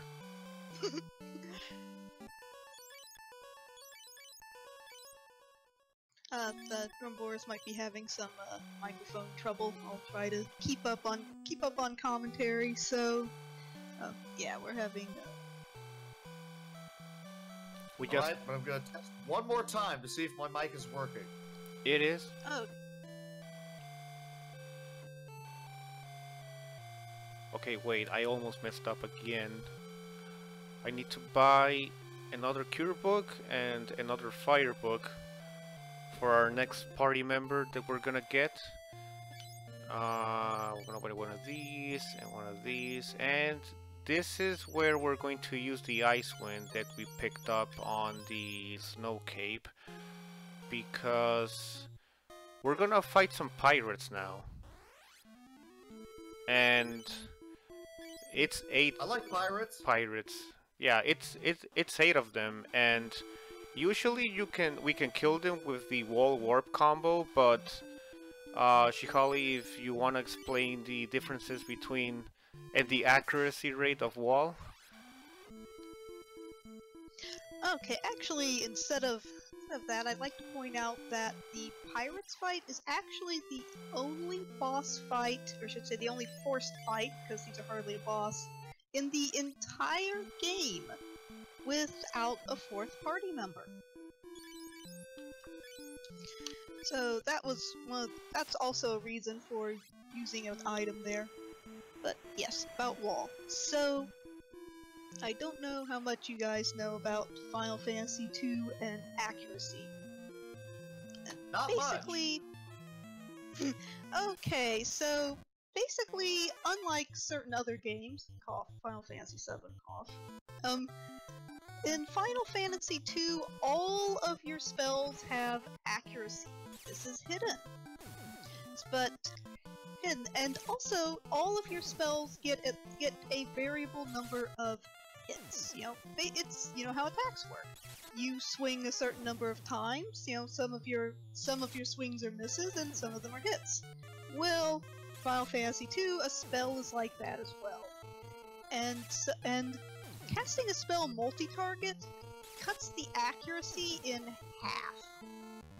So this makes it much more likely that you're not actually going to land wall on all of them because you're not accurate enough. Which is going to be a problem with stats like this against these pirates. These pirates are a joke, but they could still pretty easily slaughter a starting party like this. Meow, we're almost an hour and a half in. You took that long to beat the pirates to get the boat? I know, right? Yes. Dude, what? That's past imps with crack, dude. What happened? It's the game, man. Did you have? Yeah. On the bright side, this boat comes with crew and pirate captain.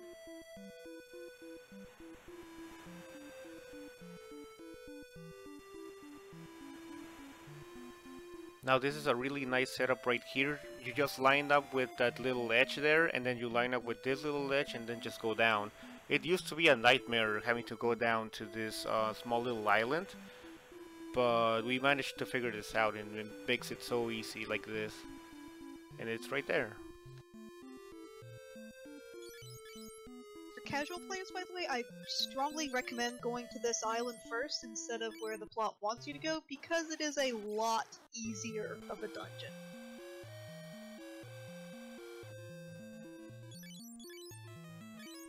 Meanwhile, we are going here in particular because there is a book we need to pick up that can't be bought in stores. The Scourge book, or in this translation, Arrow, because it will set Firian's evasion value to a specific value. We value 82%, which is relevant because we're going to need him to go after Maria, but before the monsters can move. So we need an intermediate value. Yeah, it took us a good while to get into a relative sweet spot in order for Firian to go after Maria, but before the monsters. And I was not supposed to get into this encounter, but the good thing about this dungeon is that I think every single encounter is runnable, if not like 99%.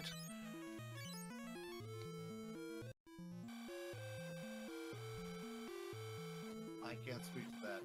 Shihali, do you know? I don't recall offhand for the tropical island, but yes, I think everything here is runnable, very much unlike the next dungeon we're going to visit, which has about half unrunnable. Yeah, this is the only dungeon where if you mess up your steps, it's fine because you can just run away and keep going. And this is let's call this place like your small break from the speed run. Like every game has a small section where you have a break from it, and this might probably be it.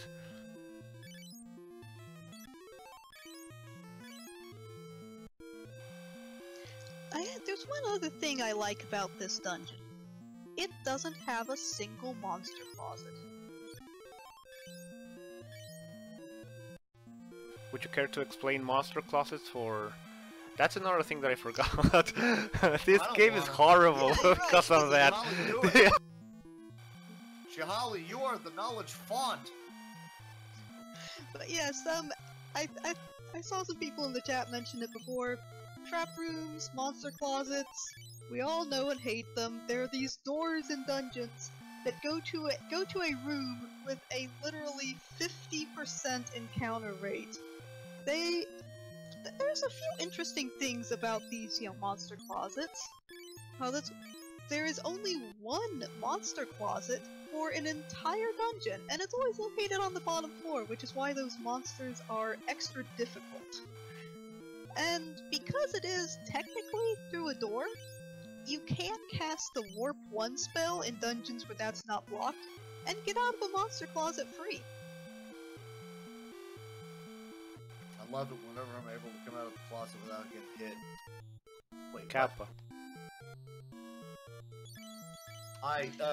Wait. I'll drop a Kappa I at the don't end know for you.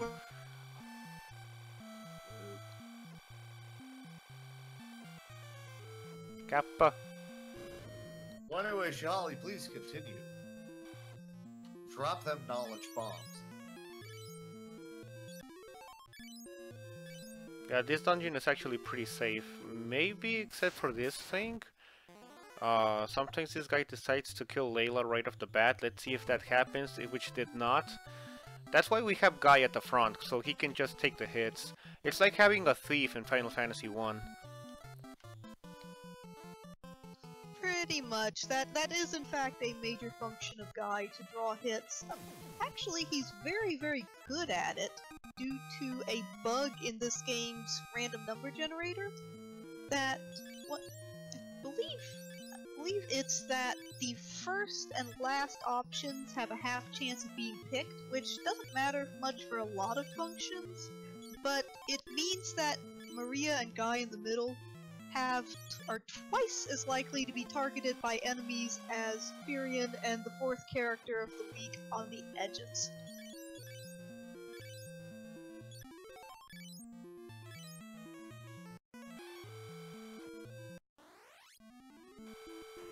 And I'm not sure, I know we mentioned the row system, I'm not sure we mentioned that characters in the back row are literally untargetable by physical attacks.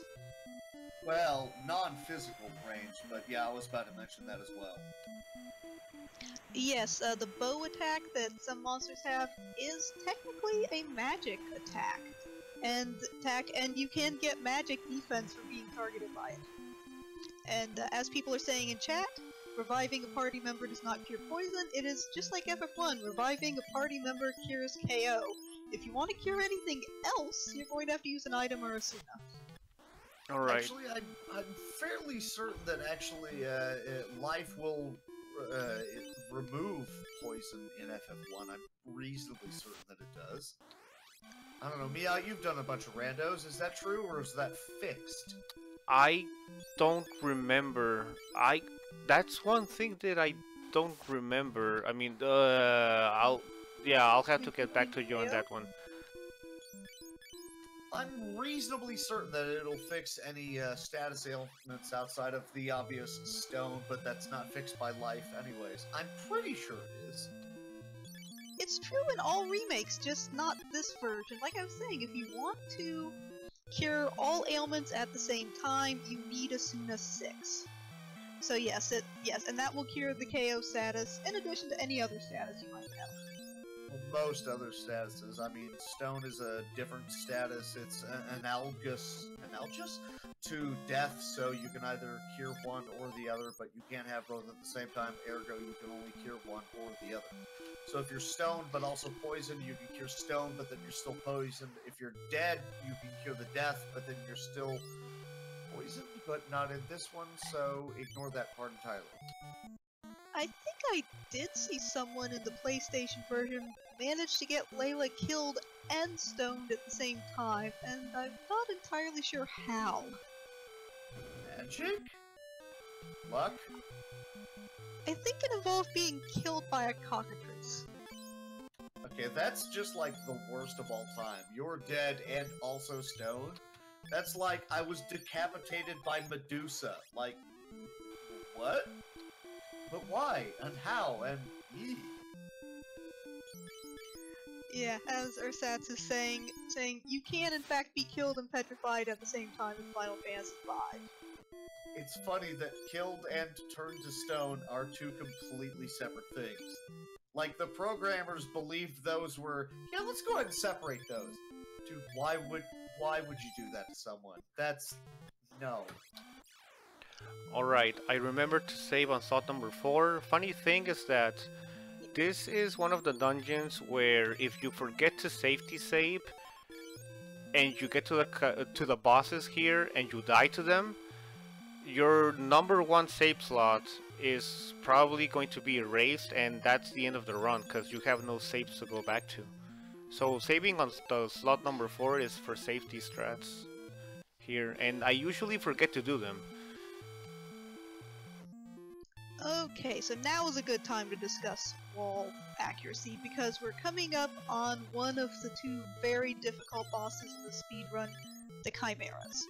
You can get anywhere between 1 and 4 of them, a lot like the wizards in Final Fantasy I, and they will, among other fun things, ambush you at a pretty good rate. We're not entirely sure what the rate is, but it's around 30% chance of being ambushed. They have a fire breath attack that will wipe out Furion, Maria, and Guy in one shot. And if they focus fire on Layla, they can take her down. Yeah, this is this is the second most dangerous encounter in the entire game. Your speedrun can just die right here. And it all depends if you get ambushed or not, or if you get really bad luck on 4 chimeras. Yeah, if you get 4 chimeras, it's very likely you're going to die no matter what you do, because you can't get enough damage out before Layla's 150 hit points run out. Yeah, we're talking about the 25% chance of damage happening versus the other 75% chance of them wiping out, specifically Layla. So go ahead and do the 25% chance times 4 for her to kill everybody, and then also you have an extra war book. Actually, I guess it's exit book, isn't it? And you can't use exit for the wall death trip because right. exit is white. Yeah. Wall will only block black. So that's why it's important to know whether you're dealing with the white mage or a black mage.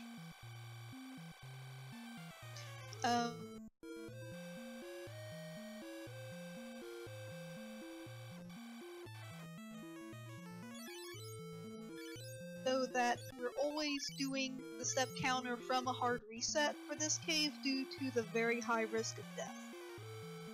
Yeah, all you really have to do is then remember 14 and then whatever the next few numbers are for the step count to avoid fights all the way up till the boss.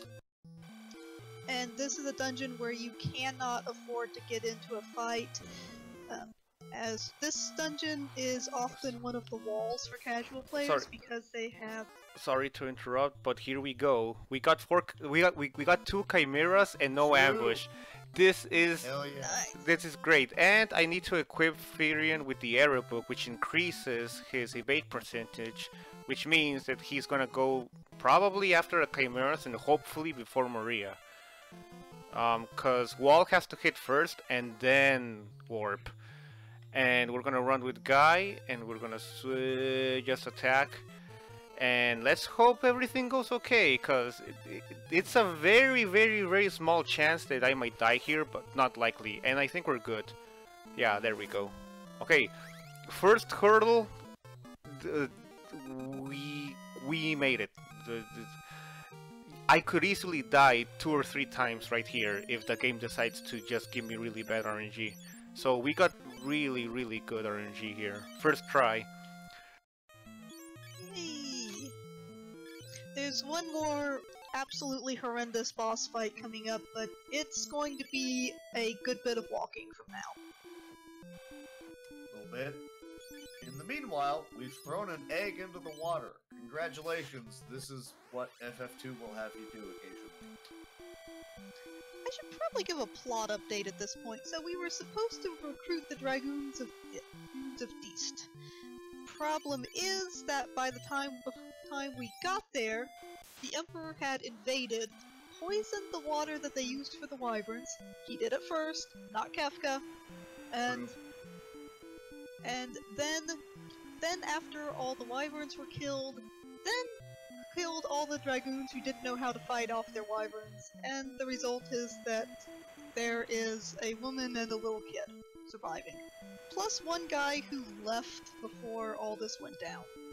And got eaten by a giant fish. Or let's say sea snake. Worth mentioning. Sorry, go ahead. No, I was just gonna say that he's more like a sea snake, not a fish. Or maybe, yeah, I guess it's just... Disregard what you said. Whale, but yeah, alright.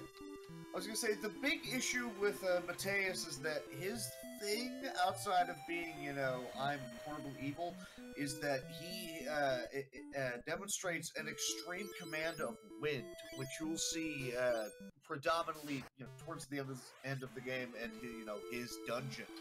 So the big thing is, if he can incapacitate or just outright remove people that, you know, excel combat-wise in the wind, aka people who fight on wind-related creatures, yeah, then you're probably doing well. So if he can take all of them out, great. So that's the reason why he tried to take out the Dragoons and also the Mounts. So you threw an egg, which will create one more Mount into the water, which will hopefully allow it to spawn. And then you also are good buddies with one more Dragoon, which will allow you to then actually traverse this one nearly last location, and then take out the Emperor. Because Mateus, we don't like you, Nomo. You suck. So...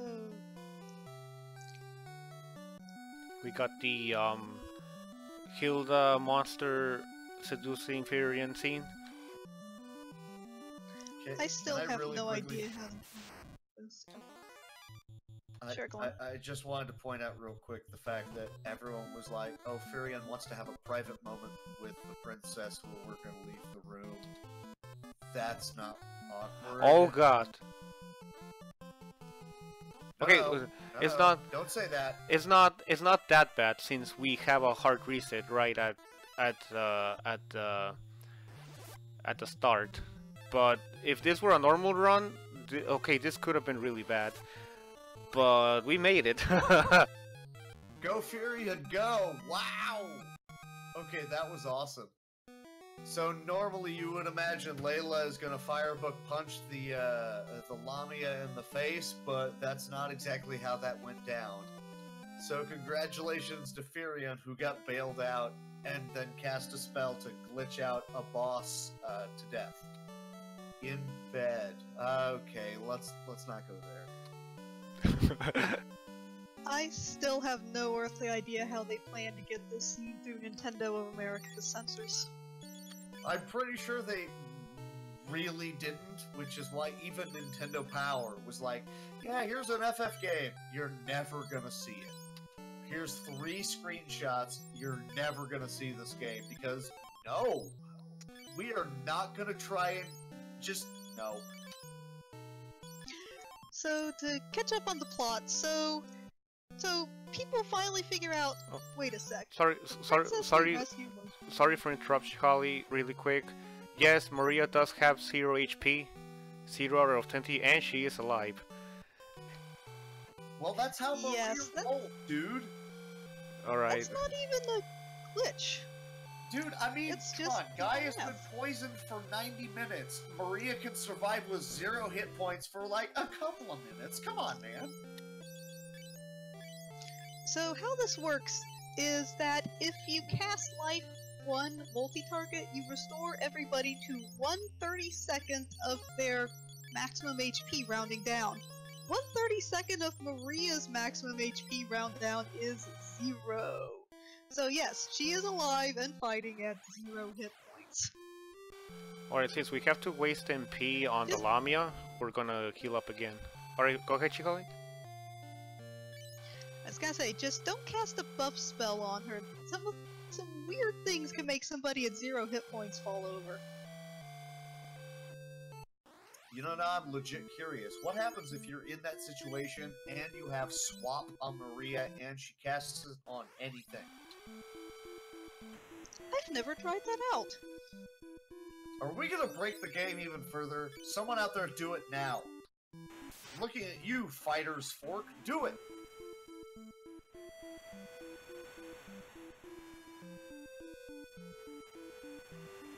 Or don't. It's your call. I'm sorry. Yeah, the other way you can get somebody alive at 0 hit points is if somebody leaves the party with 0 hit points, let's call this individual Gordon, and then comes back to the party. Do we get to change out Gordon for someone with a better name, like Ricard or anyone? Layla. Yes, I like this. Yes, Maelstrom's asking, it's actually more 1/32nd only at level 1. You heal more and more of the maximum HP at a higher level of life. So you... And we lost you, Holly. So yeah, it's the levels per characters, which the game has some sort of a mathematical Gordian knot to determine what your level is. You can hear the air quotes there. And then factor in the percentiles it's going to have to do for life regaining, you know, situations like that. To determine those levels of how many hit points you have right now, which is why Maria, with a robust 30 hit points, was what she had, 20 hit points, what she should have at that point in time, is alive but 0. As a good way to sum up Final Fantasy II in general was that no, this game was not sanity checked before release. Yeah, that sounds about right.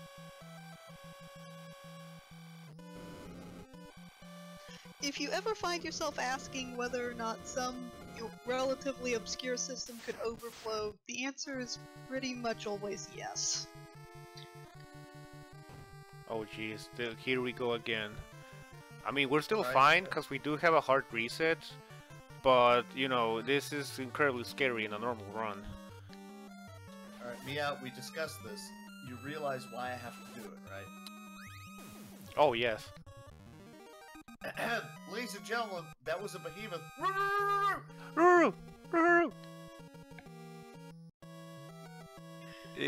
That's the only thing that's gonna come even close to being a dog in this game.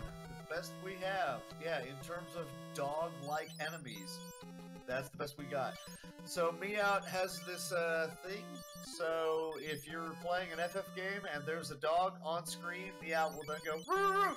and it's positively endearing. But for FF2, there's like none of them. So the best that we got, as he said, was, well, the behemoth is kinda like a dog. So there we go. That's the only time you'll get to hear it. If you would like to hear more, please watch some of the FF Rando runs that he ever runs it. Or any of the ones that he commentates in. Or really just any ever. They're great to watch. If you love FF1, watch a Rando run. Please. And pick it up. It's really fun. Darn tootin'. Shoutouts to Entrepreneur. Shoutouts to Entrepreneur and everybody in the tournament and the FFR community. You guys are great.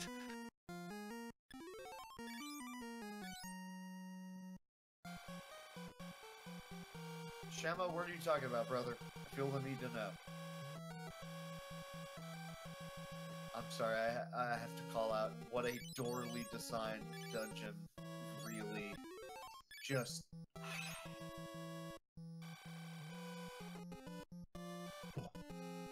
Yeah, there's a general feeling among fans that the game would in fact be better if Paul were ever in the party, but he never joins. I mean, having a ninja as far back as FF2, I feel like that would be game-breaking. We're talking about, like, really good offensive spells and throwing things. So, in FF2, where the back row strats are clearly better, that's hacks, yo. I mean, dang, yo. No, you've got a point. Something like FF3's, shurikens that are consumed when you attack wouldn't be impossible to implement in 2. Yeah, but the fact that you have to re-equip a shuriken every time, that's a big reason why I love the speedrun strats, is so I just, like, buff a lot and then attack. I don't actually have to equip things. Okay, cool, let's go. For those of you not in the know, the FF3 glitchless strats, at least, the person that beats the last couple of bosses in the games is the higher level white mage. You actually cast haste and then wall a bunch on them so they take 1 damage, and they have tremendous amounts of attacks and damage. And then they dual wield staves and just beat the hell out of the last couple of bosses in the game. It's silly to see a devout just staff things to death. Versus, the ninja, who has the badass ranged weaponry. But you have to stop and re-equip it every time you throw one. It's weird. It's awkward is actually a better way to put it. So I feel at some point we should have a plot update. So, as I'm sure everybody has found, the princess you rescued in the Dreadnought was fake, and you were let in just for the sake of getting this fake princess into the rebel hideout. So we had to go walk knowingly into a death trap, rescue the real princess, get out because Mateus is a little negligent, and so hopefully we've got the real one this time. And casually, that's actually a pretty dangerous dungeon, because one encounter in there can just rip a party to shreds. I have no idea why Layla had 0 HP there. She didn't die, but okay. She did die in the Lamia Queen fight. She did? Oh, she did, that's Yeah, right. she did. She and Guy did. That's the second way you can get somebody at 0 HP, if somebody returns to your party and they were at 0 HP when they left. Alright, we managed to show that off somehow. I wasn't planning it, but we did. Haha.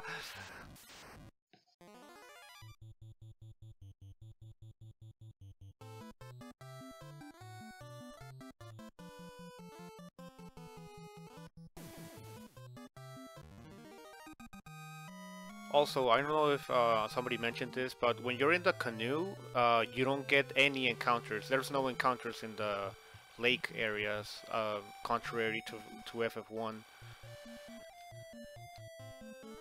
Also true.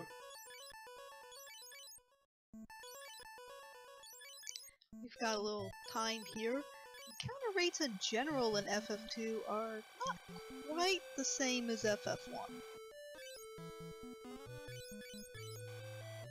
So, in most areas, the encounter rates are 1 per 256 higher, so the encounter rate on the overworld is 11 instead of 10. Dungeons, it's 9 instead of 8.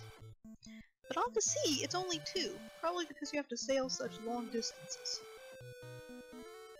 I maintain it's because of the speed of the boat while you're traveling. Yeah, I think FF2's boat was generally written so that it would be traveling long distances. Oh, that's it. Chocobos. Chocobos actually do not freeze the step counter in this version. They set the encounter rate to 0. Which makes it look like they were still deciding what the Chocobo would do. Maybe it would have just reduced the encounter rate instead of zeroed it out.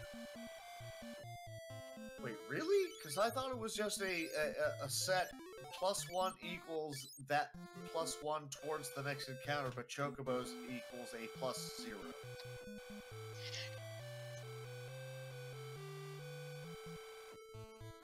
I think we lost Charlie again. Either that or I broke her. Shahali? Or the Dreadnought. Oh yeah, you're gonna have to repeat that because your mic cut out. Yeah, all we sorry. heard was for the Dreadnought. You really want a hard reset for the Dreadnought because steps keep going when you're on the Chocobo and it's hard to control. So it would be really easy to take an extra step. Yeah, Chocobo's really fast, and if you mess up once and it's a really long walk, you're not gonna have a fun time in the Dreadnought. Possibly not even be able to do it. Yeah, not even be able to do it actually. So you do need a hard reset there. Incidentally, this is the dungeon where casually you would be able to pick up the Blood Sword. Oh, Blood Sword. Yes, please. And Please, at this point it would please look... talk about the damage of the Blood Sword, Shihali.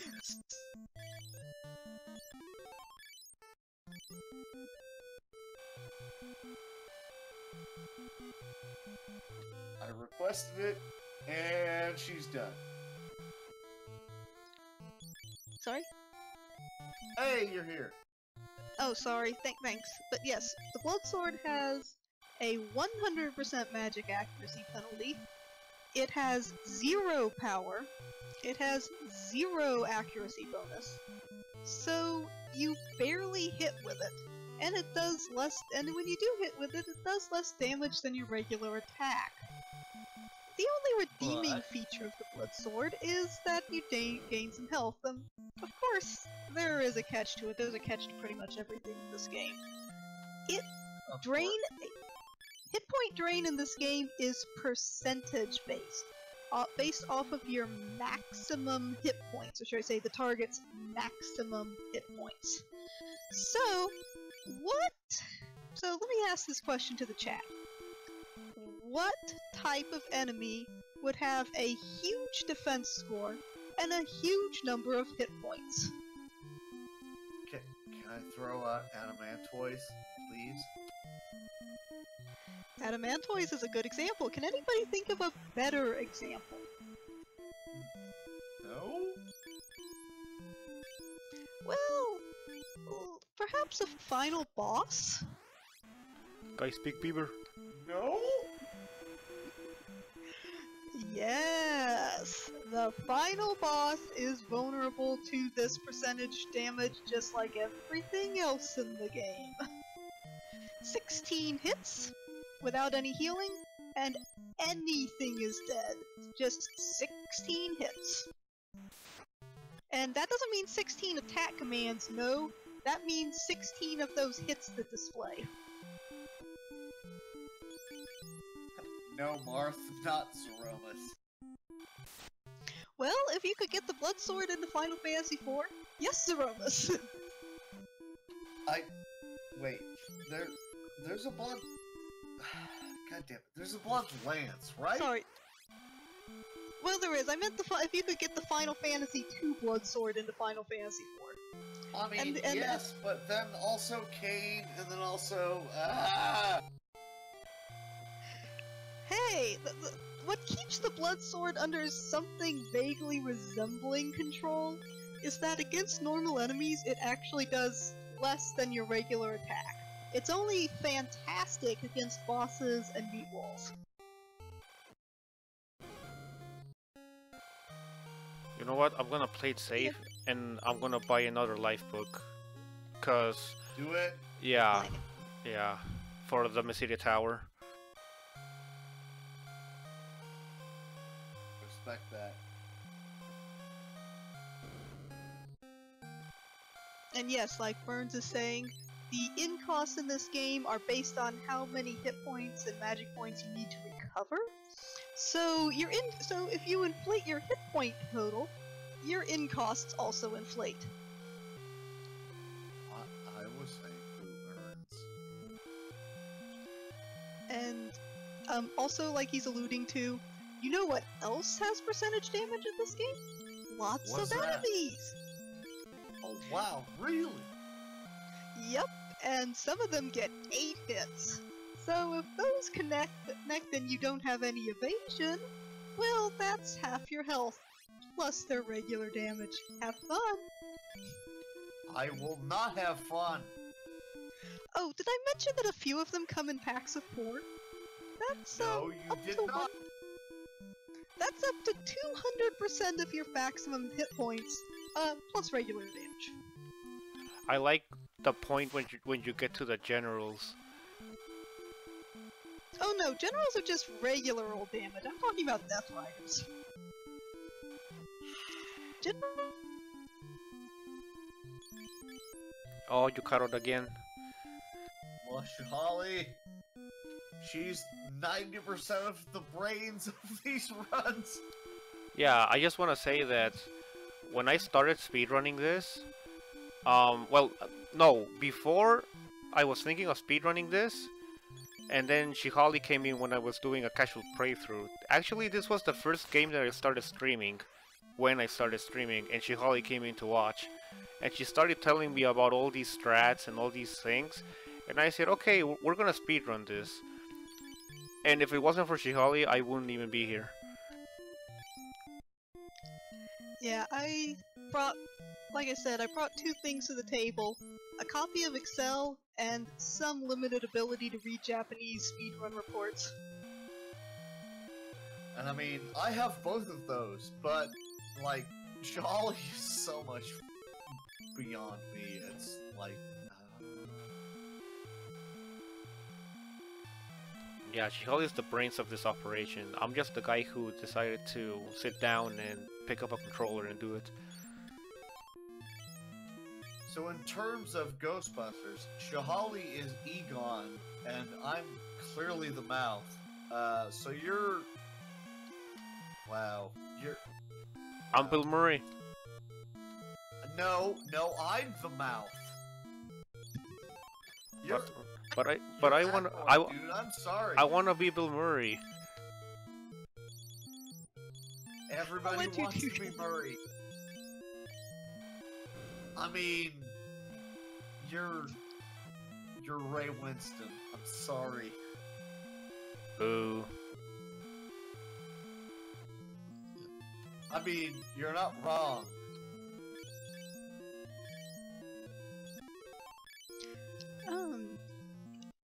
Incidentally, you can get to the first floor of this dungeon early if you're good enough to get to my city early. You can probably get to here and pick up some really awesome gear, none of which we need in this speedrun. Yeah, I think you get the black robe or the black shirt, which is incredibly good. Yep. It defends you from a lot of status ailments. Specifically stone, I think. Enough piece of armor. It also protects you from petrification spells. Yep. Yeah.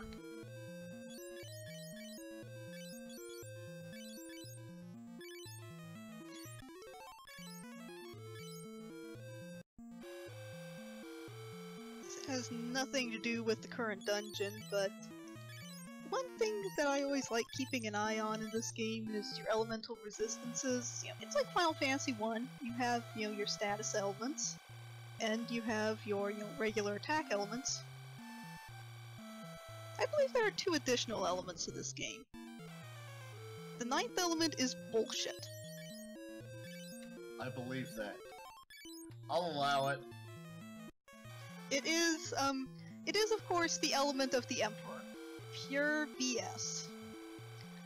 And the opposing element, because elements must come in pairs, the 10th element is metagaming.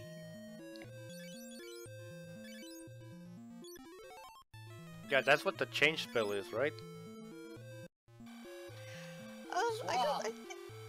I think swap is technically matter elemental, but we all know it's really metagaming elemental.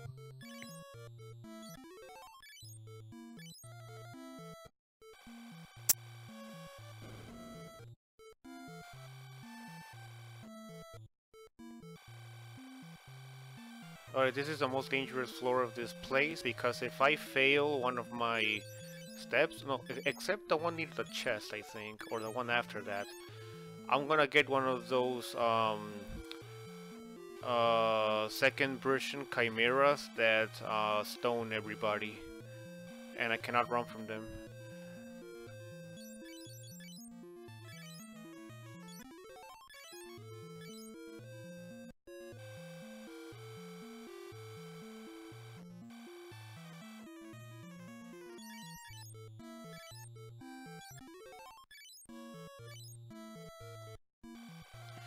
So as Horns mentions it in the chat, there is actually a weapon in this game that uses an item, will target any random enemy in the battle, and if it targets an enemy that is already dead, it will say it's targeting the Emperor. We appreciate the thought, but it doesn't seem to do any good. I believe that's Boo Earns. Sorry to be pedantic. Alright, we got the crystal rod. Now we can head into the Mysidia Tower. Oh, I don't have a hard reset here. Okay, I was about to mess it up. So we're going into Mysidia Tower because... What's going on here? I do have a hard reset. Okay, it's a good thing that I ran into puddings, not who see what's its the cockatrices, which would stone me to death right there, and I would have to do the entire dungeon again. So we lucked out once more. Yay! Yay!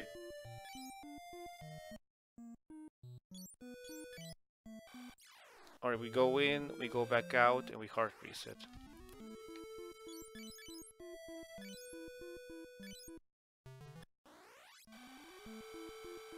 Alright, we're good now. Are we though? Yes, we're in up, Final Fantasy 2, are we ever good? up. No. Well, after we beat, I just hard reset again. I'm bad. Okay, after we beat the cyclone, we're good. You're right. Not before. Yeah, I'll allow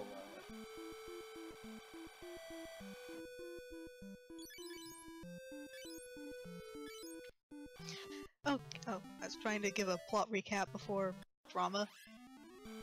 Minwu was sent off to find the ultimate sealed magic of ultimateness, Ultima. And we haven't heard back, so we're sent to go look for him and try to, you know, get this ultimate sealed magic of ultimateness.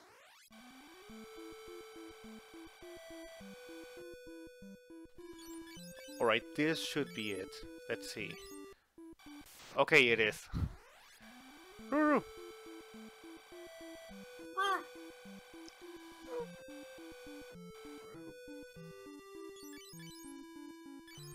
Hopefully we will not encounter actual rules. There are a few in this area. Yeah, there's some werewolves here, and in the Mysidia Tower. Yeah, you don't want to fight them for a ruse. Especially when they come with imps. Imps like to cast full party confuse, which is exactly as wonderful as it sounds. Better than crack imps.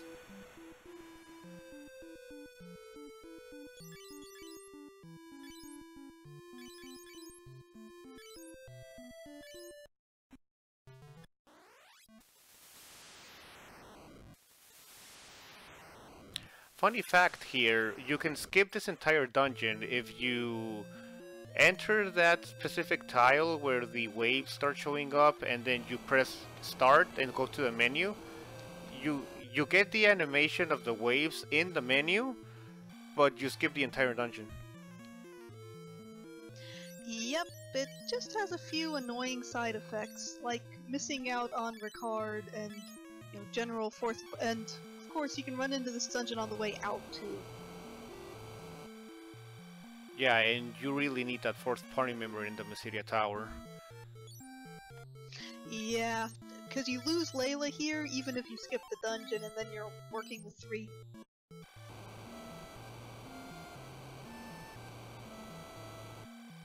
And as Leafren said, Ultima in this game does not in fact do nothing. It does something. It does about 250 damage for 1 MP, which is the best deal going. The problem is it doesn't do anything more no matter what you do. I mean, up to a point, but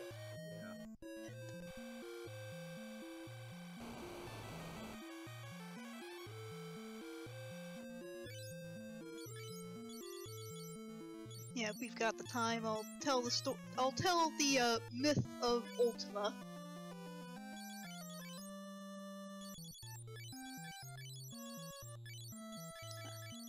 Right objection. So the myth is from a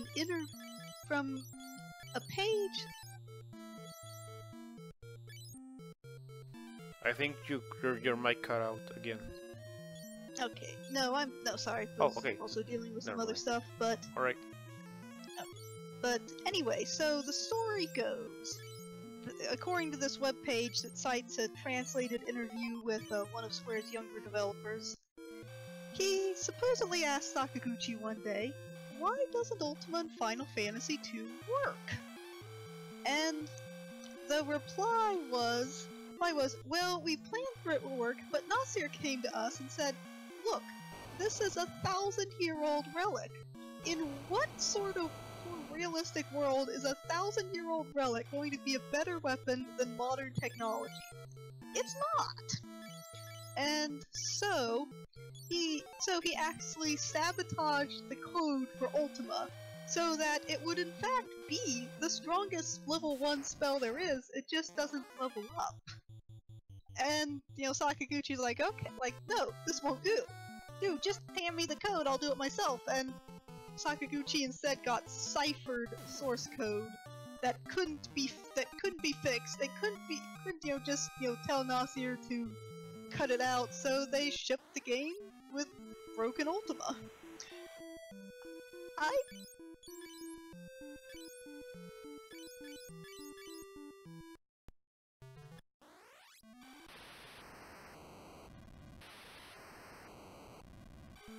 Broken Ultima, best Ultima?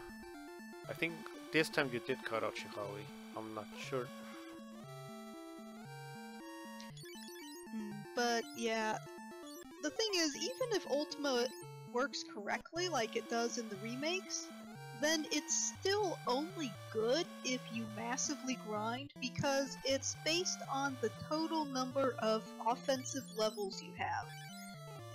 You have, which by offensive levels I mean your weapon and your magic level, but not your evasion or your magic defense level. And so to get a really powerful Ultima, you have to grind up all 24 of those levels.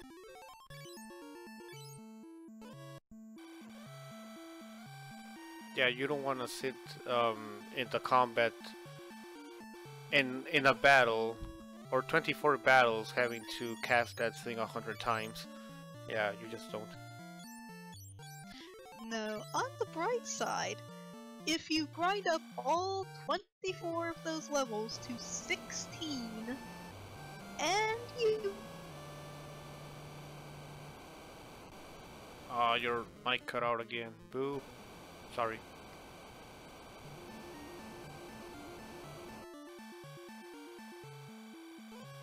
Granted, by the time you've gotten everything up to 16, you could probably have beaten the game at least 5 times over.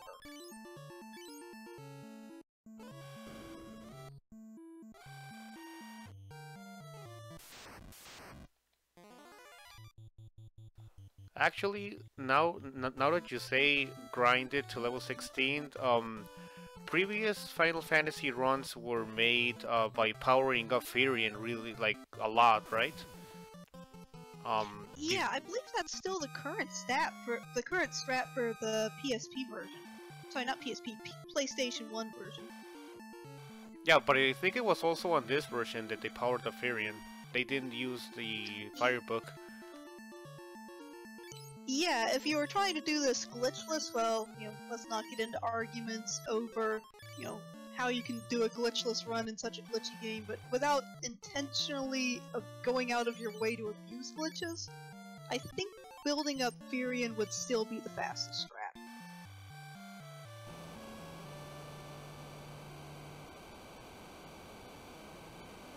We build up Firion specifically because he gets a few special bonuses. If you build him up instead of anybody else, you get fewer ambushes. And in this version in particular, his magic defense, not his magic defense, but his spirit grows far faster than anybody else's. Oh jeez, I got ambushed. Okay, we're fine. The only big threat in this dungeon is the Thunder Gigas. These other two are pretty easy, but the Thunder Gigas is the one that might wipe me. It's not common, but it could happen.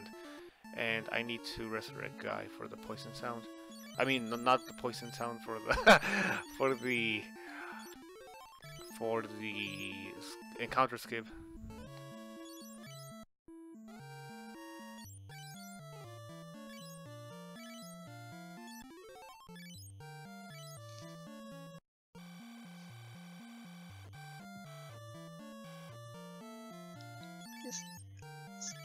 This dungeon has some really good music.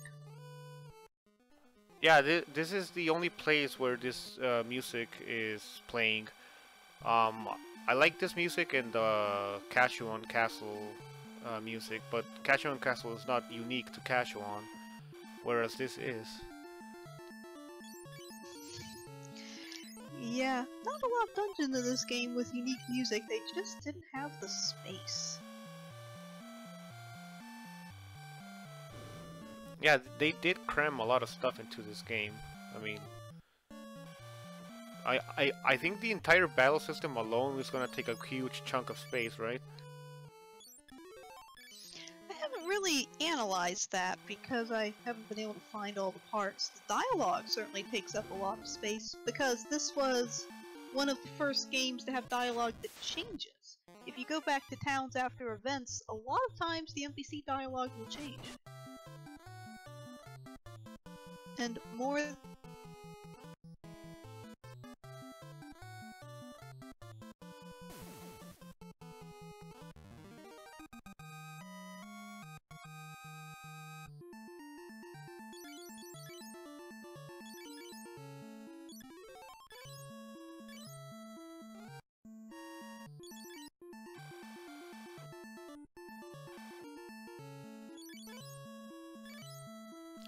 Alright. After this dungeon, we're gonna be heading into the Cyclone. And the Cyclone is where runs go to die. That is the most dangerous spot in the entire game. If we get past that, then the rest of the run is just free. Kind of, yeah. So, remember earlier when we said that there was one other horrendous boss fight? It's the Cyclone boss fight. So, the funny thing is, the Cyclone boss fight is actually the easiest boss fight in the entire game if you're playing casually. It's three waves of 2 to 4 enemies, all separate battles, all in a row. All those enemies are pretty weak, but this is a serious problem for a party that's based on being able to annihilate one enemy at a time. Yeah, and that's where level 5 wall strats really come into play, where you can multi-target easier, and multi-targeting with a higher accuracy rate usually saves you from a lot of wipes. But yeah, there's also another factor, which is the ambush rate. Yeah, the ambush rate for each fight isn't too bad. I believe it's around 30%. The problem is, any ambush can be disaster. And if it's disaster, and so you've got 3 fights, all with a 30% ambush rate. So let me just dig out the calculator and figure out how long about your chances of not being ambushed at all.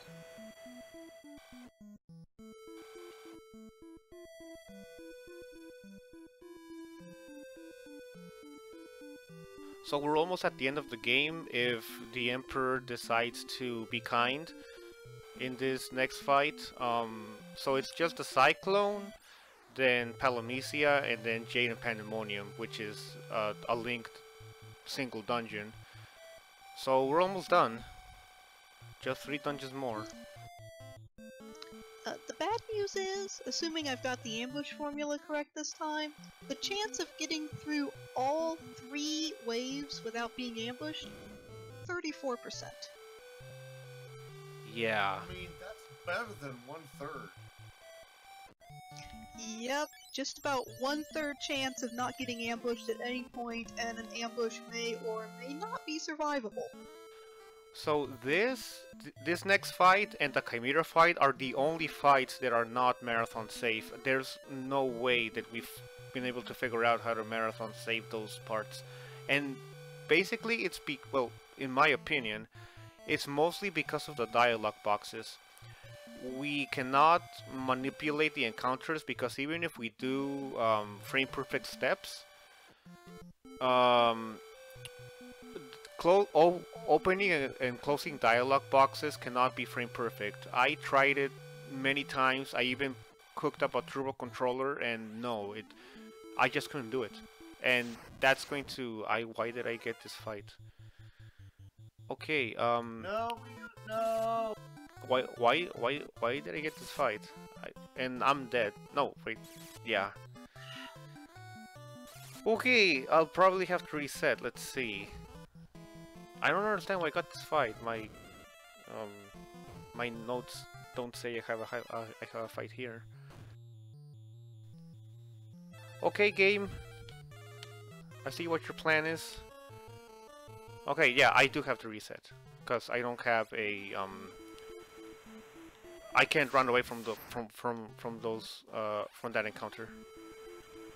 Yeah, so this is the point where the game starts throwing a bunch of unrunnable encounters at you. And yeah, being step perfect is even more necessary here.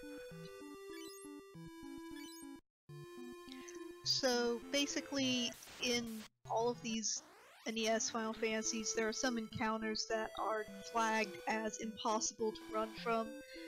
Usually, either it's guarding a treasure chest somewhere, or it's the B-side of an encounter guarding a treasure chest somewhere. Or a specific quest boss, you know, that thing. Yeah, Sergeant Sorcerer is not runnable. It's also a very common encounter. Yeah. We also cannot warp out of this castle because it has a cutscene. The cutscene where you beat the commander and it switches back to liberated Finn. So yeah, that makes this place not exitable. So I have to walk all the way here. Yeah, so plot update. While we were off getting the ultimate magic of ultimateness, the Emperor came up with a much more effective super weapon in the shape of a giant cyclone, and has, at this point, already leveled 4 towns. They are literally wiped off the map. You cannot enter them at this point.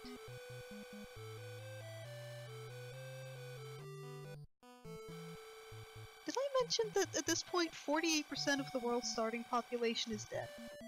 No, no. Yeah. Why do you know that specific number?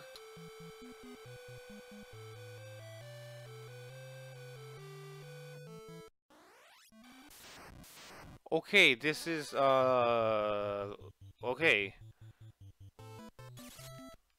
Count me out. Th this game just doesn't want me to go into the cyclone. I told you, No, FF2 hates. Mateus doesn't want you to know the Cyclone. I mean, it was giving me okay RNG, even when I took encounters that I didn't need to, they were all runnable. But from this point on, it just doesn't want to cooperate.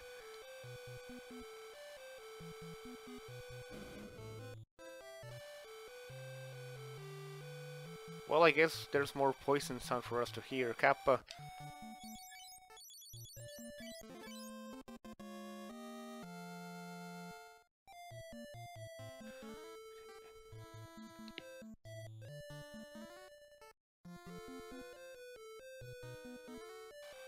Okay, we're gonna save before walking outside, just to be safe.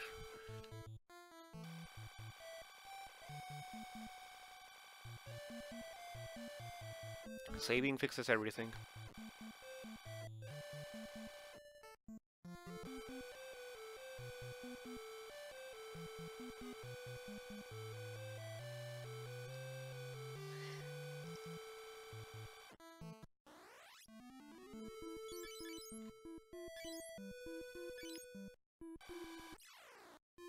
Alright, we made it to town.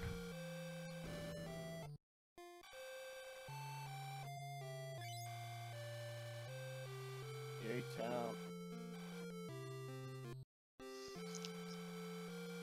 So, fun fact, when you liberate this place, this is one of the towns that don't increase your step counter. I think it's the only one that, well, aside from the castle, right? Yes, this and the castle are the only places where the step counter is frozen, in addition to the airship.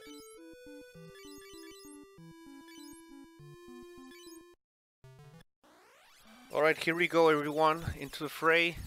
The good thing is that this dungeon is very short, and you only have to worry about the boss.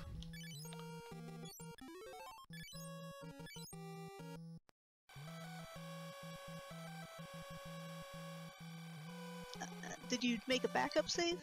Yeah, I did save on number spot 4. 4? Yeah. Yeah, I did. Thanks for reminding me, but I did remember. Yeah, I told them to remind me to save on slot number 4, because if I forget and I die here on the boss, then that's probably gonna erase my number 1 save slot, and that's actually the end of the run.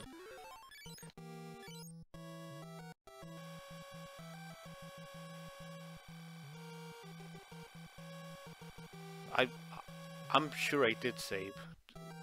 Yes, I did. Yeah, I saw you save. Yeah. Sorry, I've got a delayed stream. Just wanted to make very sure, because, like Meowth said, this is where runs go to die. The Emperor can just decide he doesn't really feel like letting you through. More than once. Like, the worst that I got was 4 times that I couldn't run, and I lost 20 to 25 minutes. Yeah. Yep, even the PlayStation 1 run, I think, used to have fits with this boss as well, before current strats, and, well, the Game Boy run doesn't have a whole lot of trouble with it, because they just use exit books to teleport away everything but the golem and then slowly burn it to death. Although they still sweat this fight some.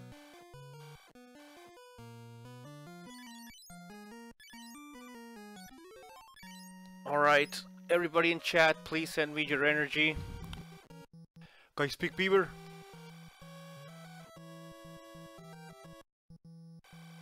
Guys, speak beaver. Okay.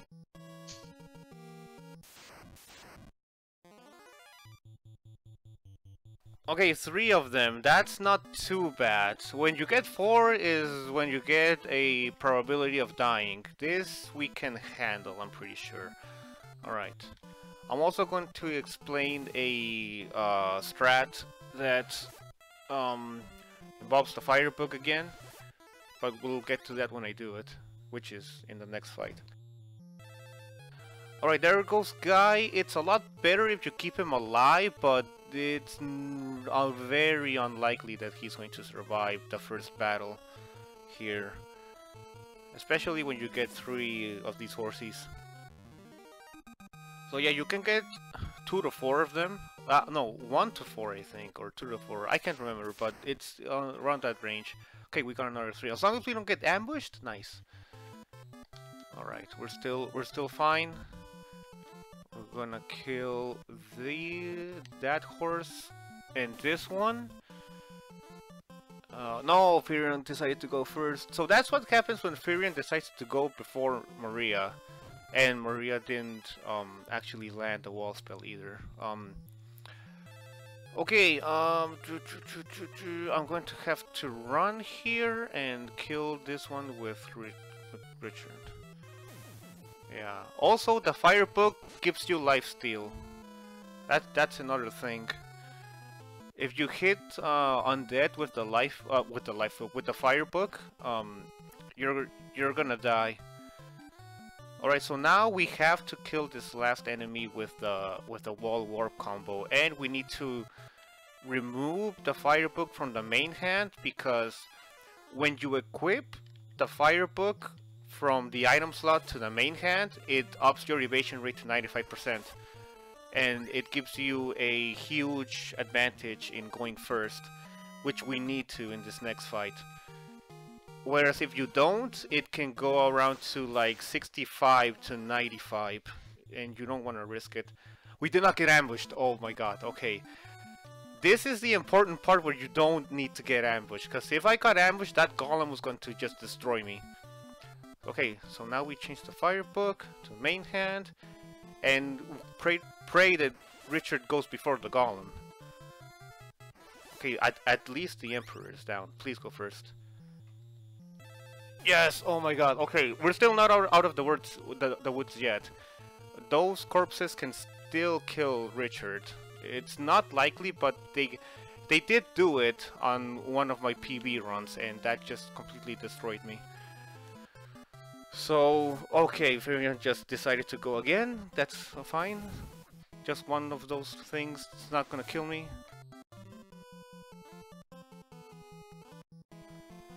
Alright, we're gonna warp. We're gonna run, and we're gonna fight. Fighting!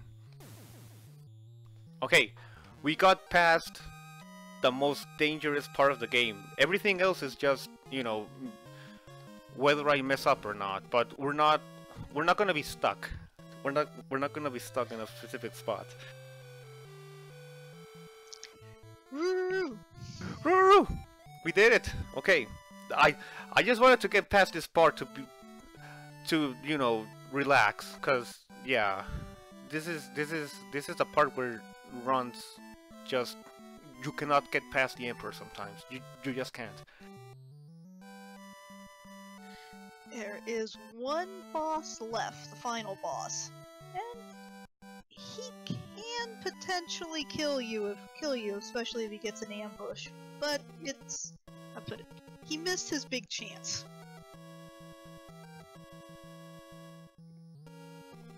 Indeed. We're also gonna one-shot him with the Firebook. That's how strong it is. So, yep, this you know, was the first fake ending of the game and fake final dungeon. Yeah, we got 2 more dungeons and we are done. So we are going to do, we'll probably do sub 3 if I don't mess up really bad.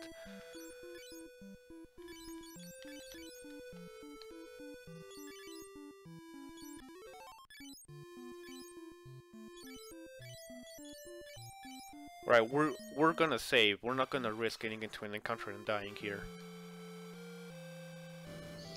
That's a horrible way to lose a run. Yeah, especially after getting a first try cyclone.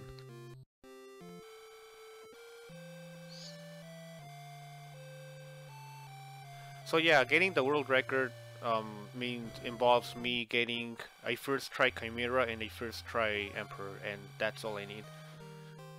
And just play better than I did today. Yeah.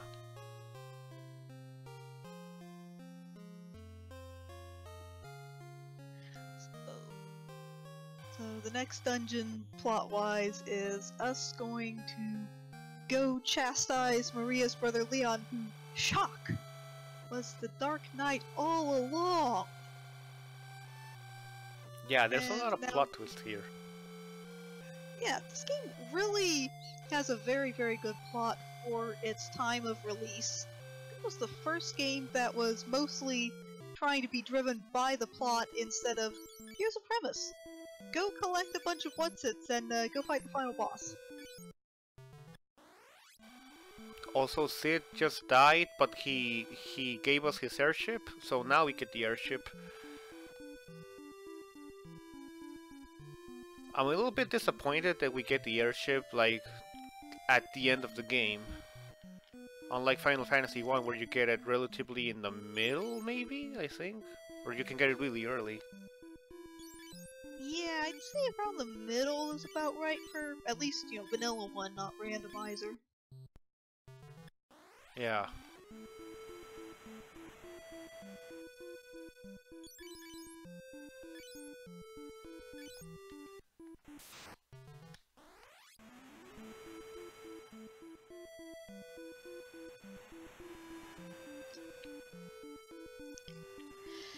So, this castle is actually pretty tricky to land on in later versions. There's a hint that unfortunately got dropped from this translation that you have to land on the roof, which means you don't land at the base of the castle. You land on the square that contains the roof, which works fine in this version. But then later versions have the pseudo mode 7 effects, so the tile that corresponds to the correct place doesn't look like it from the air, and it drives players nuts. Yeah, when I did my first playthrough of this, I had no idea what to do in this part. I got it by fluke. That I landed on top of the castle and it just teleported me to this dungeon, and I was so happy. Yeah, you were supposed to be able to get the keyword Palamecia from Hilda, but due to an error in this translation patch and apparently some early copies, you actually cannot get that keyword and thus cannot pick up the hint at all. And question in chat, does it matter that Richard Ricard, choose your translation is poisoned? In this case it does not, because, spoiler, we're going to lose him at the end of this dungeon without fighting a boss. Yeah, this is the last dungeon we're gonna have him with us, and yeah, it doesn't matter if he's poisoned or not.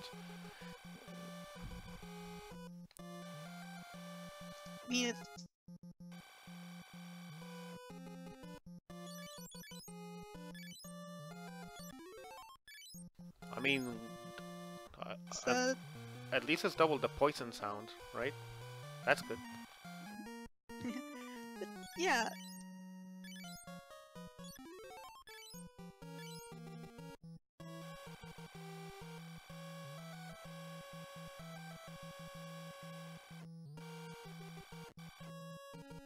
So, Jade and Pandemonium are two linked dungeons. I guess they're considered separate, but you go through them back to back. So I consider them one huge dungeon, and this is what Shihali was saying, where you cannot just buy potions and get through the game skipping encounters, because you don't have enough space because of the quest items to have enough potions to get through Pandemonium and Jade.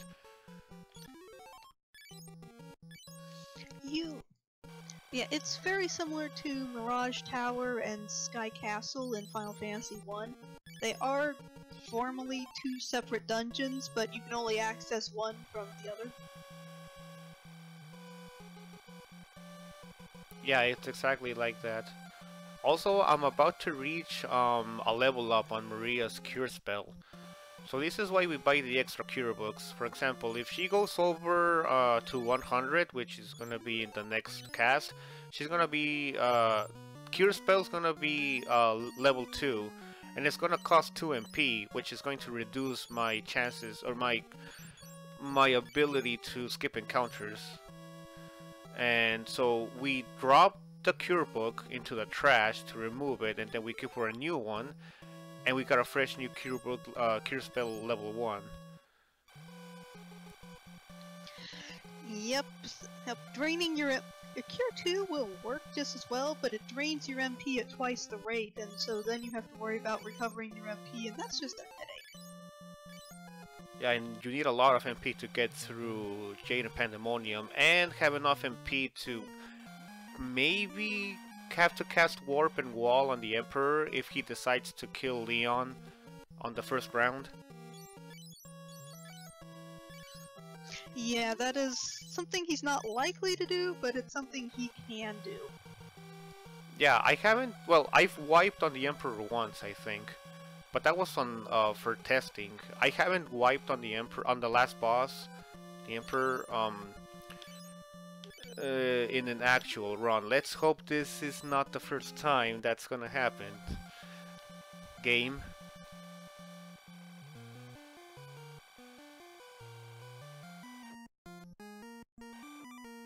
The chance is incredibly low. The Emperor has to do a lot of stuff to wipe you. Yeah, I ran the numbers, as I recall, the most common path that ended in a wipe was being ambushed, and then him choosing straight off the bat to attack at a 30% chance, and then target your 4th party member, which is a 17% chance. So all in all, that's not very likely. Of course, this is a marathon luck, and you know FF2 and speedruns.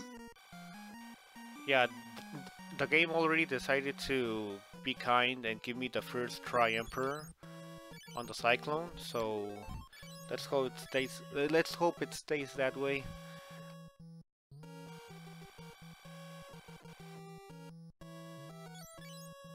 Also, shoutouts to Rory Extra Life and Metako. They were both learning this speedrun, and they are going to learn this speedrun for the next Final Fantasy Relay Race. So shoutouts to them. Oh, neat! I didn't know that. Yeah. We got an agreement that we are going to do this version on the next Relay Race. So I'm pretty hyped about that. Oh geez, what am I doing? Oh god.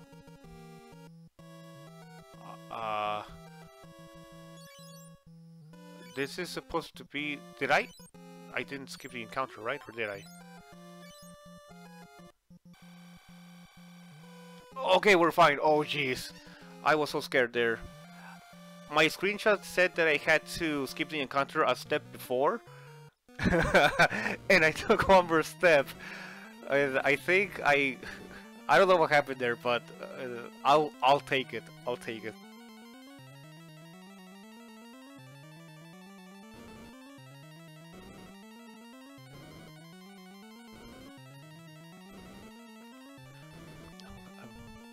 Yeah, I'll take that.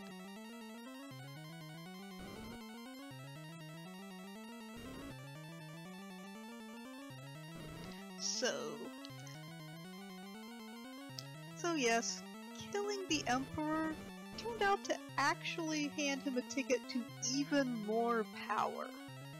Because we sent him to hell, where he took over, and is now ruling hell, and decided that the living world would make a nice addition.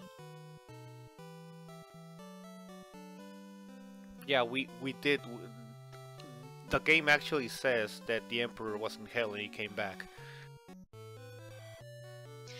Oh, and by the way, he also, in addition to, trying to invoke hell on Earth, literally, he has opened a passage into hell, so guess where we're going next?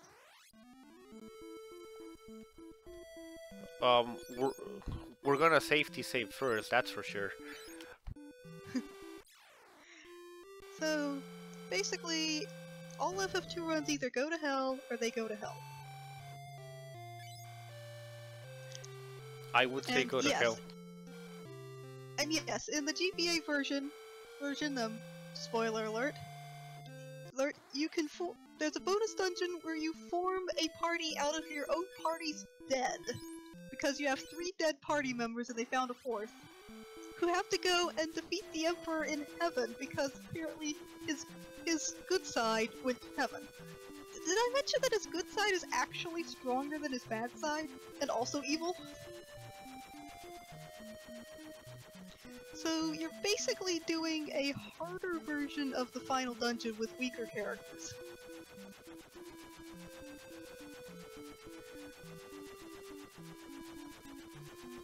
But in this version, you just go to hell and that's the end of it. Probably. Also, fun fact, in the airship, if you press the B button, it goes faster. That is intended.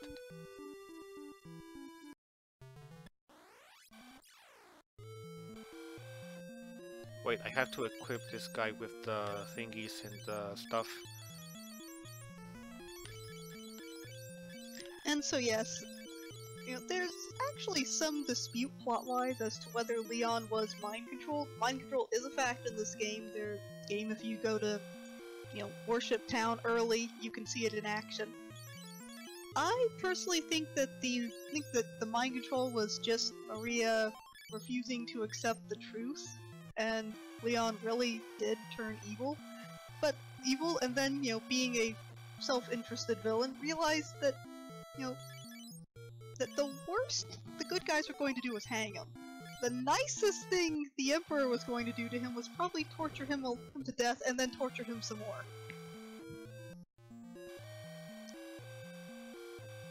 So he switched sides. I would too. So this is the last dungeon of the game. Everything here is incredibly lethal. Yeah, this is a really long dungeon. It is gonna take a long time, and the worst thing is when I get to the end or close to the end and I mess up and I die and I have to do this again. Like, this is a long dungeon. I don't know if it's the longest dungeon in the entire NES Final Fantasies. No, I think Final Fantasy 3 has a longer one, right? It really depends on how you count long. If you count by floors, then this is the second longest dungeon in the whole series at 16. But that's pretty seriously misleading because you spend a lot more time in 3's final dungeon complex. Like, you don't have to do all the pieces of it straight through like this one, but there are just so many parts to it that you certainly spend longer there.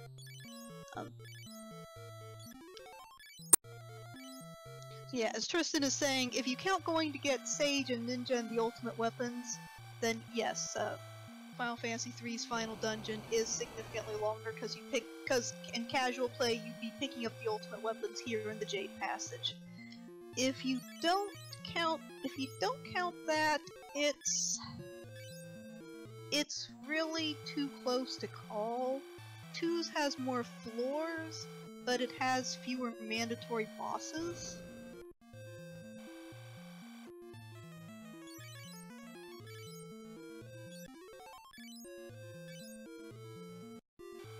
This one has a ton of bosses hidden in chests.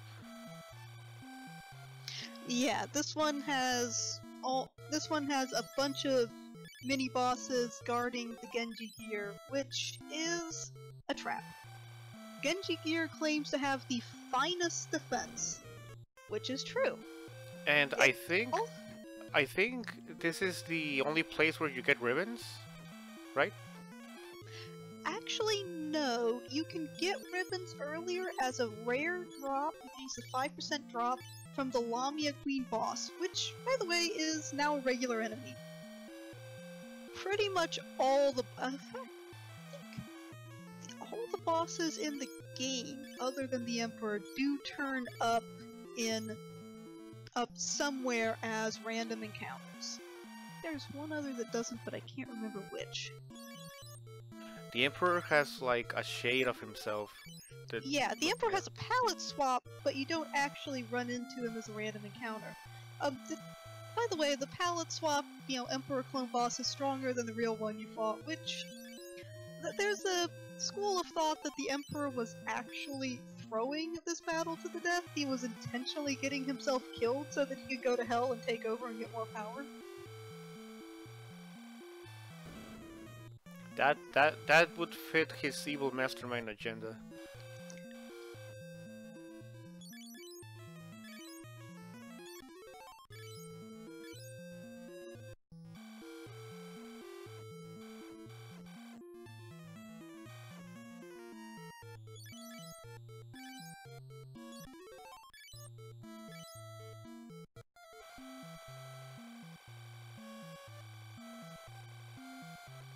Alright, we're about to head into Pandemonium, which is like, we can consider this one the very last dungeon now.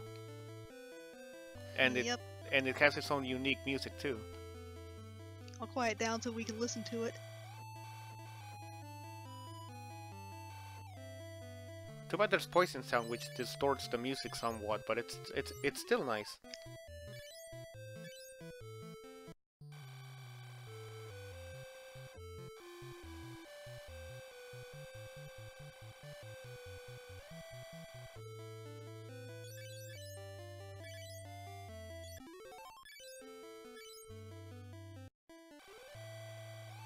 So...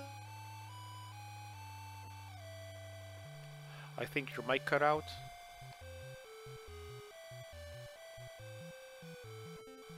Riders, which as I mentioned, do over half your maximum health and damage every time they hit if you don't have any evasion. And then it has curls, which bring back that beloved instant death on hit ability from sorcerers. Yeah, there's no way to mitigate that instant hit death, right? The only way to prevent that instant KO is to just not get hit. Or have enough magic defense to, reliably tank it. So But just not getting hit is easier. So they're like the sorcerer equivalent to this game from FF1. Yes, that's exactly what they are. Sorcerer equivalent. They even have the same ability set. They have Blaster, which is a non-elemental paralysis, and then they follow it up with Death Touch.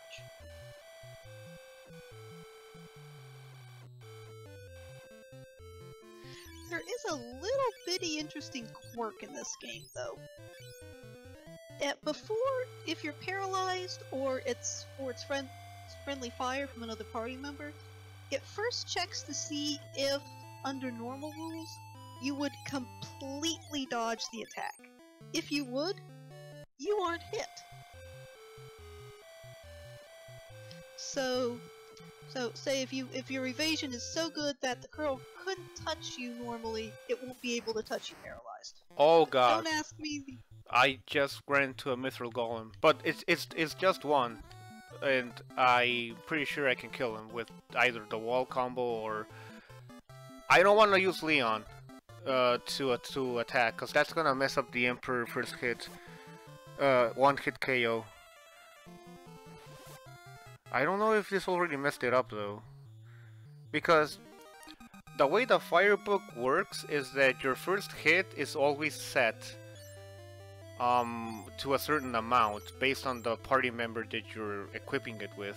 If you attack, if I attack with the fire book right there, then I'm not gonna be able to one hit KO the Emperor. So I don't know if not attacking actually keeps my one-hit KO attack. We will see. Okay, okay. I've never actually tried this though, so this is gonna be interesting.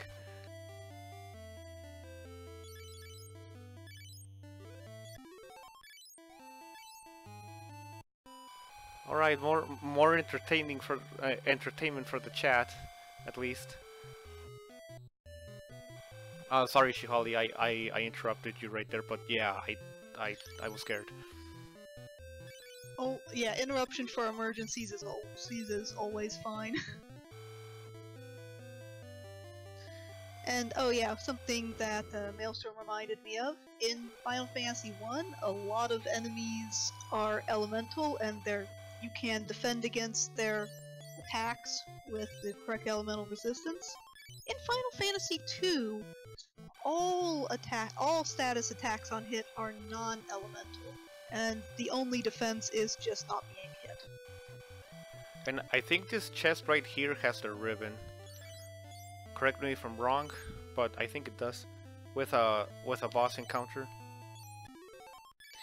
Yeah, all the chests with a boss encounter in this version are helpfully marked with a monster head above them.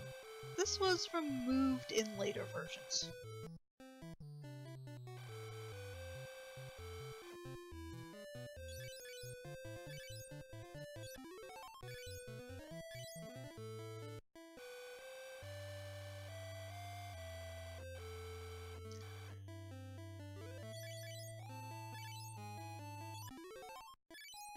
Alright, we got lucky because that missile golem could have came what? with 2 Death Riders.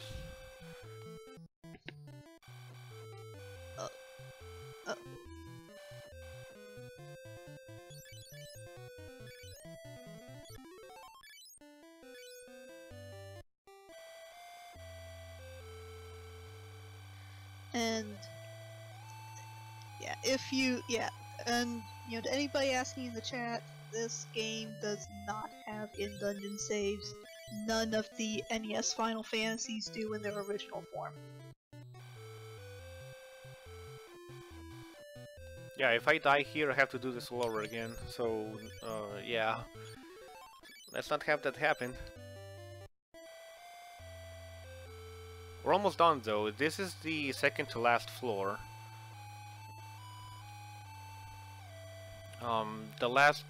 This is not the second to last floor. The next one is. And they're relatively easy, not too long.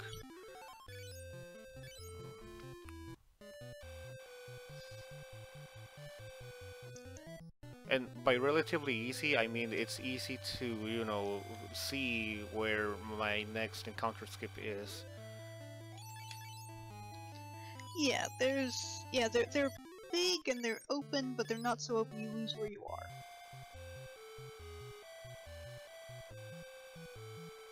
We got a little hidden passage here too. And we are about to head into the last floor. This is 9 steps. 1, 2, 3, 4, 5, 6, 7, 8, 9. And this is the encounter skip. One more encounter skip and we get to the last boss. Alright, so fun fact, this has 325 encounter skips total. Like, the entire run is 325 encounter skips. And this is the last one. Okay.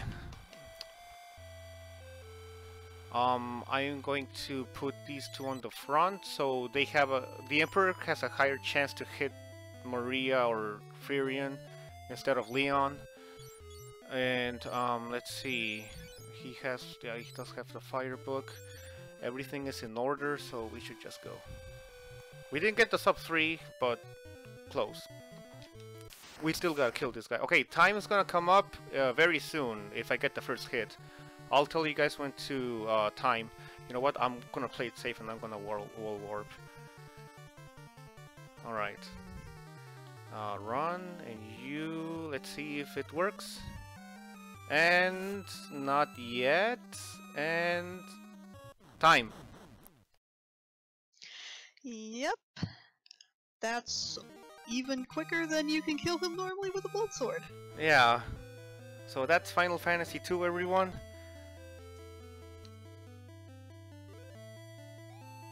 I'd like to apologize for all my technical difficulties.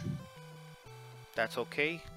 You provided a lot of technical knowledge, which is really good. And yes, the Emperor can't believe that insects like you defeated him not once, but twice.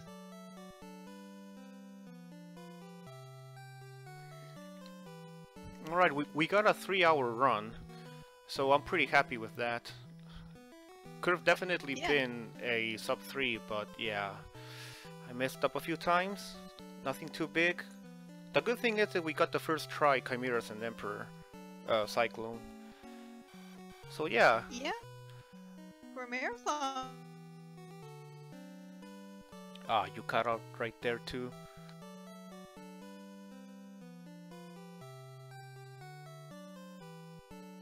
So to wrap this up, I want to thank Chihali and Drum for helping me commentate this. I definitely would have messed up a ton more if I was here alone commentating. And yeah, Chihali has a lot of knowledge. Drum Bordist brings a lot of good commentary to the table with his knowledge of this game too. And everyone for watching, and especially the Best of NES staff for letting me run this great game in a marathon finally, which was one of my goals after getting the world records.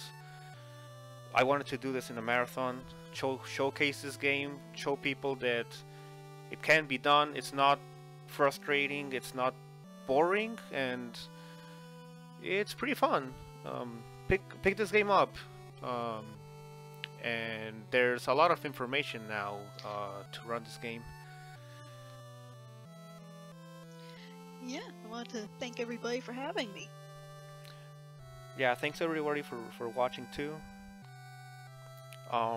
Drum, you want to say a few words? Drum has some connection problems right now, sorry. Ah, okay. That's okay.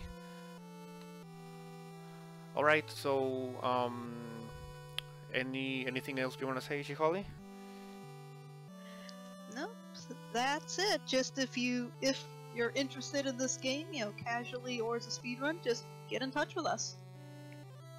Indeed. And I also want to thank you, Chihali, because, like I said, without you, I wouldn't be here. Thank you for actually running the game.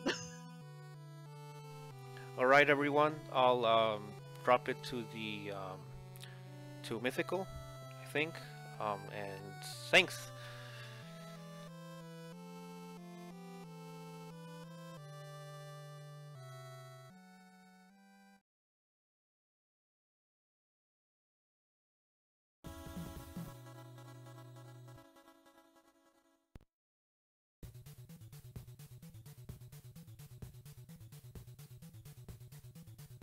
Alright, thanks once again to Meowt for running Final Fantasy II. Commentary by Chihali and Drum Bordist. Ladies and gentlemen, it's over. That's it. Another Best of NES marathon is in the books. But don't go anywhere. There is an announcement coming. But first I got some things to say here. With the release of the NES and SNES Classic this past year, the interest in retro gaming has never been higher, and it's been great to see more people share in the culture and community that we love so much, and we hope you all enjoyed the marathon. Almost every game this year has come with a whole host of new players, new strats, new records. It's during events like this that I'm stricken by how these games and these communities are just so alive, changing and growing all the time. I love getting comfy watching the games I remember so fondly, like I'm sure you guys do, but I also love seeing all the new things and people that have formed around them. And we hope you have too. Thank you so much for coming by and helping us celebrate the best of the NES. Thanks so much to all our runners and commentators this year for your time as much as for your passion and dedication. And big thanks to our volunteers who kept this thing running all weekend. I'm going to read them out.